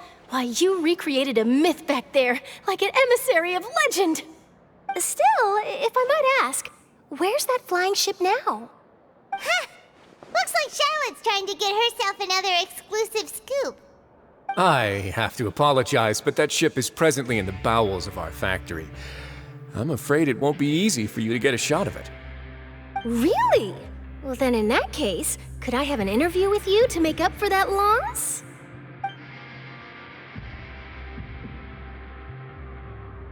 You already know my answer, I'm afraid. Best you interview our head nurse instead. Or perhaps you'd like to take another photo of this couple of researchers? Did you really have to use the word couple? Well, then, 2 solo photos will do. Is my hair messed up? Please, someone help me have a look. Things sure are getting pretty lively here. We've seen this kind of thing before. Oh, seems like everyone's here. Would any of you like to try this new drink I came up with? Ah, Sijween. Hey, Miss Charlotte. Why don't you, take some pretty photos of our head nurse? Sure. Come on, Miss Sijween, over this way. Let's find a brighter spot. Huh? Sure. Do I have to smile? So, how have things been at the fortress?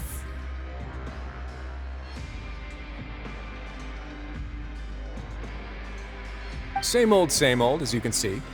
Fontaine's undergone some changes, but this place is still more or less the same.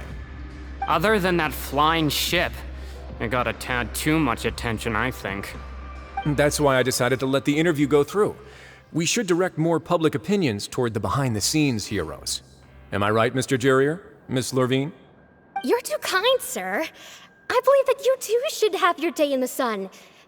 Not that you would want that, which is a pity. I'll just leave the spotlight to you two.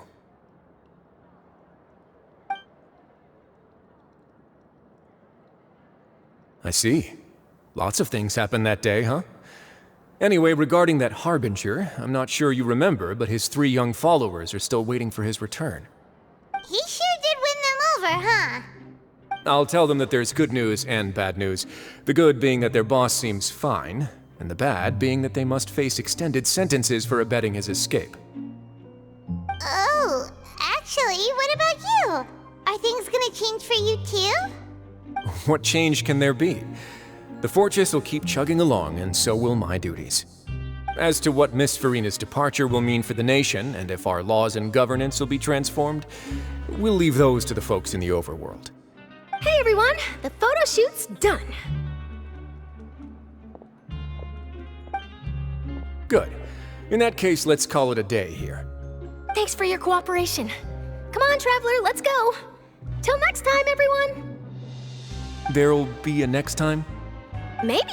Who knows? I might write a story about the underwater factory next time. Until then. All right, last stop, the docks.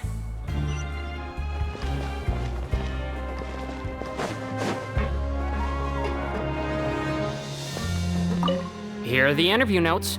They mentioned that the flying ship may have many uses in the future, and the journalist asked me what I thought of them. Seriously, how would I know anything about that? Flight is just flight. Whether people want to use a flying ship to broadcast good news or organize weddings is none of my beeswax. A wedding? Huh.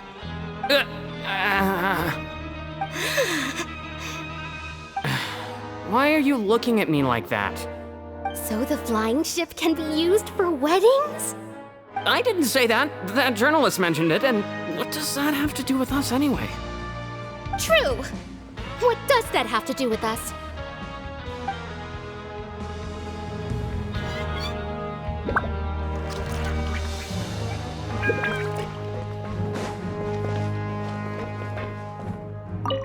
Oh, you know, I'd love to see you in one of Charlotte's photo shoots one day.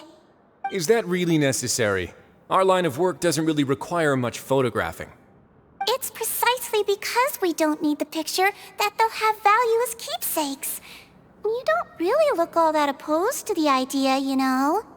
Maybe I'm just happy that I managed to once again avoid the spotlight. I think this interview went well either way. Yes, you successfully kept prying eyes away by using Mr. Jurrier and Miss Lurvine as shields. Very good. You should be happy for them. They have a bright future ahead of them.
Olivia mentioned that she stayed in touch with Linny and the others after working together. Apparently, they've been at the docks distributing these strange pockets the whole time since.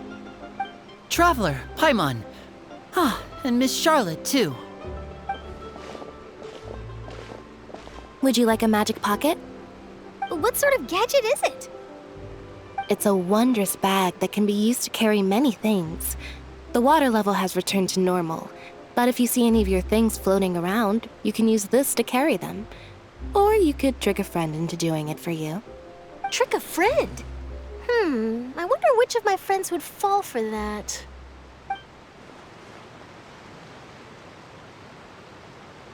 You could just make a friend like Fremine here. Isn't that right, Fremine? Is this what you meant by, I'll help you make some more friends? To be honest, that sounds pretty sweet. Could I have your contact, please? Sure. Please, write down my address. You sure are working hard to help Fremine socialize. He was the one who proposed doing this. He even wants to assist in our magic shows. Yes, I was planning to first introduce Pear as an assistant, and later Fremine himself. In the future, I think we can leave underwater escape magic to him too. That said, would anyone want to see a diver escape underwater? Oh, it'll work out. Every journey begins with the first step. He'll become a part of our show eventually. Lynette, could you come over? Miss Charlotte says she wants to take a picture of us. Got it. My, that Charlotte is rather perceptive. She got rid of everyone the moment she realized I had something to say to you. So, how have things been, Traveler? Father says that you did a great deal during the latest events. She's very grateful for your contributions to Fontaine. That's all right. We were more than happy to help. So, what's she doing now? Oh, I guess you haven't heard. Well, after Lady Farina left, Father and Monsieur Neuvillette opened negotiations, during which he gave Fontaine's gnosis to her as a diplomatic gift. A diplomatic gift? A gnosis? Yes, I was quite surprised at first myself. But when I thought it over, there were actually a number of things going for it.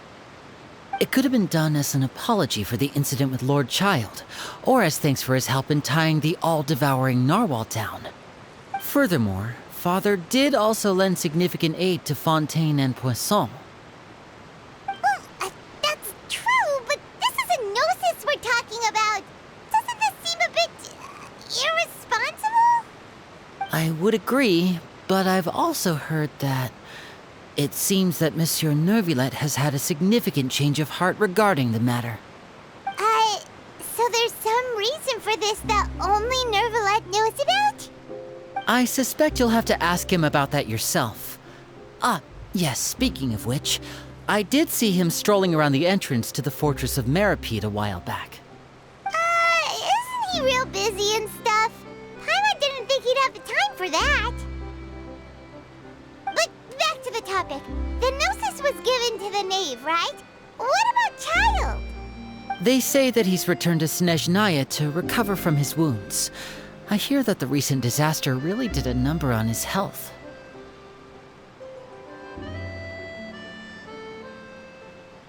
That's true. When you think about it, we've had loads of run-ins with the Fatui. To think we'd be allied with them this time. So shocked by such a simple switching of sides?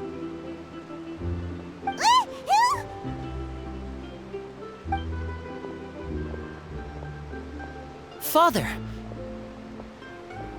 Well, what do you know? Come to the docks to see how my children are doing and meet the Traveler by chance.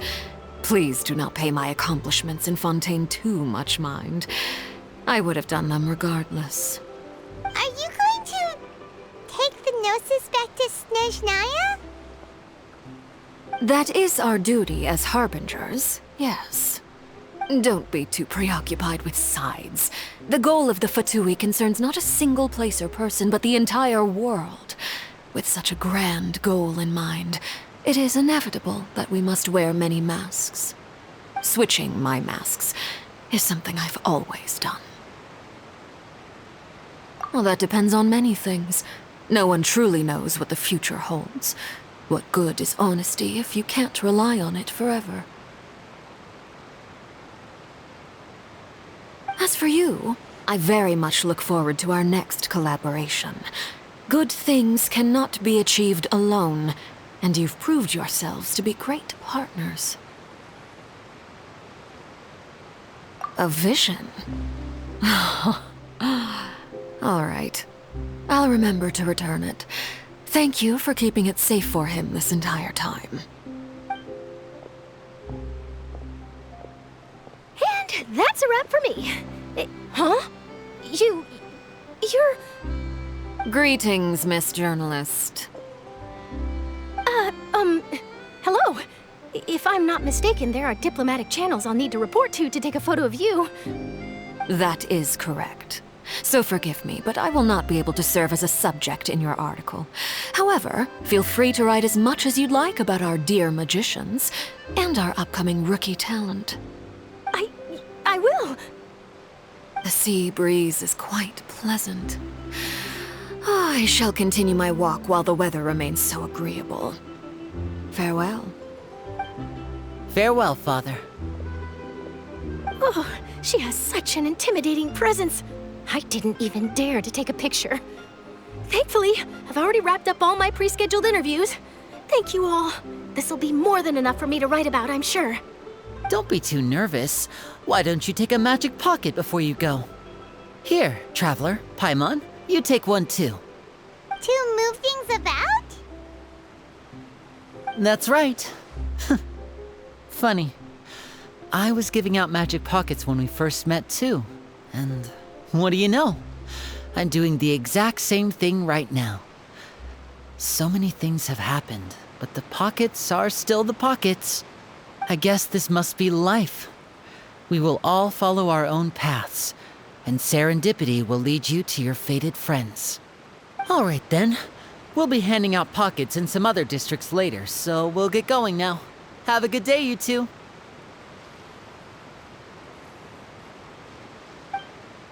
Well, guess we sent Charlotte, huh? Shall we go see how Neverlette's doing? As long as he's not so busy that he doesn't have time to chat anyway.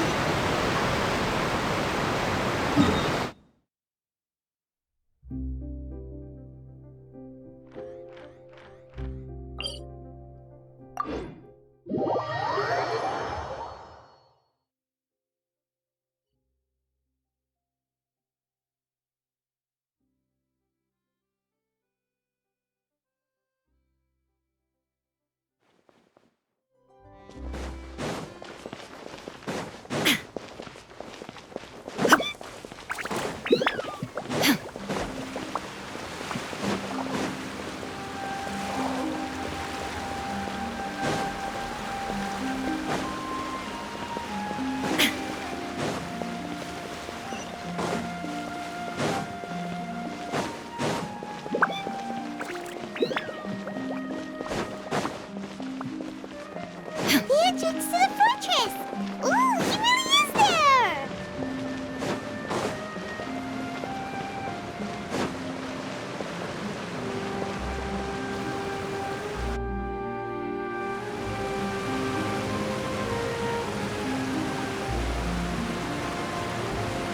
So, you really are here, Neverlette! I didn't think you were going to have free time this hour of the day. Really? Oh, I suppose you must have met Mr. Linney. He took the time to greet me earlier when he passed this way. In any case, you came at a good time. I was just considering reaching out to you to set up a meeting, so I may explain some things that I haven't had the time to before. Aw, Paimon's glad that you remembered. Thank you for keeping us on your mind, what with you being busy and all. Alright, let's have it then. How was Fontaine actually saved? The whole business is still quite the mystery to us.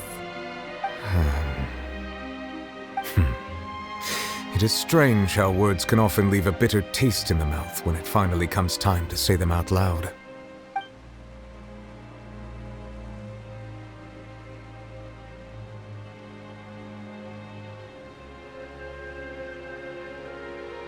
Whoa. So that's what happened? Focalor destroyed the divine throne of the Hydro Archon and restored your power to you, transforming you into a fully fledged elemental dragon sovereign! But Paimon still doesn't quite get what you did to save the Fontainians from dissolving. For me, the authority of the ancient dragons refers to absolute control over the hydro element. Fontainians were incomplete humans born of Egeria's use of the power of the primordial sea, with constitutions similar to that of mimics. But so long as those primordial energies remain within them, I could use the ancient dragon's authority to grant them true blood, after the fashion in which life was first brought into being on this planet.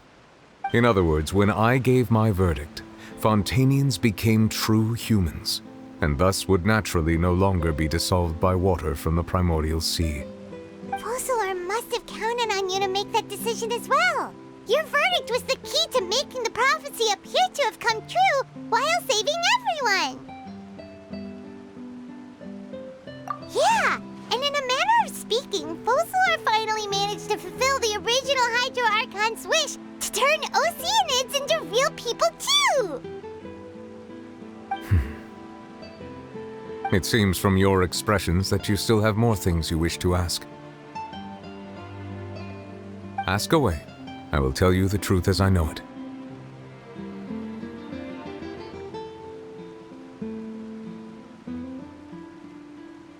I have investigated his case along many avenues, and I have learned that he once fell into an unknown chasm when he was young. There, by chance, he awakened the all-devouring narwhal.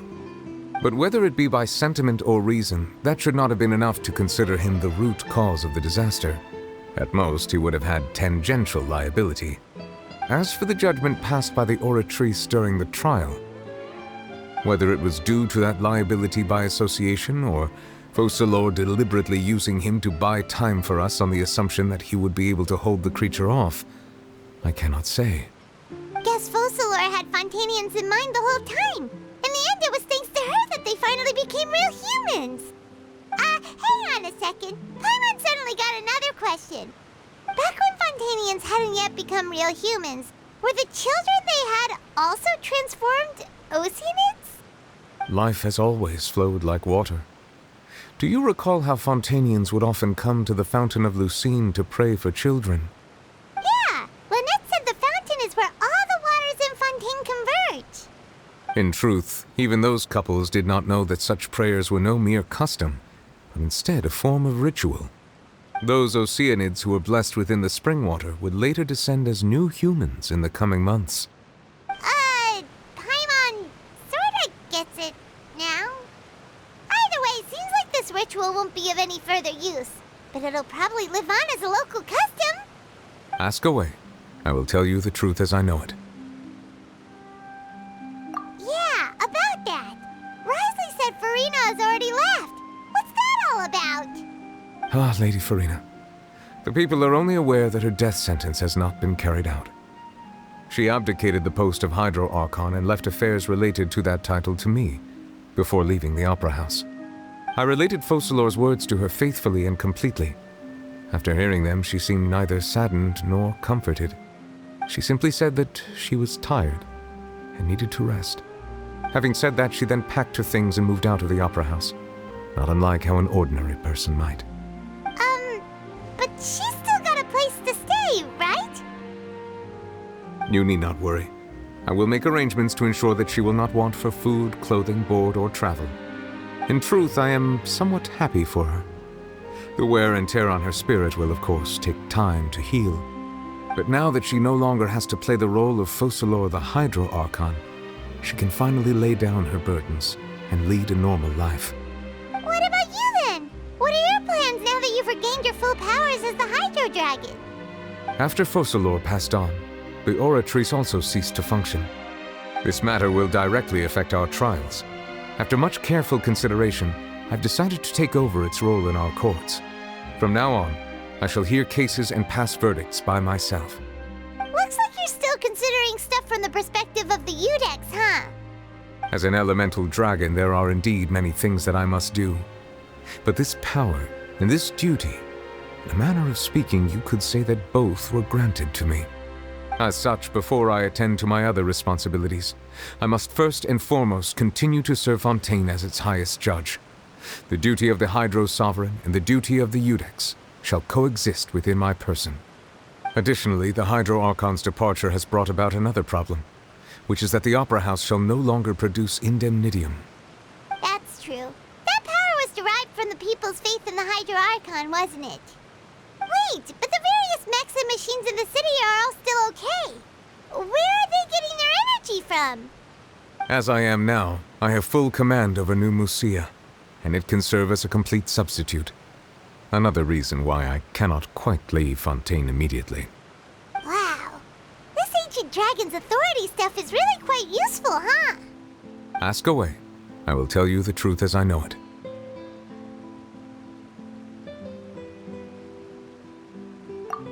Oh, that's right! They say you've given it to the knave as a diplomatic gift or something!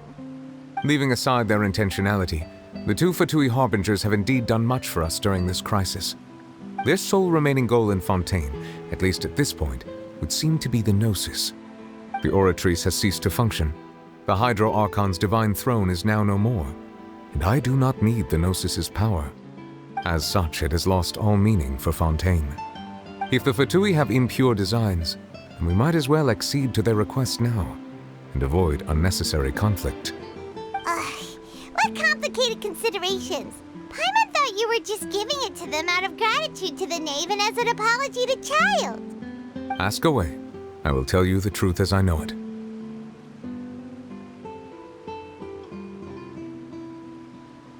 You will soon be heading to Natlan, I presume? I'm afraid that I have little talent as a travel guide, so all I can do is tell you what I know about that land. As far as I'm aware, Natlan can be said to be a nation of dragons. A nation of dragons? You mean like you? No, I suspect that I would not find myself welcome there. Unlike ancient dragons such as myself, the dragons of Natlan have undergone long years of development and evolution. Large numbers of them have entered a form of coexistence with humanity. Natlan is also the nation of war. War ravages those lands like an undying flame. There is one other piece of information I got incidentally from my negotiations with the knave that I believe may be useful to you. The harbinger known as the Captain has thrown his hat into the endless ring of war. The Captain. Sounds like a real tough customer. Seriously, everywhere you look, there's a Fatui Harbinger doing their thing. I suggest that you fully prepare yourself before going to Natlan. In the meantime, Fontain's doors will always be open to you. Ask away. I will tell you the truth as I know it. Hang on a sec. Paimon's still got a question about the Gnosis. When we spoke to Linny earlier, he mentioned that your attitude towards giving away the Gnosis had clearly changed. We guessed that there might be some reason for it that only you were aware of. No wonder the House of the Hearth is the Fatui's intelligence division. They are certainly sharp. So regarding this specific issue, I was just getting ready to share something with you. What is it? In truth, I exchanged some further words with that lady named Skirk after sending you two back to the surface. It went something like this.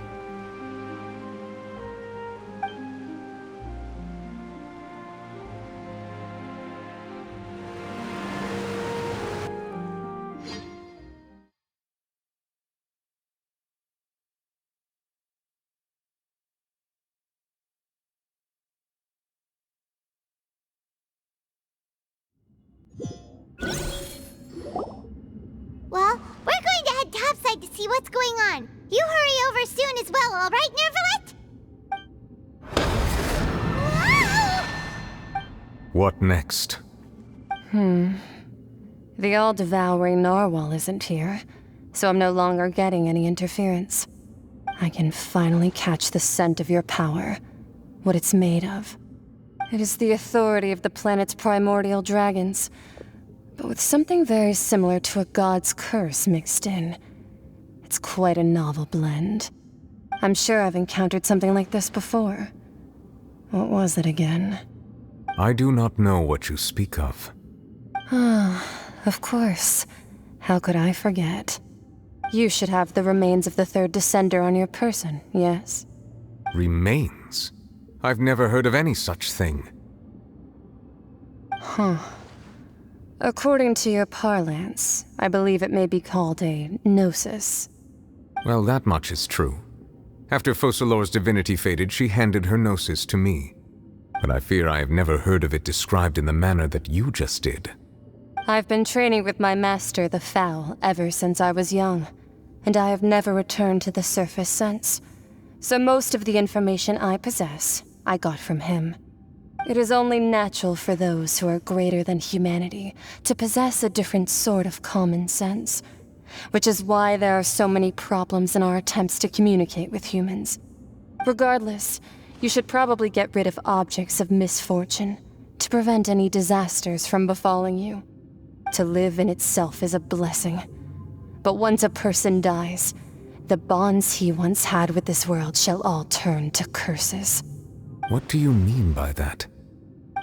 No need to fret. These are just my personal thoughts, and my reason for no longer wishing to return to the surface.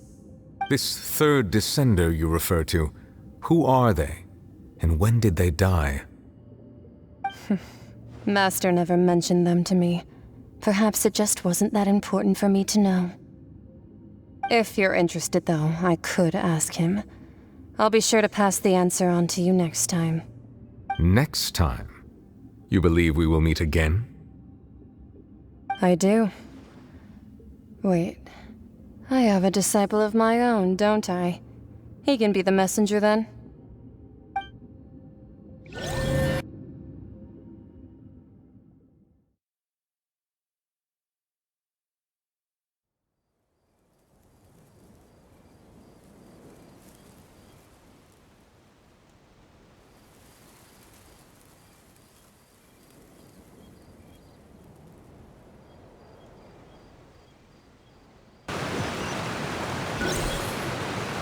That's what she told me. Whether it would prove useful or not, I wanted to pass that information on to you. The remains of the third descender? So that's what the Gnosis actually are.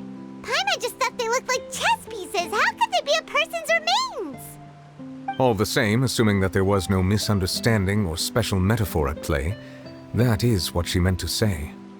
And she said that it would bring misfortune and that you should check it, which is why you gave it to the Fatui! If she speaks the truth, then I would simply be putting Fontейн at unnecessary risk by keeping it here.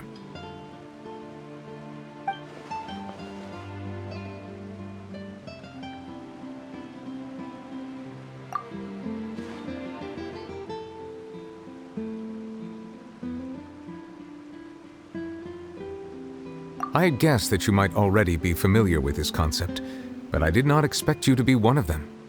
That means that the Gnosis, which are exceedingly element-compatible and can even enhance elemental abilities, do indeed come from the third descender.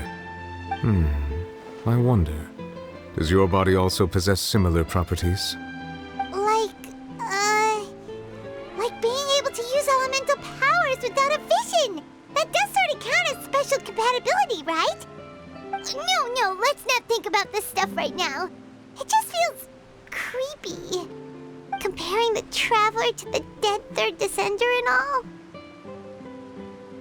That's what you say, but this topic still feels like bad luck. Once Child recovers, let's get some more answers out of him. Or go look for his master and get the answers that way. I too believe it unwise to make too many blind guesses when information is lacking. The same is true of being at court. All right. Whatever the case, it seems like the crisis here in Fontaine's over for now. Yes. All of Focalor's efforts were for this moment as well. But she sacrificed herself in the end as a god, and she suffered through all those years as a human. Was that really what she wanted? suppose that would be the mystery of a god's will.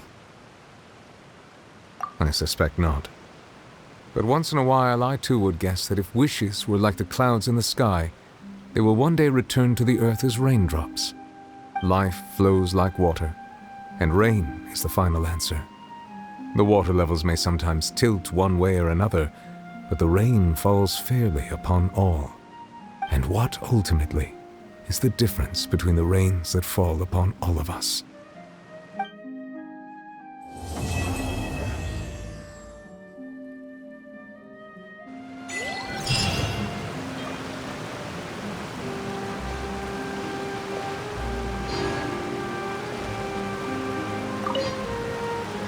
It seems from your expressions that you still have more things you wish to ask. Ask away. I will tell you the truth as I know it. I suggest that you fully prepare yourself before going to Natlan. In the meantime, Fontaine's doors will always be open to you.